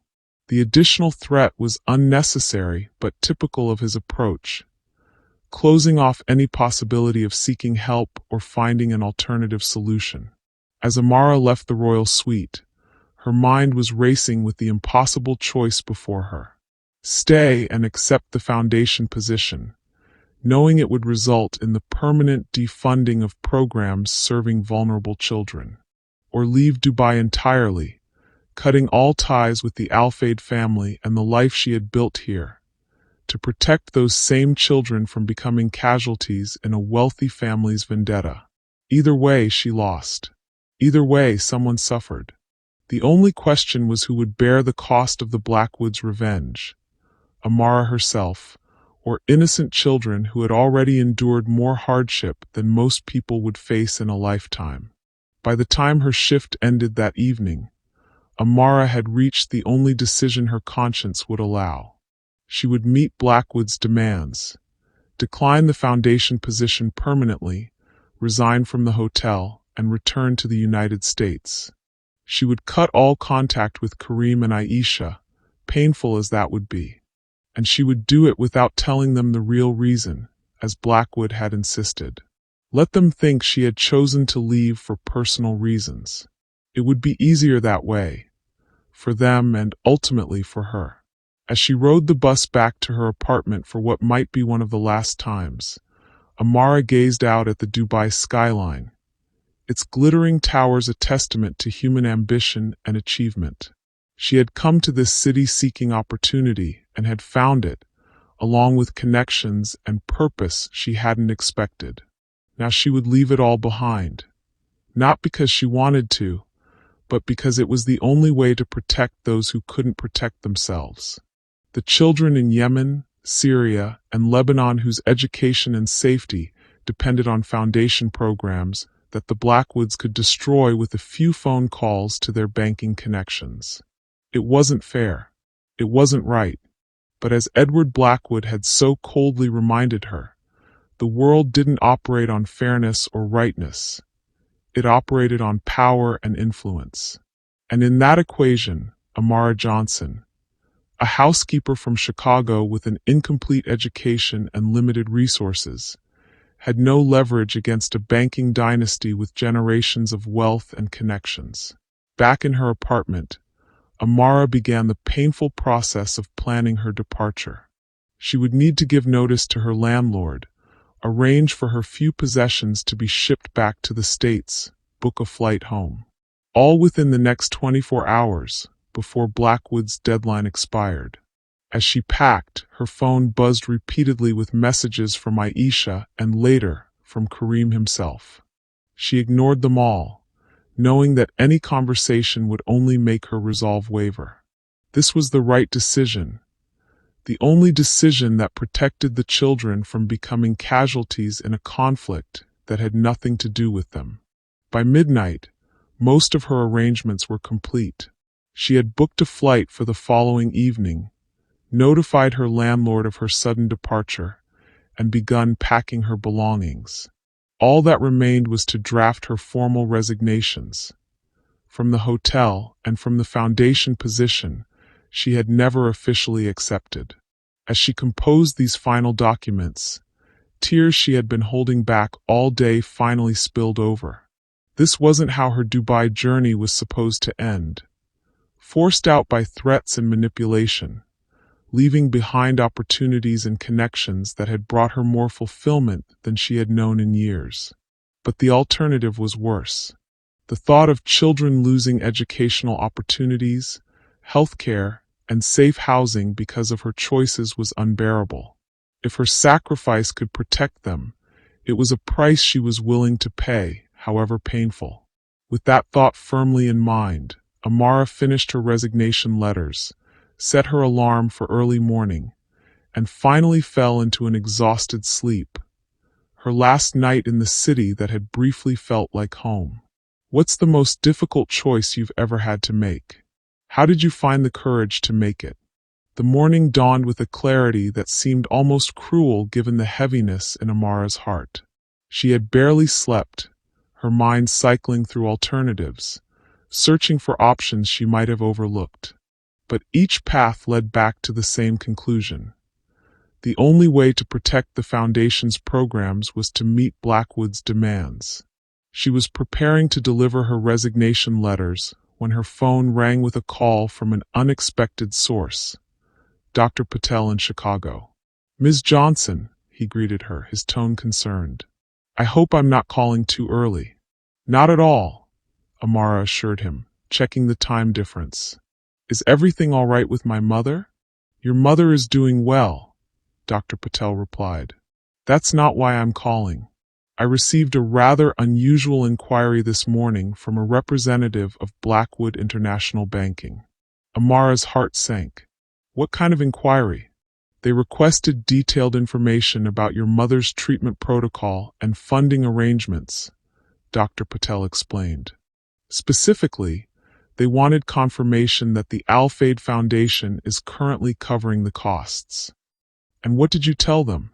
Amara asked, anxiety rising. "Nothing, of course," Dr. Patel said firmly. "Patient information is confidential. But I found the inquiry concerning enough to warrant calling you directly." The implication was clear. The Blackwoods were gathering information they could use to target her mother's treatment again if Amara failed to comply with their demands. "Thank you for letting me know," she said, grateful for the doctor's integrity, "and for protecting my mother's privacy." "Of course," Dr. Patel replied. "But Ms. Johnson, this situation seems unusual. Is there something I should be aware of regarding your mother's care?" Amara hesitated, torn between maintaining her silence as Blackwood had demanded and warning Dr. Patel about potential interference. "Just be vigilant about any requests to modify her treatment or funding," she said finally. "And if anything changes, please contact me immediately." After ending the call, Amara sat on the edge of her bed, a new determination hardening within her. The Blackwoods weren't just threatening the Foundation's programs. They were actively preparing to target her mother's treatment again if she didn't comply with their demands. The realization crystallized something in Amara's mind. This wasn't about protecting the Al-Fayeed family's reputation or business interests. It wasn't even about Victoria's wounded pride. This was about power. The power to control others through fear and manipulation, to bend them to your will regardless of the human cost. and Amara was tired of being afraid. With sudden clarity, she knew she couldn't leave Dubai on Blackwood's terms. She couldn't abandon the foundation position she had earned through her own merit. And she certainly couldn't allow the Blackwoods to continue threatening vulnerable children and her mother's health as leverage against her. The question was, what could she do instead? As Blackwood had so coldly reminded her, she had no power or influence in this equation. She was one person facing a family with generations of wealth and connections. But she wasn't alone. Before she could reconsider, Amara picked up her phone and called Kareem. He answered immediately, as if he had been waiting for her call. "Amara," he said, relief evident in his voice. "I've been trying to reach you." "I know," she acknowledged. "I'm sorry for not responding. It's been complicated." "Aisha mentioned you've returned to housekeeping," Kareem said carefully. "May I ask why?" "That's why I'm calling," Amara replied, taking a deep breath. "I need to tell you something, but I need your promise that you'll hear me out completely before you respond." "Of course," Kareem agreed, his tone shifting to concern. "What's happening?" As succinctly as possible, Amara explained her meeting with Edward Blackwood in the royal suite. His demands that she decline the foundation position, leave Dubai, and cut all contact with the Al-Fayeed family. His threat that the banking reviews would become permanent if she refused. His warning that she was not to tell Kareem about their conversation. "He gave me until this morning to decide," she concluded. "And I was going to do it. Leave Dubai, I mean. I had everything arranged. My flight is booked for tonight." There was a long silence on the other end of the line. When Kareem finally spoke, his voice was controlled, but with an undercurrent of fury that sent a shiver down Amara's spine. "He threatened you in my hotel," Kareem said, each word precise and measured. "He demanded you leave your home and job under threat of harming children's programs. And he explicitly forbade you from telling me about it." "Yes," Amara confirmed simply. "And you were going to comply," Kareem continued, not a question but an observation. "You were going to sacrifice your career opportunity, leave Dubai, and cut all contact with us to protect the Foundation's programs. The children shouldn't suffer because of me," Amara said quietly. "It seemed like the only option. Until," Kareem prompted, sensing there was more to her story. "Until Dr. Patel called this morning," Amara explained. "The Blackwoods are gathering information about my mother's treatment funding. I think they're preparing to target her care again if I don't comply with their demands." "Of course they are," Kareem said grimly. "The Blackwoods never rely on a single point of leverage. They always ensure they have multiple ways to apply pressure." The assessment was so matter-of-fact, so devoid of surprise, that Amara realized Kareem understood the Blackwoods far better than she had initially assumed. "You've dealt with them before," she said, not a question but a realization. "Not directly," Kareem admitted, "but their reputation in banking and business circles is well established. They're known for their thoroughness in pursuing their interests." "So you understand why I was going to leave," Amara said, relieved that he grasped the seriousness of the situation. "I understand your reasoning," Kareem replied carefully, "but I disagree with your conclusion. Running away won't solve this problem, Amara. The Blackwoods will simply find other ways to exert control. Over you, over the Foundation, over anyone they perceive as a threat to their interests." "Then what's the alternative?" Amara asked, frustration creeping into her voice. "I have no power in this situation. No leverage. No way to protect the Foundation's programs or my mother's treatment if they decide to target them." "You have more power than you realize," Kareem said, his tone softening. "And you're not facing this alone." There was a brief pause before he continued. "Where are you now?" "At my apartment," Amara replied, surprised by the question. "Stay there," Kareem instructed. "I'm sending a car for you. We need to discuss this in person, with Aisha and our legal team. But Blackwood's deadline. Let me worry about Edward Blackwood, Kareem interrupted, a steely determination in his voice. Just be ready in 30 minutes. And Amara, thank you for calling me. I know it wasn't an easy decision. After ending the call, Amara sat for a moment, processing what had just happened. She had broken Blackwood's explicit instruction not to tell Kareem about their conversation. There would be consequences for that choice. Consequences that could affect the Foundation's programs and potentially her mother's treatment. Yet despite those risks, she felt lighter than she had in days. The burden of facing the Blackwoods' threats alone had been crushing her. Now at least, she wasn't carrying it by herself. Exactly 30 minutes later, a sleek black car with the Al-Fayeed family crest pulled up outside her apartment building.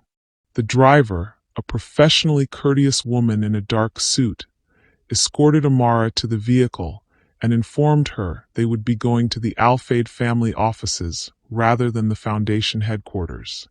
The Al-Fayeed Tower dominated the Dubai skyline, its distinctive architecture a blend of traditional Islamic design elements and modern engineering.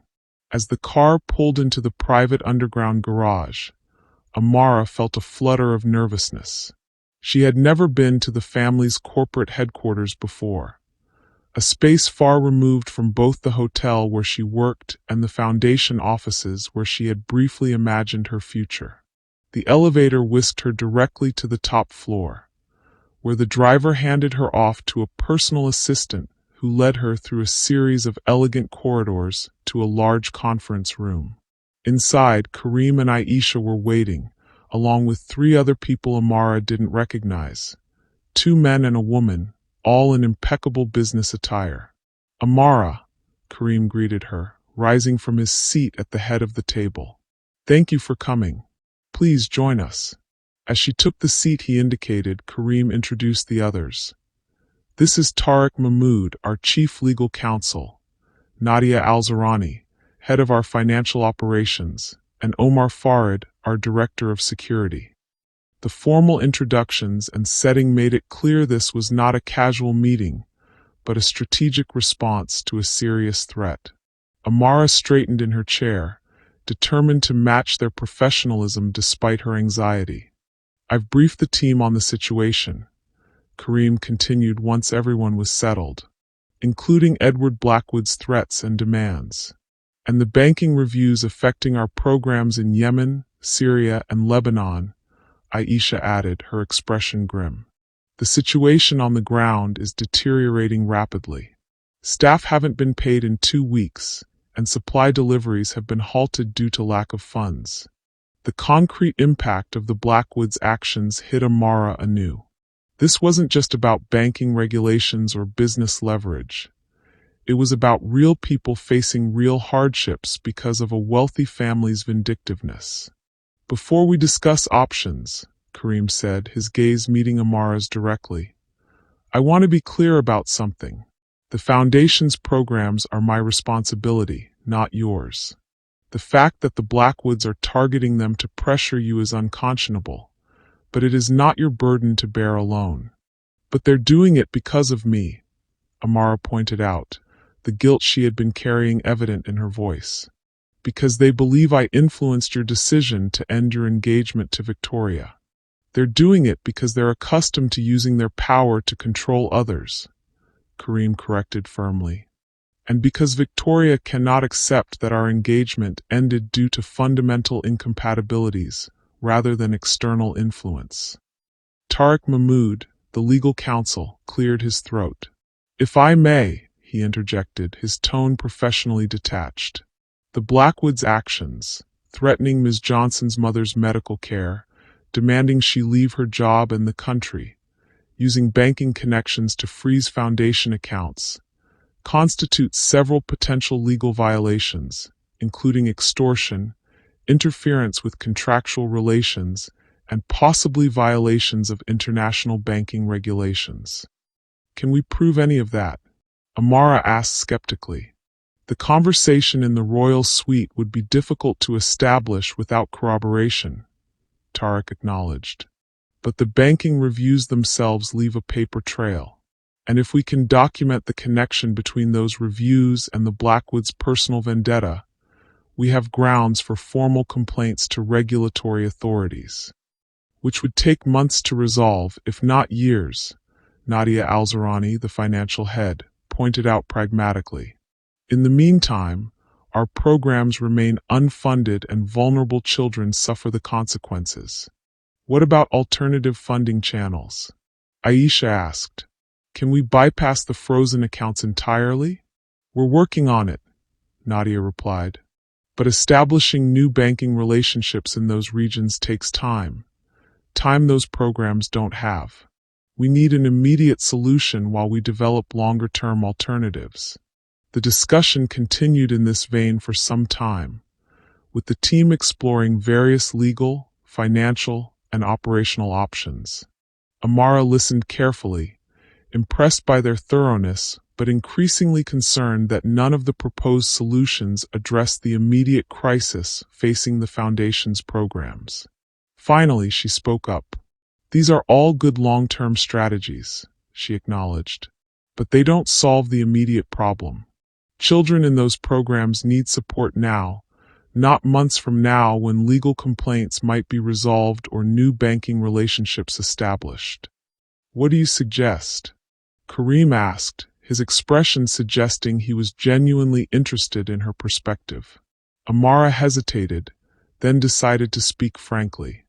The Blackwoods want me gone. Out of Dubai, out of the Foundation, out of your life.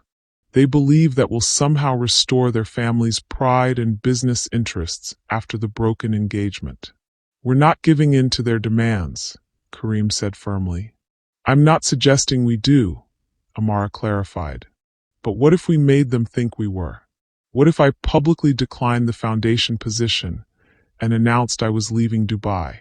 It might buy us time to implement some of these longer-term solutions while the immediate pressure on the Foundation's programs is relieved. The room fell silent as everyone considered her proposal. It was Aisha who finally responded, her expression thoughtful. It could work as a temporary measure, she acknowledged, but it would mean sacrificing your reputation and career opportunity in the process. And there's no guarantee the Blackwoods would follow through on their end. They might maintain the banking reviews regardless. It's worth the risk, Amara said simply. If there's even a chance it could help those children, I'm willing to do it. Kareem studied her for a long moment, something unreadable in his expression. Your willingness to sacrifice for others is admirable, he said finally. But there's another approach we haven't considered. One that addresses the root of the problem rather than its symptoms. What approach? Amara asked, curious. Confronting the Blackwoods directly, Kareem replied, his tone hardening. Not through legal channels or financial maneuvering, but face to face. Making it clear that their actions have consequences of their own. Omar Farid, the security director who had been mostly silent until now, leaned forward. Sheikh Al-Fayeed, with respect, direct confrontation with the Blackwoods carries significant risks. They have extensive connections in banking, politics, and even some less reputable circles. Escalating this conflict could have unpredictable consequences. I'm not suggesting escalation, Kareem clarified. I'm suggesting clarity. The Blackwoods believe they can operate with impunity, using their influence to bully others into compliance. They need to understand that approach won't work with us. And how do we make that clear? Tariq asked, his legal mind clearly concerned about potential ramifications. By meeting them on their own ground, Kareem replied. Edward Blackwood is still in the royal suite at our hotel. I think it's time the owner paid him a visit. The boldness of the proposal silenced the room once more. It was Amara who finally spoke, her concern evident. Isn't that exactly what they want? A direct confrontation they can use to claim you're acting irrationally because of personal considerations. Perhaps, Kareem acknowledged. But sometimes the most unexpected move is the most effective. The Blackwoods are accustomed to operating through intermediaries and indirect pressure. A direct approach might catch them off guard. It's risky, Aisha cautioned, though Amara could see she wasn't entirely opposed to the idea. But my brother has a point. The Blackwoods respect power and directness, even as they prefer to operate through more subtle channels themselves. As the team debated the merits and risks of Kareem's proposal, Amara found herself considering an alternative approach, one that addressed the heart of the matter rather than its political or financial dimensions. What if I spoke to Victoria? She suggested suddenly, interrupting the ongoing discussion. All eyes turned to her in surprise. Victoria Blackwood? Tariq asked, as if to clarify she meant the same person. Yes, Amara confirmed. This whole situation stems from her belief that I somehow influenced Kareem's decision to end their engagement. What if I spoke to her directly? Cleared up that misunderstanding. Victoria is not known for her willingness to listen to alternative perspectives, Aisha said diplomatically, though her tone suggested this was an understatement. Maybe not, Amara acknowledged. But she's never actually spoken to me directly about this. Everything has come through her father or through implication. Maybe a direct conversation could at least establish that I wasn't some kind of homewrecker or gold digger or whatever she believes. Kareem considered this for a moment. It's an interesting approach, he said finally, but I'm concerned it puts you in a vulnerable position. Victoria can be unpredictable when she feels challenged or threatened. I'm already in a vulnerable position, Amara pointed out. The Blackwoods are threatening my mother's health, my job, and my ability to remain in Dubai. How much more vulnerable could a conversation with Victoria make me? There was a certain logic to her argument that no one could refute. After further discussion, a compromise was reached.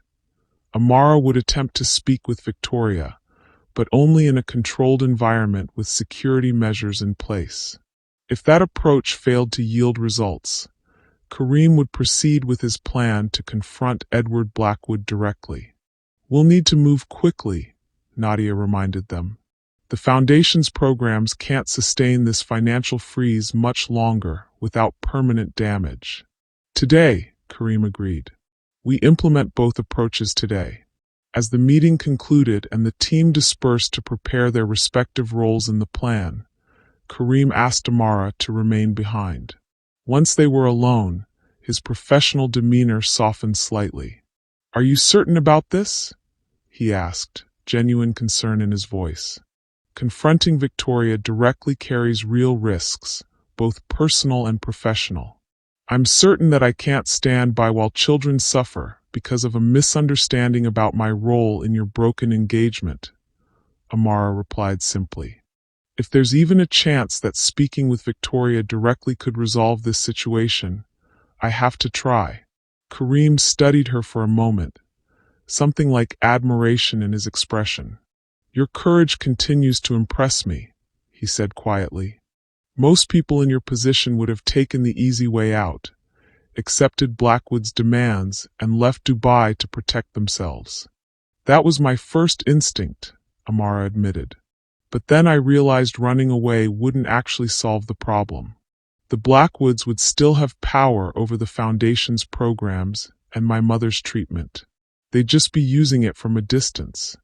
A realization that demonstrates wisdom as well as courage, Kareem observed. He hesitated, then added more personally. Whatever happens today, Amara, I want you to know that I value your presence in my life, professionally and personally.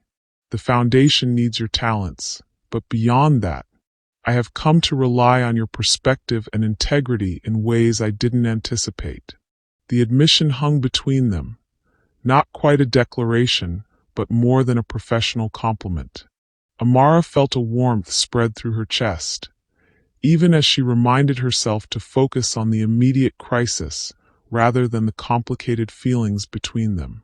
Thank you, she said simply. That means a lot to me. With arrangements in place, Amara prepared for her meeting with Victoria Blackwood. The Al-Fayeed security team had confirmed that Victoria was staying at her family's Dubai penthouse rather than at the hotel with her father. Omar Farid had arranged for a secure meeting location, a private dining room at a neutral restaurant owned by neither family, and had positioned security personnel discreetly throughout the venue. Victoria had agreed to the meeting with surprising readiness, which both encouraged and concerned Amara.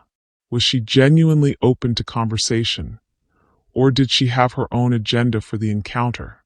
As Amara entered the restaurant, escorted by a member of the Al-Fayeed security team disguised as a personal assistant, she steeled herself for whatever might come. She had dressed carefully for the occasion, professional but not intimidating, in a simple navy dress that conveyed respect for the meeting without attempting to match Victoria's inevitable designer wardrobe. Victoria was already seated when Amara arrived, looking impeccable as always in a cream-colored suit that emphasized her slender frame and aristocratic features. She didn't rise as Amara approached, merely indicating the chair across from her with a languid gesture. "Ms. Johnson," she greeted coolly. "This is an unexpected request. I confess I'm curious about what you believe we have to discuss." "Thank you for agreeing to meet," Amara replied, taking the indicated seat. "I think there are some misunderstandings between us that need to be addressed, for everyone's benefit." Victoria's perfectly shaped eyebrow arched slightly. "Misunderstandings? Is that what you call them? How diplomatic. What would you call them?" Amara asked directly, deciding that Victoria's tone made it clear pleasantries would be wasted. "I would call them consequences," Victoria replied, her voice hardening. "Consequences of your deliberate interference in my relationship with Kareem." "That's exactly the misunderstanding I wanted to address," Amara said, keeping her tone even despite the accusation. "I didn't interfere in your relationship with Sheikh Al-Fayeed. I was hired to help with the gala preparations because of my background in digital storytelling. That's all." Victoria's laugh was short and without humor. "Please, do you really expect me to believe that a housekeeper was suddenly promoted to working directly with one of the wealthiest men in the Middle East based solely on her, what did you call it, background in digital storytelling?" The dismissive way she referenced Amara's education and skills stung, but Amara refused to be baited into an emotional response. "My educational background is in communications with a focus on digital media," she explained calmly. "I was working as a housekeeper because I needed to support my mother's medical treatment. Sheikh Al-Fayeed recognized that my skills could benefit the foundation's gala presentation. It was a professional relationship based on mutual respect for each other's abilities." "Mutual respect," Victoria repeated, her tone making it clear she found the concept laughable. "Is that what you call it? Because from where I stand, it looked remarkably like something else entirely." "What exactly are you implying?" Amara asked, though she knew perfectly well what Victoria was suggesting. "I'm not implying anything," Victoria replied coldly. "I'm stating plainly that you used your physical attributes to gain Kareem's attention and favor. It's a tale as old as time, the voluptuous servant girl." The crude characterization was so far from reality that Amara almost laughed despite the seriousness of the situation. "If you actually believe that, you understand neither Sheikh Al-Fayeed's character nor mine," she said firmly. "He is a professional who values competence and integrity. And I am a woman who has worked hard for every opportunity I've earned." "Earned?" Victoria scoffed. "What exactly do you think you've earned?" "The right to disrupt a strategic alliance between two of the most influential families in our respective regions? The right to jeopardize business relationships that have been cultivated for generations. Is that how you saw your engagement?" Amara asked, genuine curiosity in her voice. "As a strategic alliance rather than a personal relationship?" Something flickered in Victoria's expression, a brief vulnerability quickly masked by renewed coldness. "That's how these things work in our world," she said dismissively. Personal feelings are secondary to family interests and responsibilities. And did you have personal feelings for Sheikh Al-Fayeed? Amara pressed gently, sensing she had touched on something important. Victoria's gaze sharpened. My feelings are irrelevant to this discussion. We're here because your interference has created problems that need to be resolved. By threatening the Foundation's programs for vulnerable children, Amara challenged, her own tone hardening. By interfering with my mother's cancer treatment? Those are your family's solutions to perceived problems. Those are leverage points, Victoria corrected coldly. Business negotiations require leverage. Your personal circumstances and the Foundation's programs simply provide convenient pressure points. The casual cruelty of the statement, reducing children's education and her mother's health to convenient pressure points, ignited a spark of genuine anger in Amara. Do you actually hear yourself? She asked incredulously. You're talking about real people's lives and futures as if they're just pieces on a chessboard. Because that's exactly what they are in this equation, Victoria replied, unmoved by Amara's moral outrage. The sooner you understand that reality, the sooner we can reach a resolution that minimizes collateral damage. Collateral damage, Amara repeated, the term further fueling her indignation. Children in war zones who have already lost everything, their homes, their safety, sometimes their families, are just collateral damage in your family's vendetta? For the first time, Victoria seemed slightly uncomfortable with the direct confrontation of her family's actions. The banking reviews are temporary, she said, a defensive edge creeping into her voice. Once certain conditions are met, the Foundation's accounts will be unfrozen. You mean once I leave Dubai and cut all contact with the Al-Fayeed family, Amara clarified. That's what your father demanded. It's a reasonable solution, Victoria insisted. You return to your life in America. I salvage what I can of my family's relationship with the Al-Fayeeds. The Foundation's programs resume. Everyone gets something they want. Except me, Amara pointed out. I lose my home, my job opportunity, and connections I value deeply. You're one person, Victoria dismissed. Weighed against the Foundation's beneficiaries and the business interests at stake, your personal preferences are negligible. The cold calculation was breathtaking in its disregard for individual dignity. A value that Kareem had emphasized was central to the Foundation's mission and his personal philosophy. That's where you and Sheikh Al-Fayeed fundamentally disagree, Amara said quietly. He believes every person has inherent worth and dignity, whether they're a refugee child, a housekeeper, or the daughter of a banking dynasty. No one is negligible in his worldview. Something shifted in Victoria's expression. A flicker of what might have been recognition or even regret. A noble sentiment, she said, her tone less dismissive than before.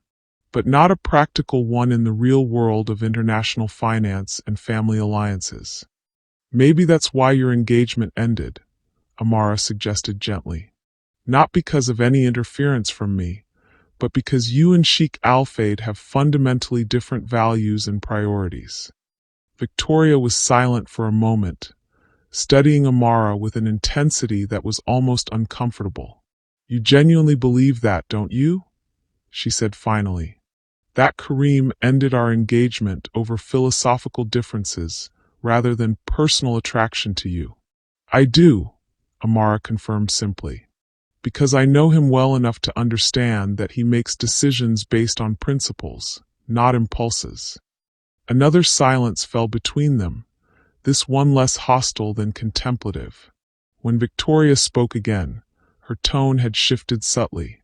Let's say, hypothetically, that you're right. That Kareem ended our engagement because of value incompatibilities rather than external influence. It doesn't change the current situation. My family's banking connections are still freezing the Foundation's accounts. Your mother's treatment is still vulnerable to interference. And you're still being offered a way to resolve both issues by simply returning to America. At the cost of my dignity and agency, Amara pointed out, and at the cost of reinforcing the idea that power and influence should determine people's choices rather than their own values and priorities. A philosophical objection that doesn't address practical realities, Victoria countered, though with less dismissiveness than before. Then let me offer a practical alternative, Amara said, leaning forward slightly. What if, instead of forcing me out of Dubai, your family restored the foundation's banking access and left my mother's treatment alone, and in exchange, received public recognition for their support of the foundation's mission? Victoria's eyebrows rose in genuine surprise. Public recognition? You're suggesting my family be acknowledged as benefactors of the very foundation whose accounts they've frozen. I'm suggesting a face-saving resolution that allows everyone to move forward with dignity, Amara clarified. Your family's banking connections are valuable to the foundation's international operations. Why not transform an adversarial relationship into a collaborative one? Because my father doesn't want collaboration, Victoria said bluntly. He wants compliance. He wants you gone and the Al-Fayeed family suitably chastened for the perceived insult to our family's standing. And what do you want? Amara asked directly, sensing that Victoria's personal desires might not align perfectly with her father's demands. The question seemed to catch Victoria off guard. What I want is irrelevant, she said after a moment, though with less conviction than before. I don't think that's true, Amara pressed gently. I think what you want matters very much, to you and potentially to resolving this situation. Victoria studied her for a long moment, as if reassessing her initial impression. You're not what I expected, she said finally, a reluctant note of respect in her voice. What did you expect? Amara asked, genuinely curious. Someone less perceptive, Victoria admitted. Less willing to engage directly. Most people are intimidated by my family's reputation. I'm not intimidated, Amara said simply. I'm concerned for the children affected by the banking freeze, for my mother's health, for the foundation's mission. But not intimidated. Another silence fell between them, this one almost companionable in its thoughtfulness. Finally, Victoria spoke again, her tone more personal than it had been throughout their conversation. What I want, she said carefully, is to maintain my family's dignity and business interests without causing harm to innocent parties. I never intended for children's programs to be affected by the banking reviews. That was my father's decision, not mine. The admission was surprising in its candor. Then help me find a solution that protects those programs while addressing your family's concerns, Amara suggested.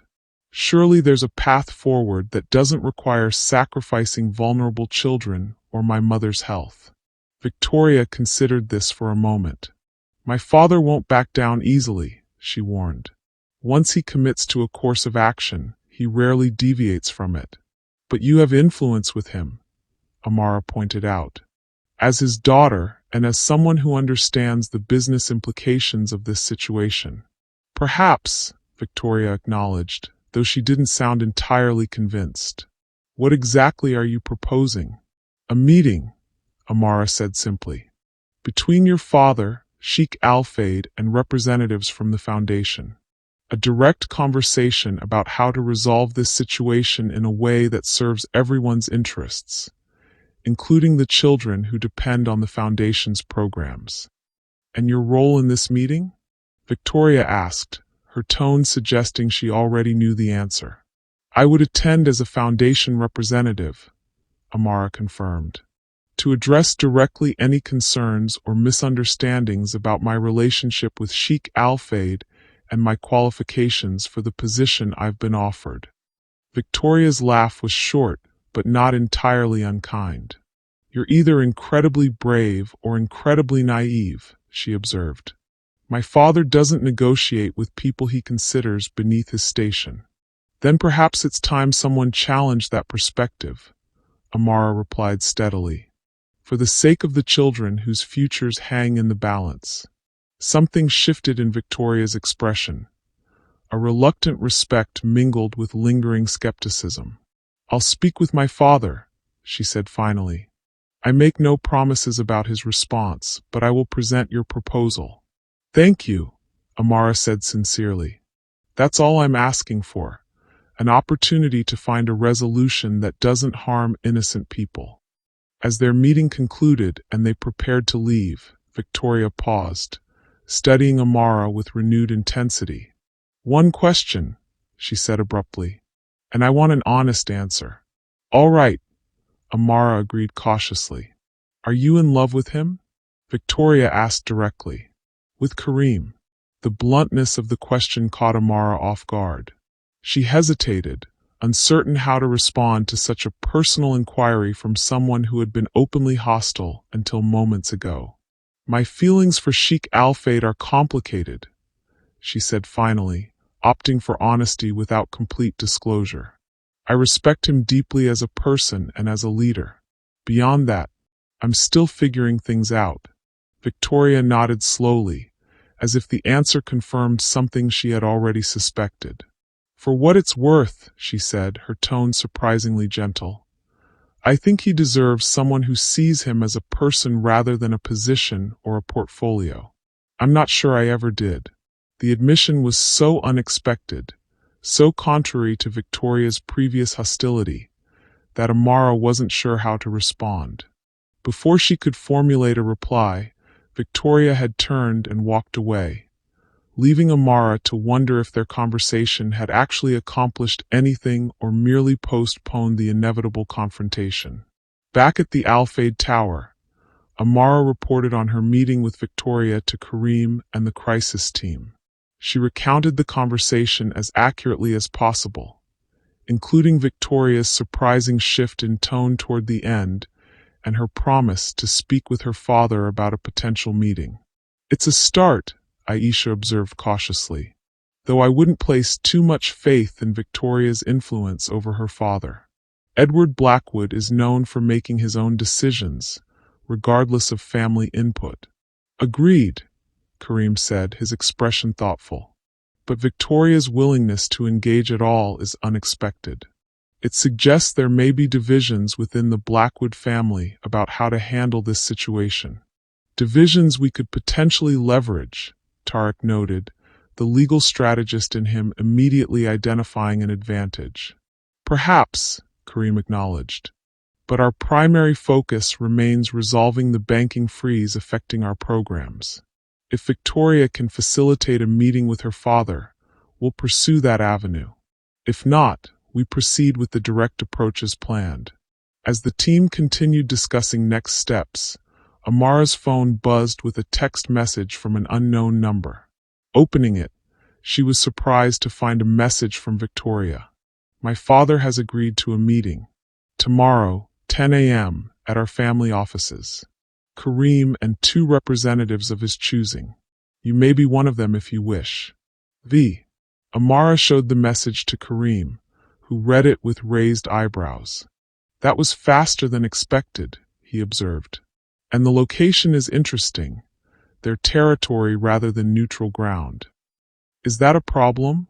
Amara asked, concerned about the potential implications. "Not necessarily," Kareem replied thoughtfully. "But it does signal that Edward Blackwood still believes he holds the stronger position in this negotiation. He's expecting us to come to him as supplicants rather than equal partners in resolving the situation." "Should we counter-propose a different location?" Aisha suggested. "The foundation offices, perhaps, or even here at the tower?" Kareem considered this for a moment, then shook his head. "No, we'll meet on their ground. Sometimes the most effective strategy is to enter the lion's den willingly. It demonstrates confidence and can catch your opponent off guard." "And the representatives?" Tarek asked. "Besides yourself and Ms. Johnson, who should attend?" "You," Kareem decided after a brief consideration. "We'll need your legal expertise if the conversation turns to specific terms or conditions." With the meeting arranged, The team spent the remainder of the day preparing their approach. Tariq compiled a comprehensive brief on the Foundation's programs affected by the banking freeze, including testimonials from staff on the ground about the impact on children's education and welfare. Nadia developed financial projections showing the long-term costs of the freeze, not just to the Foundation but potentially to the Blackwoods' banking relationships if the situation became public knowledge. Throughout these preparations, Amara was struck by the professionalism and strategic thinking of the Al-Fayeed team. They weren't approaching this as a personal vendetta or emotional reaction, but as a complex problem requiring careful analysis and multiple contingency plans. As evening fell and the preparations concluded, Kareem asked Amara to join him for a private conversation in his office. Once they were alone, his professional demeanor softened slightly. "How are you feeling about tomorrow?" he asked, genuine concern in his voice. "Nervous," Amara admitted honestly, "but also determined. The children in those programs deserve better than to be pawns in a power struggle they have nothing to do with." Kareem nodded, understanding in his expression. "Your focus on those children, their dignity and potential, is one of the qualities I most admire about you," he said quietly. "It's also why I know you're the right person for the Foundation position, regardless of the Blackwoods' objections." The simple affirmation warmed something in Amara's chest. "Thank you," she said sincerely. "That means a lot to me." "There's something else we should discuss," Kareem continued, his tone shifting to something more personal. "Something Victoria asked you about in your meeting." Amara tensed slightly, wondering if he was referring to Victoria's direct question about her feelings for him. "What aspect of our conversation?" she asked carefully. "The nature of our relationship," Kareem clarified, meeting her gaze directly. "Victoria suggested to you that I ended our engagement because of personal attraction to you rather than philosophical differences." "She did," Amara acknowledged, uncertain where this conversation was heading. "And you defended my decision as being based on principles rather than impulses," Kareem continued, which was both generous and largely accurate. But not entirely. The admission hung between them, neither quite ready to address its implications directly. Finally, Amara spoke, her voice soft but steady. "What are you saying, Kareem?" It was the first time she had used his first name without the formal title, a small but significant shift in their dynamic. He noticed it too, a flicker of something warm passing through his eyes. "I'm saying that while our value differences were the fundamental reason for ending my engagement to Victoria, my growing feelings for you clarified those differences in a way I couldn't ignore," he admitted quietly. "Working with you, seeing your compassion, your integrity, your willingness to stand up for others regardless of personal cost, highlighted everything that was missing in my relationship with Victoria." The honesty of the admission took Amara's breath away. "I don't know what to say," she confessed. "You don't need to say anything," Kareem assured her quickly. "I'm not telling you this to pressure you or complicate tomorrow's meeting. I'm telling you because I want complete transparency between us as we face the Blackwoods together." "I appreciate that," Amara said sincerely. "And I feel the same way. About the transparency, I mean." She hesitated, then added more softly, "And about the other things too." The admission hung between them, neither quite ready to explore its full implications while the crisis with the Blackwoods remained unresolved. But it was there now, acknowledged if not fully addressed, a foundation for whatever might come after tomorrow's meeting. "Get some rest tonight," Kareem advised, gently shifting the conversation back to practical matters. "Tomorrow will be challenging, but we'll face it together." As Amara left the Al-Fayeed Tower that evening, escorted by the same security team that had accompanied her throughout the day, she felt a strange mixture of anxiety and determination. Tomorrow's meeting with Edward Blackwood would be difficult, potentially even confrontational. But for the first time since this crisis began, she wasn't facing it alone or from a position of powerlessness.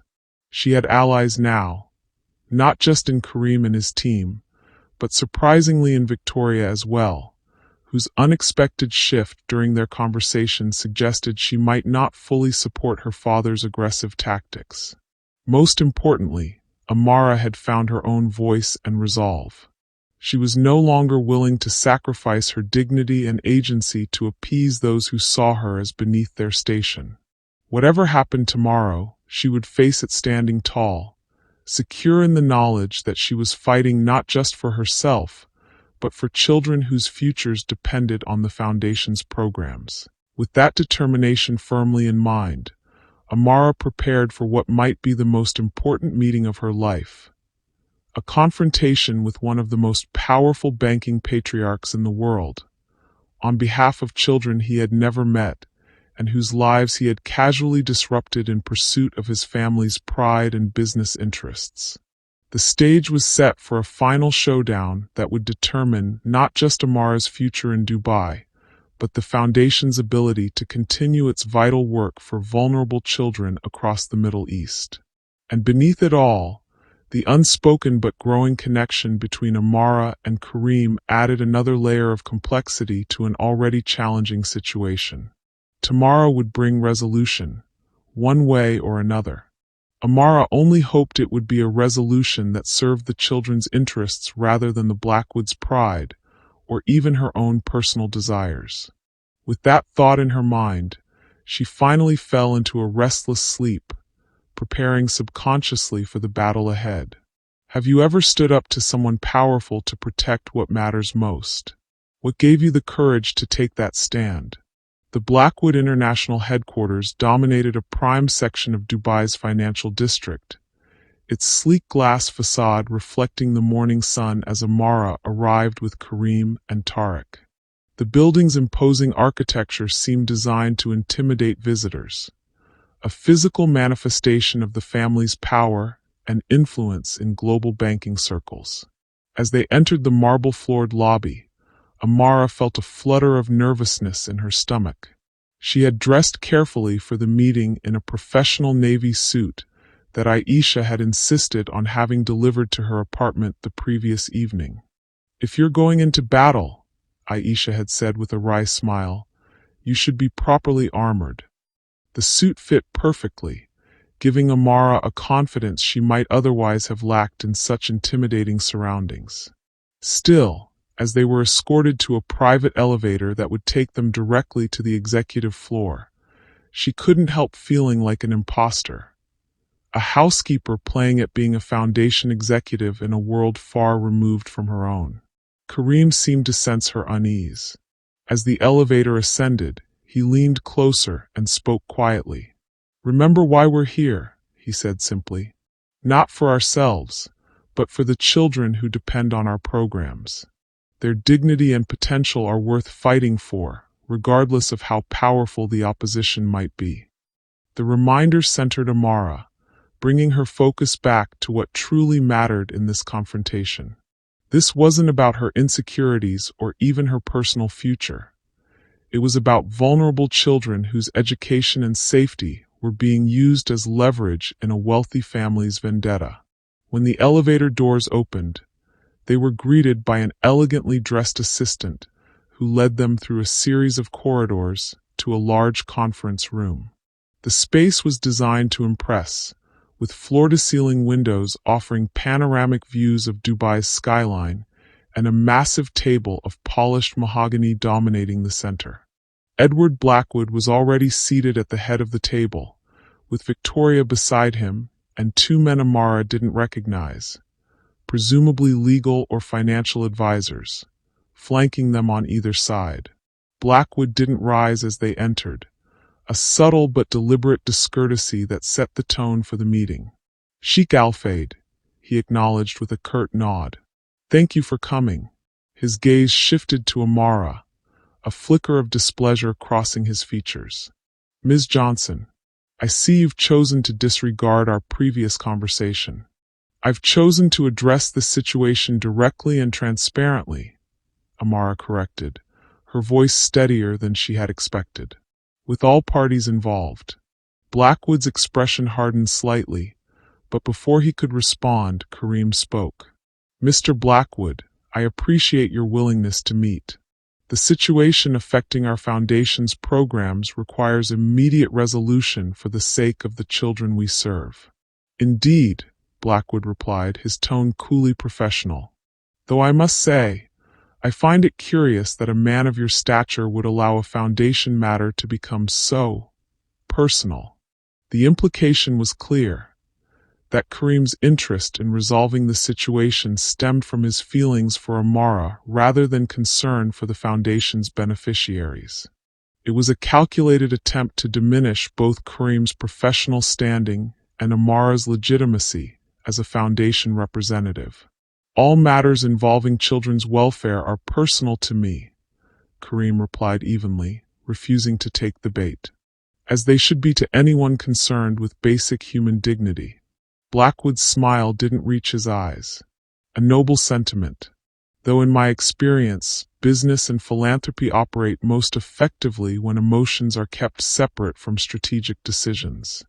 Perhaps that's where we fundamentally disagree, Kareem observed. I believe effective philanthropy requires both strategic thinking and genuine compassion for those we serve. The philosophical exchange might have continued, but Tariq gently steered the conversation back to practical matters.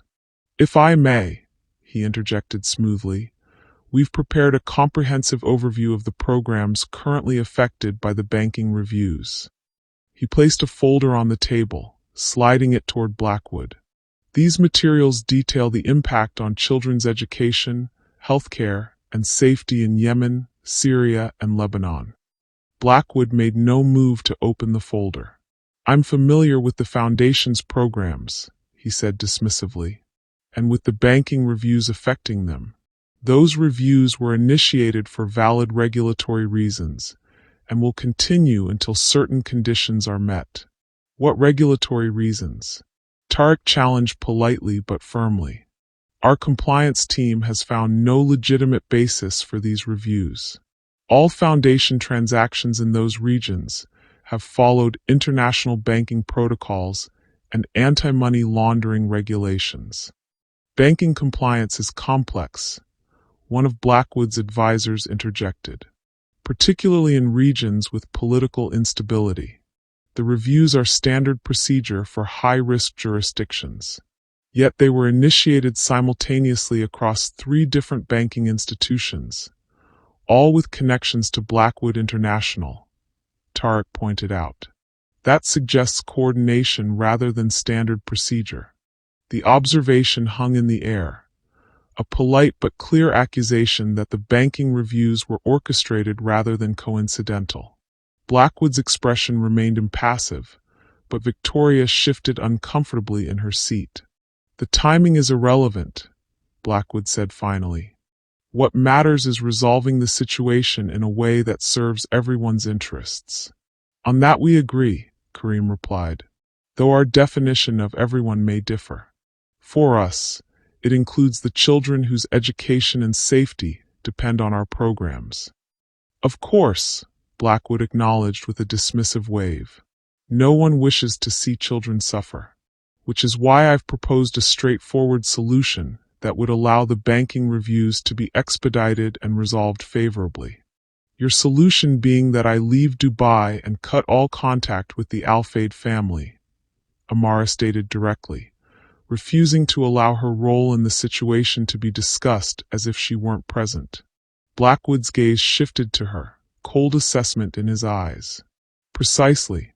Your departure would remove a complicating factor in the relationship between our families, allowing business and philanthropic interests to proceed without unnecessary personal entanglements. And if I refuse? Amara asked, though she already knew the answer. Then the banking reviews continue indefinitely, Blackwood replied simply. And the children you claim to care about suffer the consequences of your refusal. The naked manipulation infuriated Amara, but before she could respond, Victoria spoke for the first time since their arrival. Father, she said, her tone carefully measured, perhaps we should consider alternative approaches. Using children's programs as leverage creates reputational risks for our family and banking connections. Blackwood turned to his daughter with surprise that quickly shifted to displeasure. Reputational considerations are secondary to protecting our family's interests, he said firmly. A principle I thought you understood. I understand it perfectly, Victoria replied, a hint of steel entering her voice. I'm suggesting that our family's interests might be better served by resolving this situation through collaboration rather than coercion. The unexpected support from Victoria momentarily shifted the dynamic in the room. Amara caught Kareem's eye, seeing his own surprise mirrored there. Victoria's intervention suggested that their conversation the previous day had indeed had an impact, perhaps more significant than Amara had initially believed. Blackwood, however, was clearly displeased by his daughter's deviation from the family position. We can discuss alternative approaches privately, he said, his tone making it clear the subject was closed for now. Turning back to Kareem, he continued, the fact remains that Ms. Johnson's presence in your foundation creates complications that affect our family's relationship. Her departure would resolve those complications efficiently. Ms. Johnson's presence in my foundation is based on her professional qualifications and demonstrated abilities, Kareem replied firmly. Her departure would deprive us of valuable talent that directly benefits the children we serve. That is not an acceptable solution. Then we appear to be at an impasse, Blackwood observed, leaning back in his chair with the confidence of someone accustomed to getting his way through persistence and power. Not necessarily, Amara said, deciding it was time to offer the alternative approach she had been considering since her conversation with Victoria. There's another solution that could address everyone's concerns without sacrificing the Foundation's programs or my professional opportunity. Blackwood's eyebrow rose slightly, skepticism evident in his expression. And what might that be? A formal partnership between Blackwood International and the Al-Fayeed Foundation, Amara proposed. Your banking expertise and connections could significantly enhance the Foundation's ability to operate effectively in challenging regions. In return, your family would receive public recognition as major supporters of children's education and welfare across the Middle East.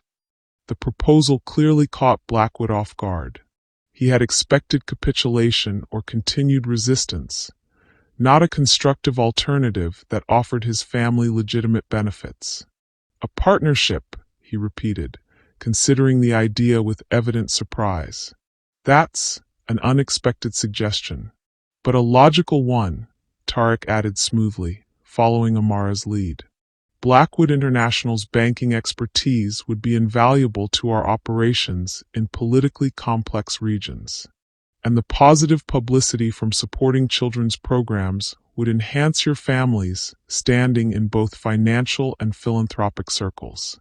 Victoria leaned forward, genuine interest in her expression. The Foundation's work is highly regarded internationally, she noted.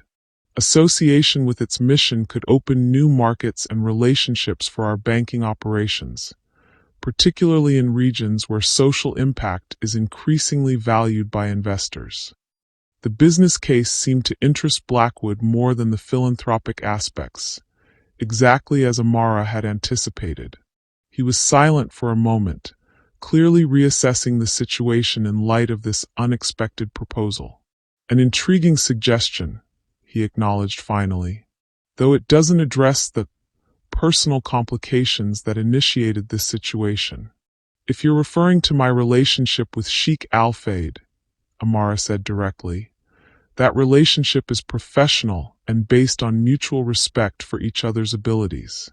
Any personal dimensions are private and have no bearing on the Foundation's operations or its potential partnership with your family. My decision to end my engagement to Victoria was based on fundamental value incompatibilities, Kareem added, his tone gentle but firm. It was not influenced by Ms. Johnson or any other external factor. That decision is final and separate from the matter before us today. Victoria nodded slightly, a gesture that didn't escape her father's notice. His eyes narrowed as he studied his daughter, clearly reassessing her position in this negotiation. "You support this partnership proposal?" he asked her directly. "I do," Victoria confirmed without hesitation. "It offers significant benefits to our family's banking operations while resolving the current situation in a way that protects everyone's interests, including the children served by the Foundation's programs." The explicit mention of the children's interests was new coming from Victoria, suggesting that her conversation with Amara had indeed shifted her perspective on the situation. Blackwood seemed to recognize this change as well, his expression thoughtful as he considered the implications. "A formal partnership would require detailed terms and conditions," he said finally, neither accepting nor rejecting the proposal outright. "Banking relationships in high-risk regions involve complex regulatory considerations." "Of course," Kareem agreed, recognizing the shift toward practical negotiation as a positive sign. "Our legal and financial teams could work with yours to develop a framework that addresses all regulatory requirements while maximizing the impact of our programs." "And the banking reviews currently affecting your programs?" Blackwood asked, his tone suggesting he was testing the waters rather than making demands. "Would be resolved immediately as a gesture of good faith," Kareem replied firmly. "Children's education and safety should not be held hostage to business negotiations." Blackwood studied him for a long moment, as if reassessing his initial impression of the younger man. "You drive a hard bargain, Sheikh Al-Fayeed," he observed, a reluctant note of respect entering his voice. "I advocate for those who cannot advocate for themselves," Kareem corrected. "The children in our programs deserve nothing less." Another silence fell over the room as Blackwood considered the proposal and its implications. Finally, he turned to his advisors. "Your thoughts?" he asked, including them in the discussion for the first time. The older of the two men spoke first. "From a banking perspective, a formal partnership with the Al-Fayeed Foundation could indeed open new markets and relationships, particularly in regions where we've struggled to establish a presence. The reputational benefits would be significant." The second advisor nodded in agreement. "The Foundation's work is highly regarded internationally. Association with its mission would enhance our ESG profile, which has become increasingly important to institutional investors." Blackwood absorbed their input, his expression revealing little of his thoughts. Then he turned to Victoria once more. "And you believe this partnership would serve our family's interests better than the original approach?" "I do," Victoria confirmed without hesitation. "It transforms an adversarial situation into a collaborative one, with tangible benefits for our banking operations and reputation. And it does so without creating the negative publicity that might result from continued pressure on children's programs." The explicit acknowledgement of the potential reputational damage from targeting children's programs seemed to register with Blackwood. He was silent for another moment, then turned back to Kareem and Amara. "I'm willing to consider a formal partnership," he said finally, "with certain conditions." "What conditions?" Kareem asked cautiously. "First, the partnership must be structured to provide Blackwood International with meaningful input on the Foundation's financial operations in the regions where our banking connections are utilized," Blackwood stated. "Not control, but consultation rights on major financial decisions." "Acceptable, provided that consultation doesn't extend to programmatic decisions affecting children's education or welfare," Kareem replied after a brief consideration. "Second, the partnership announcement must be coordinated with our public relations team to maximize positive publicity for both families," Blackwood continued. "A joint press conference, perhaps, with representatives from both sides presenting a united front. Also acceptable, Kareem agreed, though the announcement should emphasize the benefits to children rather than to our respective families. Of course, Blackwood acknowledged with a thin smile. Philanthropy always plays better when the beneficiaries are centered. The cynical observation revealed much about Blackwood's approach to charitable work, but Kareem let it pass without comment, focusing instead on the practical progress being made. And third, Blackwood said, his gaze shifting to Amara, Ms. Johnson's role in the foundation must be clearly defined and limited to her professional responsibilities. Any personal relationship with you, Sheikh Al-Fayeed, must remain private and separate from foundation operations. The condition was both intrusive and presumptuous, but Amara recognized it as Blackwood's attempt to save face, to establish that he still had some control over the situation even as he accepted the partnership proposal. My professional conduct has always been above reproach, she replied evenly, and my personal life is my own business, not a matter for negotiation. Blackwood's expression hardened slightly at her direct response, but before he could reply, Kareem intervened. All foundation staff maintain appropriate professional boundaries, he said diplomatically. Ms. Johnson's conduct in her role as Director of Digital Storytelling will be held to the same standards as any other executive team member. No more, no less. The careful phrasing acknowledged Blackwood's concern while firmly establishing that Amara's personal life was not subject to his oversight or approval. After a moment's consideration, Blackwood nodded, accepting the compromise. Very well, he said, his tone shifting to something more businesslike. I believe we have the outline of an agreement. Our respective legal and financial teams can work out the details over the coming days. And the banking reviews affecting our programs? Kareem pressed, unwilling to leave the meeting without a concrete commitment on this critical point. Will be resolved by close of business today, Blackwood confirmed. As a gesture of good faith, as you suggested. The promise brought visible relief to Kareem's expression. Thank you, he said simply. The children and staff in those programs will be grateful for the resumption of normal operations. As the meeting concluded with handshakes and formal pleasantries, Amara felt a surreal sense of accomplishment. They had entered the Blackwood headquarters expecting a confrontation and possible ultimatum. They were leaving with the outline of a partnership agreement and a commitment to restore the foundation's banking access immediately. It wasn't a perfect resolution. Blackwood's attempt to control her personal relationship with Kareem revealed that he still viewed her as somehow beneath his family's station. But it was a pragmatic solution that protected what mattered most: the foundation's programs and the children they served. As they left the Blackwood building and returned to Kareem's waiting car, Tariq was already on his phone, coordinating with the Foundation's financial team to monitor the promised restoration of banking access. Kareem, however, was silent, his expression thoughtful as they settled into the vehicle's luxurious interior. That went better than expected, Amara observed, breaking the silence once they were underway. Thanks to your partnership proposal, Kareem acknowledged, genuine admiration in his voice. It was brilliant, offering Blackwood a face-saving solution that appealed to his business interests while protecting our programs. Victoria's support was unexpected but crucial, Amara added, still surprised by the other woman's intervention. I think our conversation yesterday had more impact than I realized. Victoria is more perceptive than her father in some ways, Kareem observed.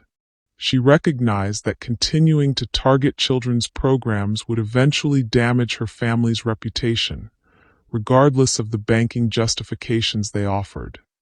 And Blackwood's condition about our personal relationship? Amara asked, unable to avoid the subject any longer. Was that just face-saving, or does he genuinely believe he has the right to dictate those terms? Both, I suspect, Kareem replied thoughtfully. Edward Blackwood comes from a world where personal and business relationships are carefully managed for strategic advantage. The idea that two people might choose their own path based on genuine connection rather than family or business interests is foreign to him. The observation hung between them, neither quite ready to address directly what it meant for their own evolving relationship. Instead, Amara focused on the practical outcome of the meeting. Do you think he'll honor the agreement? About restoring the banking access today? Yes, Kareem said with surprising certainty. Whatever else he might be, Blackwood is a businessman who understands the value of his word in financial circles. Once he commits to a course of action publicly, he follows through, if only to maintain his reputation for reliability. The assessment was proven correct later that day when Nadia, the foundation's financial head, confirmed that the banking reviews had been resolved and normal access to the frozen accounts restored. Staff in Yemen, Syria, and Lebanon reported that pending transactions were being processed and program operations returning to normal. The news brought a wave of relief and celebration throughout the foundation offices. Aisha organized an impromptu gathering of the crisis team, complete with champagne and heartfelt toasts to the resolution of what had seemed, just days earlier, an insurmountable challenge. To Amara, Aisha declared, raising her glass, whose partnership proposal transformed an adversary into an ally and protected our children's programs when they were most vulnerable. The acknowledgement brought a flush of pride to Amara's cheeks, though she quickly deflected the praise. It was a team effort, she insisted. Everyone here contributed to finding a solution. True, Kareem acknowledged with a warm smile. But your insight into how to appeal to Blackwood's business interests while offering him a face-saving resolution was the key that unlocked the entire situation. As the celebration continued around them, Kareem drew Amara aside for a more private conversation. There's something we should discuss, he said quietly. About Blackwood's third condition. Amara tensed slightly, uncertain where this was heading. Regarding our personal relationship? Yes, Kareem confirmed. His attempt to dictate terms in that area was presumptuous and inappropriate. But it does raise a question we need to address. What question? Amara asked, though she suspected she already knew the answer. How we navigate our personal connection while maintaining appropriate professional boundaries in our work together, Kareem replied carefully. Especially now that you'll be formally accepting the foundation position. The directness of the statement both relieved and unsettled Amara. They were finally acknowledging openly what had been developing between them for weeks. A connection that went beyond professional respect or casual friendship. I've been thinking about that too, she admitted. It's complicated. It is, Kareem agreed. But perhaps not as complicated as we've been making it. The foundation has clear policies about professional conduct and relationships between team members. As long as we adhere to those policies and maintain transparency with the board and executive team, there's no inherent conflict. And what about public perception? Amara asked, voicing one of her deeper concerns. People will talk, make assumptions. Some will say I got the position because of our personal connection rather than my qualifications. Some people will always talk, Kareem acknowledged with a slight shrug. But we know the truth, that you earned this position through your skills, education, and demonstrated abilities. The children we serve know it too, based on the impact of your work with them. The simple affirmation eased something in Amara's chest. So what are you suggesting? She asked, wanting clarity about his perspective. That we continue to get to know each other personally, outside the foundation context, Kareem replied, while maintaining appropriate professional boundaries in our work together. No special treatment, no preferential access, no blurring of lines between personal and professional interactions. A dual relationship, Amara observed. Colleagues at work, something more outside of it. If that's what you want, Kareem said, his tone making it clear the choice was hers to make. I value our professional collaboration deeply, but I've also come to care for you as a person. Your perspective, your integrity, your compassion for others. I would like to explore what that might mean for us, beyond the foundation context. The honesty of the statement touched Amara deeply. This wasn't a casual proposition or a power play. It was a genuine expression of interest in building something meaningful together, with full respect for her agency and professional standing. I'd like that too, she admitted softly, to see where this might lead, while honoring our professional responsibilities to the foundation and the children we serve. The shared understanding brought a warmth to Kareem's expression that Amara had glimpsed before but never so openly directed toward her. Then that's what we'll do, he said simply. One step at a time, with honesty and respect for each other and for our work. As they rejoined the celebration, Amara felt a sense of possibility opening before her. Not just professionally, with the foundation position now secure, but personally as well. The path forward wouldn't be without challenges, particularly given the Blackwoods' continued presence in their professional orbit. But for the first time since arriving in Dubai, she felt fully seen and valued for who she was, not just what she could contribute or how she appeared to others. The following weeks brought a whirlwind of activity as the partnership between the Al-Fayeed Foundation and Blackwood International took shape. Legal teams from both organizations worked to formalize the agreement, while financial experts collaborated on strategies to enhance the foundation's operations in challenging regions. True to his word, Edward Blackwood ensured that his banking connections facilitated rather than hindered the foundation's work, though his personal interactions with Amara remained coolly professional. Victoria, however, surprised everyone by taking a genuine interest in the foundation's mission, even volunteering to serve on a committee focused on expanding educational opportunities for girls in conservative regions.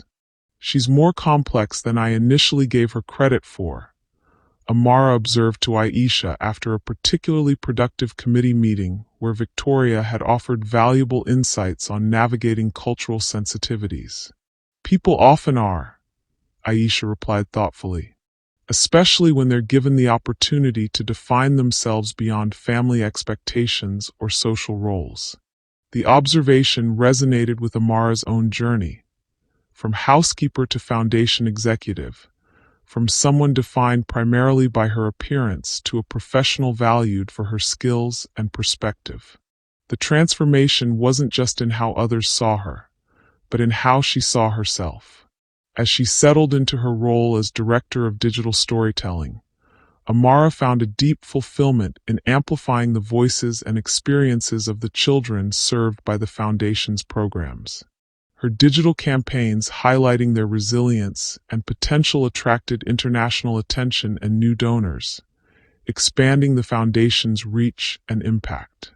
Her personal relationship with Kareem developed gradually and privately, as they had agreed. They were careful to maintain professional boundaries in Foundation contexts while exploring their connection through private dinners, cultural events, and thoughtful conversations about their values and aspirations. "You've changed how I see the world," Kareem told her one evening as they walked along a quiet stretch of beach, the Dubai skyline glittering in the distance. "Before meeting you, I understood the importance of dignity and potential intellectually. Now I feel it, in how we approach our programs, in how we interact with the children we serve, in how I think about my own role in creating change."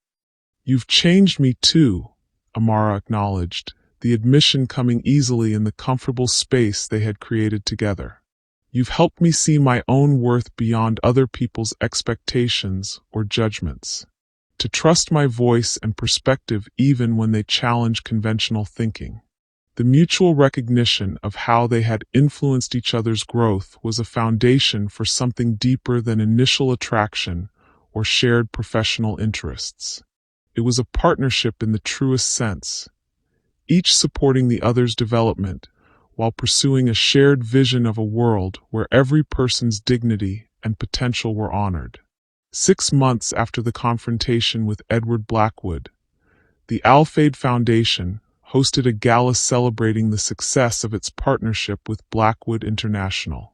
The event, held in the same luxurious hotel ballroom where Amara had first caught Kareem's attention, brought together donors, beneficiaries, and partners from across the Middle East and beyond. As Amara moved through the crowd in an elegant emerald gown designed by Nadia Khalil, the same designer who had created her first gala dress, she was struck by how different this experience felt from that earlier event. Then, she had been an outsider, acutely aware of not belonging in such rarefied surroundings. Now she moved with confidence, greeting donors and partners as a respected foundation executive whose work had demonstrably enhanced the organization's impact. Even Edward Blackwood, present with his wife and daughter, acknowledged her with a respectful nod, a small but significant shift from his earlier dismissiveness. Victoria, elegant as always in a silver column dress, approached Amara with a warmth that would have been unimaginable 6 months earlier. "Your digital campaign featuring the girls' coding program in Yemen was brilliant," she said, genuine admiration in her voice. "My father was initially skeptical about supporting technology education for girls in such a conservative region, but the stories you highlighted changed his perspective." "The girls themselves did that," Amara replied modestly. "I just helped amplify their voices and experiences." "Don't underestimate the power of effective storytelling," Victoria countered, "especially when it challenges deeply held assumptions about who deserves opportunity and who doesn't." The observation revealed how far Victoria herself had come in her thinking. From someone who had once dismissed Amara based on her appearance and background to a partner who recognized the value of diverse perspectives and experiences. As the evening progressed, Amara found herself standing beside Kareem as he prepared to deliver the gala's keynote address. In the quiet moment before he took the stage, he turned to her with an expression of deep appreciation. "None of this would have happened without you," he said softly. "Not just the partnership with the Blackwoods, but the fundamental shift in how we approach our mission, centering the dignity and potential of every person we serve, regardless of their circumstances or appearance." "You were already doing important work before I arrived," Amara reminded him. "I just helped refine the approach."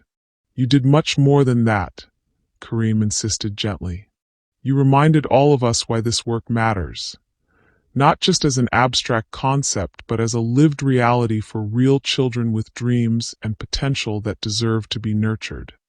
Before Amara could respond, it was time for Kareem to take the stage.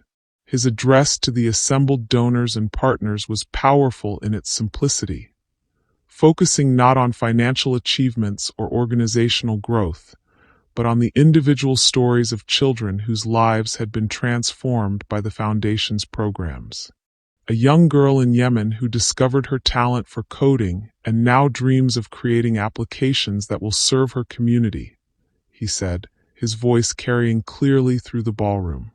A boy in Syria who found healing through art therapy and now teaches younger children to express their experiences through creative expression. A teenager in Lebanon who overcame displacement and trauma to become a peer mentor for other refugee youth. Each story was illustrated with images and video clips from Amara's digital campaigns, bringing the children's experiences vividly to life for the audience. As Kareem concluded his address, he turned to where Amara stood at the side of the stage. "These stories reach us because of the Foundation's commitment to amplifying the voices of those we serve," he said, "and because of the extraordinary talent and compassion of our Director of Digital Storytelling, Amara Johnson, who has transformed how we communicate our mission and impact." The acknowledgement brought a wave of applause from the audience, including, Amara noted with surprise, Edward Blackwood himself, whose reluctant respect had gradually evolved into genuine appreciation for her contribution to the partnership's success. As the gala concluded and guests began to depart, Amara found herself standing with Kareem on the hotel's terrace, the night air warm and fragrant with jasmine. Below them, Dubai's lights reflected in the Persian Gulf, creating a mirror image of the city's ambition and achievement. "What are you thinking?" Kareem asked, noting her contemplative expression. "About how much has changed in a year," Amara replied honestly. "When I first came to Dubai, I was focused on survival, earning enough to support my mother's treatment, keeping my head down, making myself smaller to avoid unwanted attention. And now," Kareem prompted gently. "Now I'm focused on possibility," Amara said, a smile spreading across her face. "On using my voice and talents to create change. On building relationships based on mutual respect rather than power or appearance. On seeing myself as someone with value to contribute, regardless of others' expectations or judgments." "That transformation is entirely your own achievement," Kareem observed, admiration evident in his voice. "You found your strength and voice through your own courage and determination." "With some help along the way," Amara acknowledged, her gaze meeting his warmly. "From people who saw my potential when others didn't, who valued substance over appearance, character over convention. The shared understanding between them had deepened over the months of working together and exploring their personal connection. What had begun as professional respect had evolved into something more profound, a partnership based on shared values, mutual growth, and genuine care for each other's well-being. "I have something for you," Kareem said, reaching into his pocket and withdrawing a small velvet box. "Not what you might think," he added quickly, noting her surprised expression. "We're not there yet, though I hope we might be someday." Curious, Amara opened the box to find a beautiful pendant, a delicate gold design that incorporated elements of both Western and Middle Eastern artistic traditions. At its center was a small, perfect pearl. "It's lovely," she said sincerely, touched by the thoughtfulness of the gift. "But what's the occasion?" "No occasion," Kareem replied with a smile. "Just a reminder of something important." He gently lifted the pendant from its box. "In nature, pearls form around an irritant, a grain of sand or small parasite that enters the oyster's shell. The oyster responds by coating the irritant with layer after layer of nacre, transforming what could have been harmful into something beautiful and valuable." As he fastened the pendant around her neck, his fingers warm against her skin, he continued softly. "Your journey here began with challenges and obstacles, financial necessity, others' prejudices, the Blackwood's threats. But you transformed those difficulties into something beautiful through your courage, integrity, and compassion for others." The metaphor touched Amara deeply, recognizing as it did both the struggles she had faced and the strength she had found in overcoming them. "Thank you," she said simply, words inadequate to express the fullness of her gratitude. Not just for the gift, but for his consistent belief in her potential when others had seen only limitations. As they stood together on the terrace, the city lights reflecting in the water below, Amara felt a sense of having come full circle. She had arrived in Dubai seeking financial security and had found something far more valuable: purpose, community, and a relationship based on mutual respect and shared values. The path hadn't been easy or straightforward. There had been moments of doubt, fear, and near defeat. But each challenge had ultimately strengthened her resolve and clarified what truly mattered. Not wealth or status or conventional beauty, but the dignity and potential inherent in every person, regardless of their circumstances or appearance. That understanding was the true gift of her Dubai journey, one she would carry forward in her work with the foundation, in her evolving relationship with Kareem, and in her own continuing growth as a woman who had learned to value herself beyond others' expectations or judgments. As Kareem's hand found hers in the warm night air, their fingers intertwining naturally, Amara felt a deep contentment settle within her. This wasn't an ending but a beginning of new possibilities, new challenges, and new opportunities to create change in a world that too often valued appearance over substance, power over compassion. And she was ready for whatever came next, secure in the knowledge that she had found her voice, her purpose, and her place in a community that valued her for exactly who she was. Not despite her differences, but because of them. What's one thing you've learned about yourself that surprised you? How did that discovery change your life?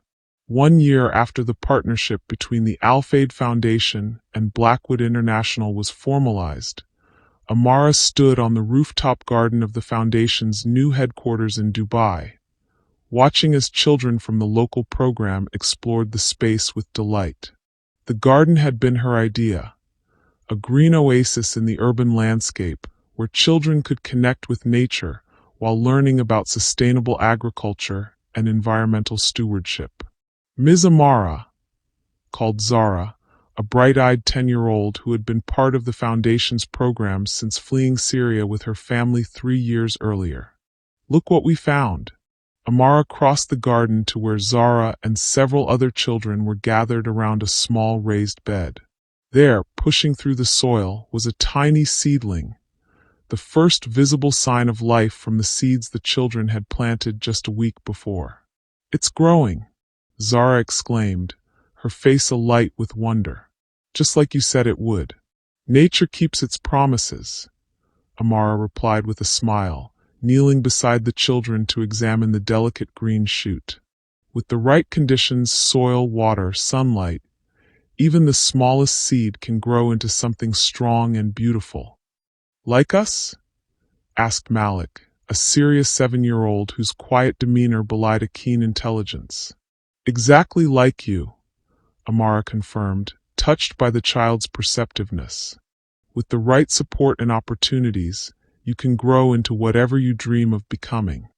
The simple exchange captured the essence of the Foundation's evolved mission under the joint leadership of the Al-Fayeed and Blackwood families, creating conditions where children's potential could flourish, regardless of the circumstances they had been born into or the challenges they had faced. As the children continued their exploration of the garden, Amara's phone buzzed with a message from Kareem. Meeting with Blackwood concluded successfully. Full funding approved for the expansion of girls' technology programs in Yemen and Lebanon. Victoria was instrumental in securing her father's support. The news brought a smile to Amara's face. The Girls' Technology Initiative had been a collaborative project between her and Victoria, an unexpected partnership that had developed from their initial confrontation into a productive professional relationship based on mutual respect for each other's strengths and perspectives. "That's wonderful news," she replied. "The girls will be thrilled. Their coding projects are already showing incredible promise." A moment later, her phone buzzed again. "Your mother's latest scan results came in. Dr. Patel says the remission is holding strong. No signs of recurrence." This news brought tears to Amara's eyes. Happy tears that she didn't try to hide as several of the children looked her way curiously. "Good news from my mother's doctor," she explained simply. "She's been sick, but she's getting better." "Like the seeds," Malik observed solemnly. "With the right care." "Yes," Amara agreed, touched by the child's intuitive understanding. "Exactly like that." Later that evening, as she prepared for the Foundation's quarterly board meeting, Amara reflected on the extraordinary journey of the past 2 years. From her arrival in Dubai as a housekeeper focused on survival to her current role as one of the Foundation's most influential executives, the transformation had been profound, not just in her professional standing, but in her understanding of herself and her place in the world. The quarterly board meetings, once intimidating gatherings of wealthy donors and influential business leaders, had become forums where Amara's voice was not just included but actively sought. Her perspective on the Foundation's programs and communication strategy was valued precisely because it differed from the traditional approaches of the philanthropic establishment. "You see things others miss," Kareem had observed during a recent strategic planning session, "because you've experienced both sides of the philanthropic equation, the giving and the receiving. That dual perspective is invaluable to our work." The observation had crystallized something Amara had been gradually recognizing about herself, that her background and experiences, once sources of insecurity in elite settings, were actually unique assets that enhanced her contribution to the Foundation's mission.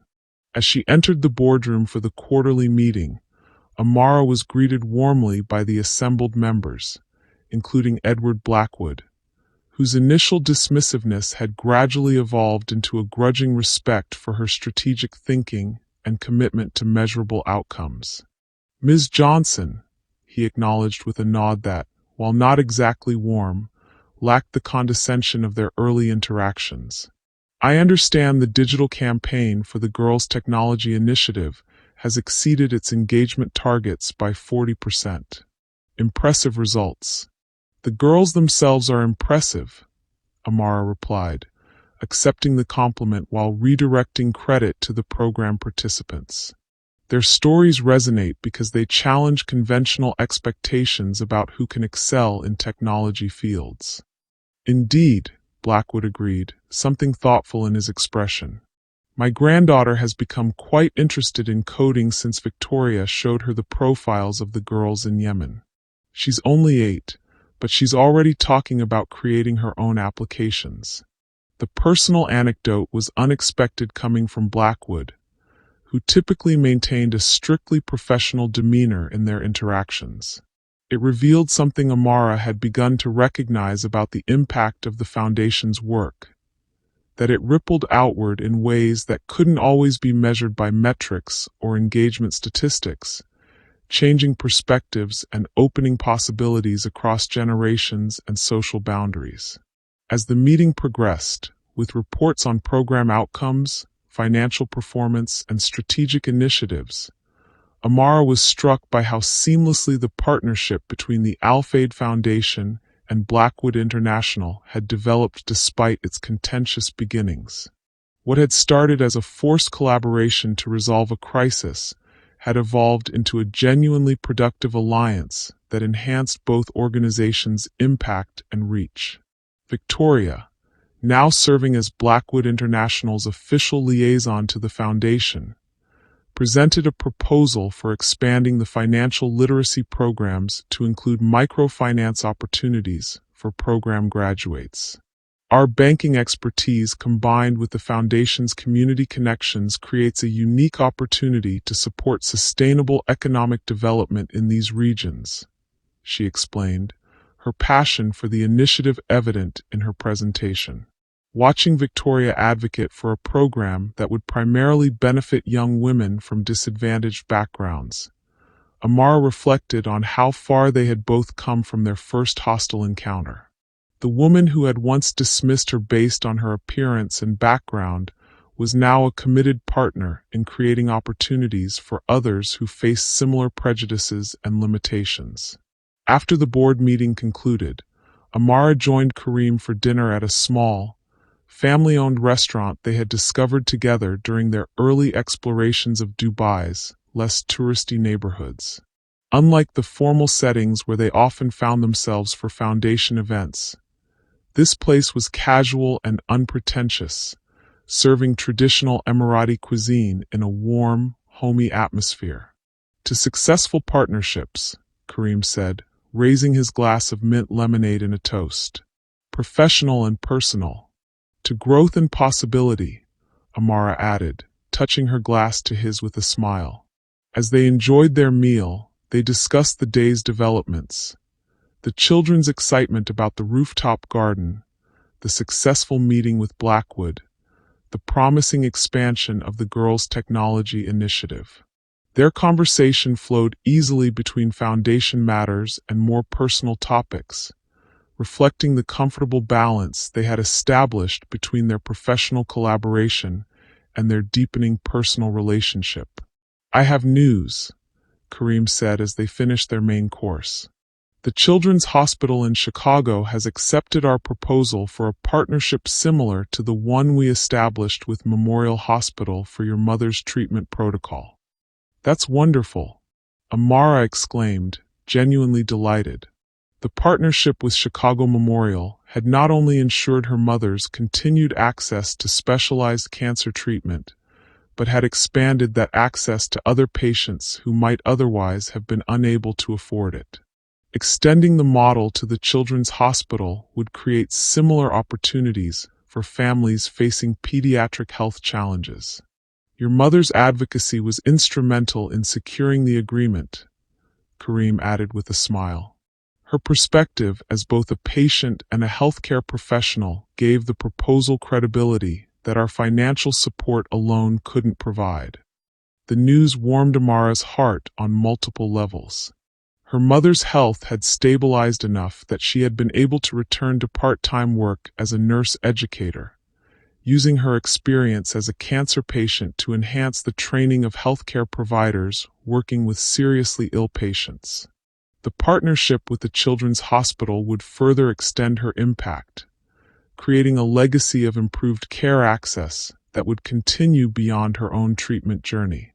"She'll be thrilled," Amara said, already anticipating her mother's reaction to the news. This kind of partnership is exactly what she envisioned when she first suggested expanding the treatment protocol beyond her own case. "She's remarkable," Kareem observed warmly. "I see where you get your resilience and vision for possibility beyond immediate circumstances." The compliment touched Amara deeply, recognizing as it did the connection between her own growth and the values her mother had instilled in her throughout her life.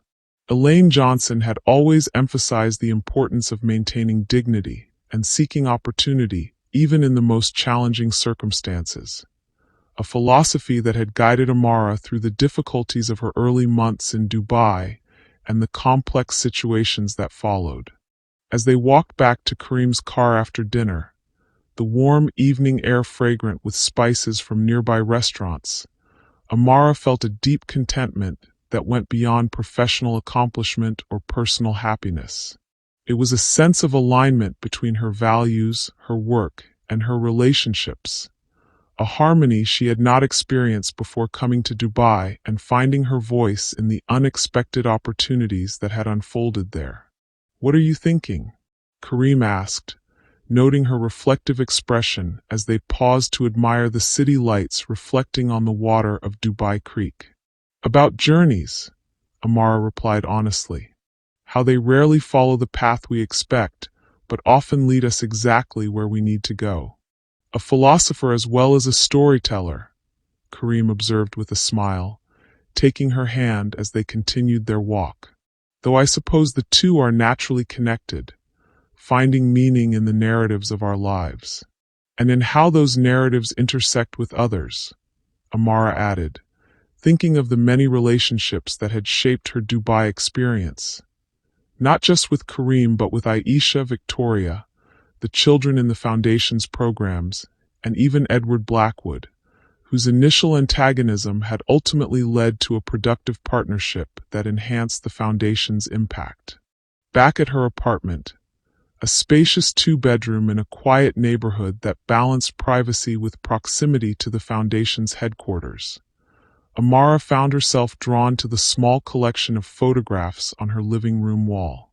Unlike the formal portraits and artistic photographs that adorned many Dubai homes, these were simple, candid images that captured moments of genuine connection and joy.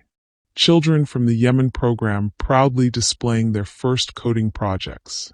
Her mother, healthy enough to visit Dubai for the first time, exploring the spice souk with Aisha. The Foundation team celebrating the successful launch of the Rooftop Garden Initiative. Kareem and Amara at a community festival, surrounded by children from the local program, their faces alight with shared laughter. Together, These images told the story of a life rich in purpose and connection. A life very different from the one Amara had imagined when she first arrived in Dubai seeking only financial security and anonymity.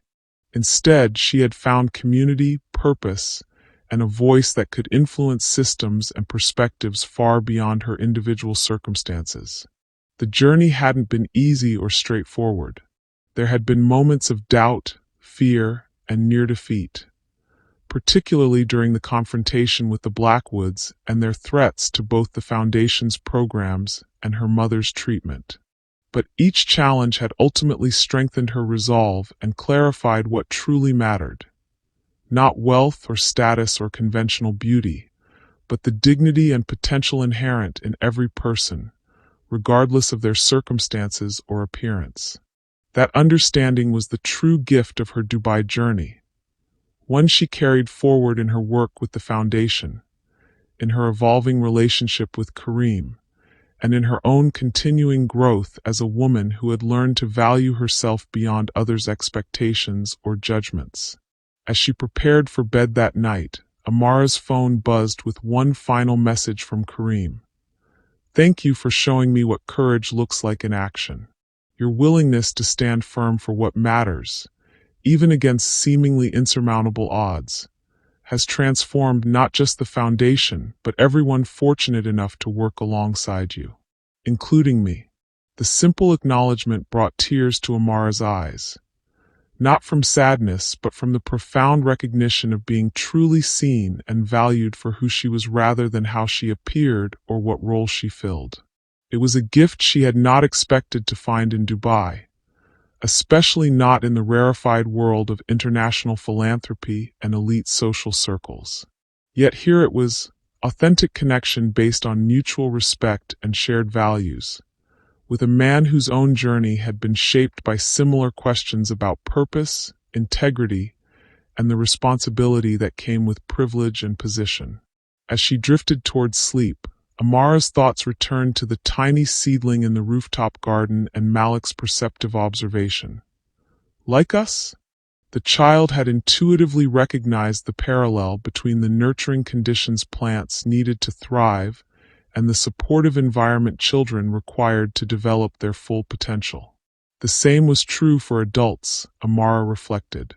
Her own growth, professional, personal, spiritual, had flourished in the nurturing context of meaningful work, authentic relationships, and opportunities to contribute her unique perspective and talents.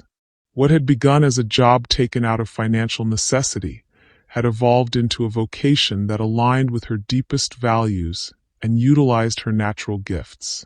And in that evolution lay a truth she had come to embrace fully: that every person, regardless of their background, appearance, or circumstances, possessed inherent dignity and potential waiting to be recognized and nurtured. The Foundation's work was about creating conditions where that potential could flourish. For children in challenging circumstances, certainly, but also for the adults who served them and the communities that supported them. It was work that would continue to evolve and expand, shaped by new challenges and opportunities, informed by diverse perspectives and experiences. And Amara would be part of that ongoing journey, her voice and vision contributing to a mission larger than herself, yet intimately connected to her own story of transformation and growth. With that thought warming her heart, Amara Johnson, once a housekeeper focused on survival, now a Foundation executive committed to creating change, fell asleep in the city that had become not just her workplace but her home. A home where she had found her voice, her purpose, and her place in a community that valued her for exactly who she was, not despite her differences but because of them. And in that acceptance lay the most profound lesson of her journey: that true beauty and worth resided not in conforming to others' expectations, but in embracing and expressing one's authentic self, with all its unique gifts and perspectives. It was a lesson she would continue to share through her work, her relationships, and her own example of living with dignity, integrity, and openness to possibility. For in the end, that was the story worth telling: not of perfect bodies or flawless appearances, but of imperfect humans finding their way toward meaning, connection, and contribution in a world that needed every voice, every perspective, every unique gift that each person brought to the shared journey of creating a more just and compassionate future for all. Thank you for watching this story to the end. Wow! I'm curious to know, what made you watch this long story to the end? Do you want us to give you longer stories like this? Please let me know what you think. We want to create only what you truly enjoy and want to listen to. So leave a comment to let me know what you think.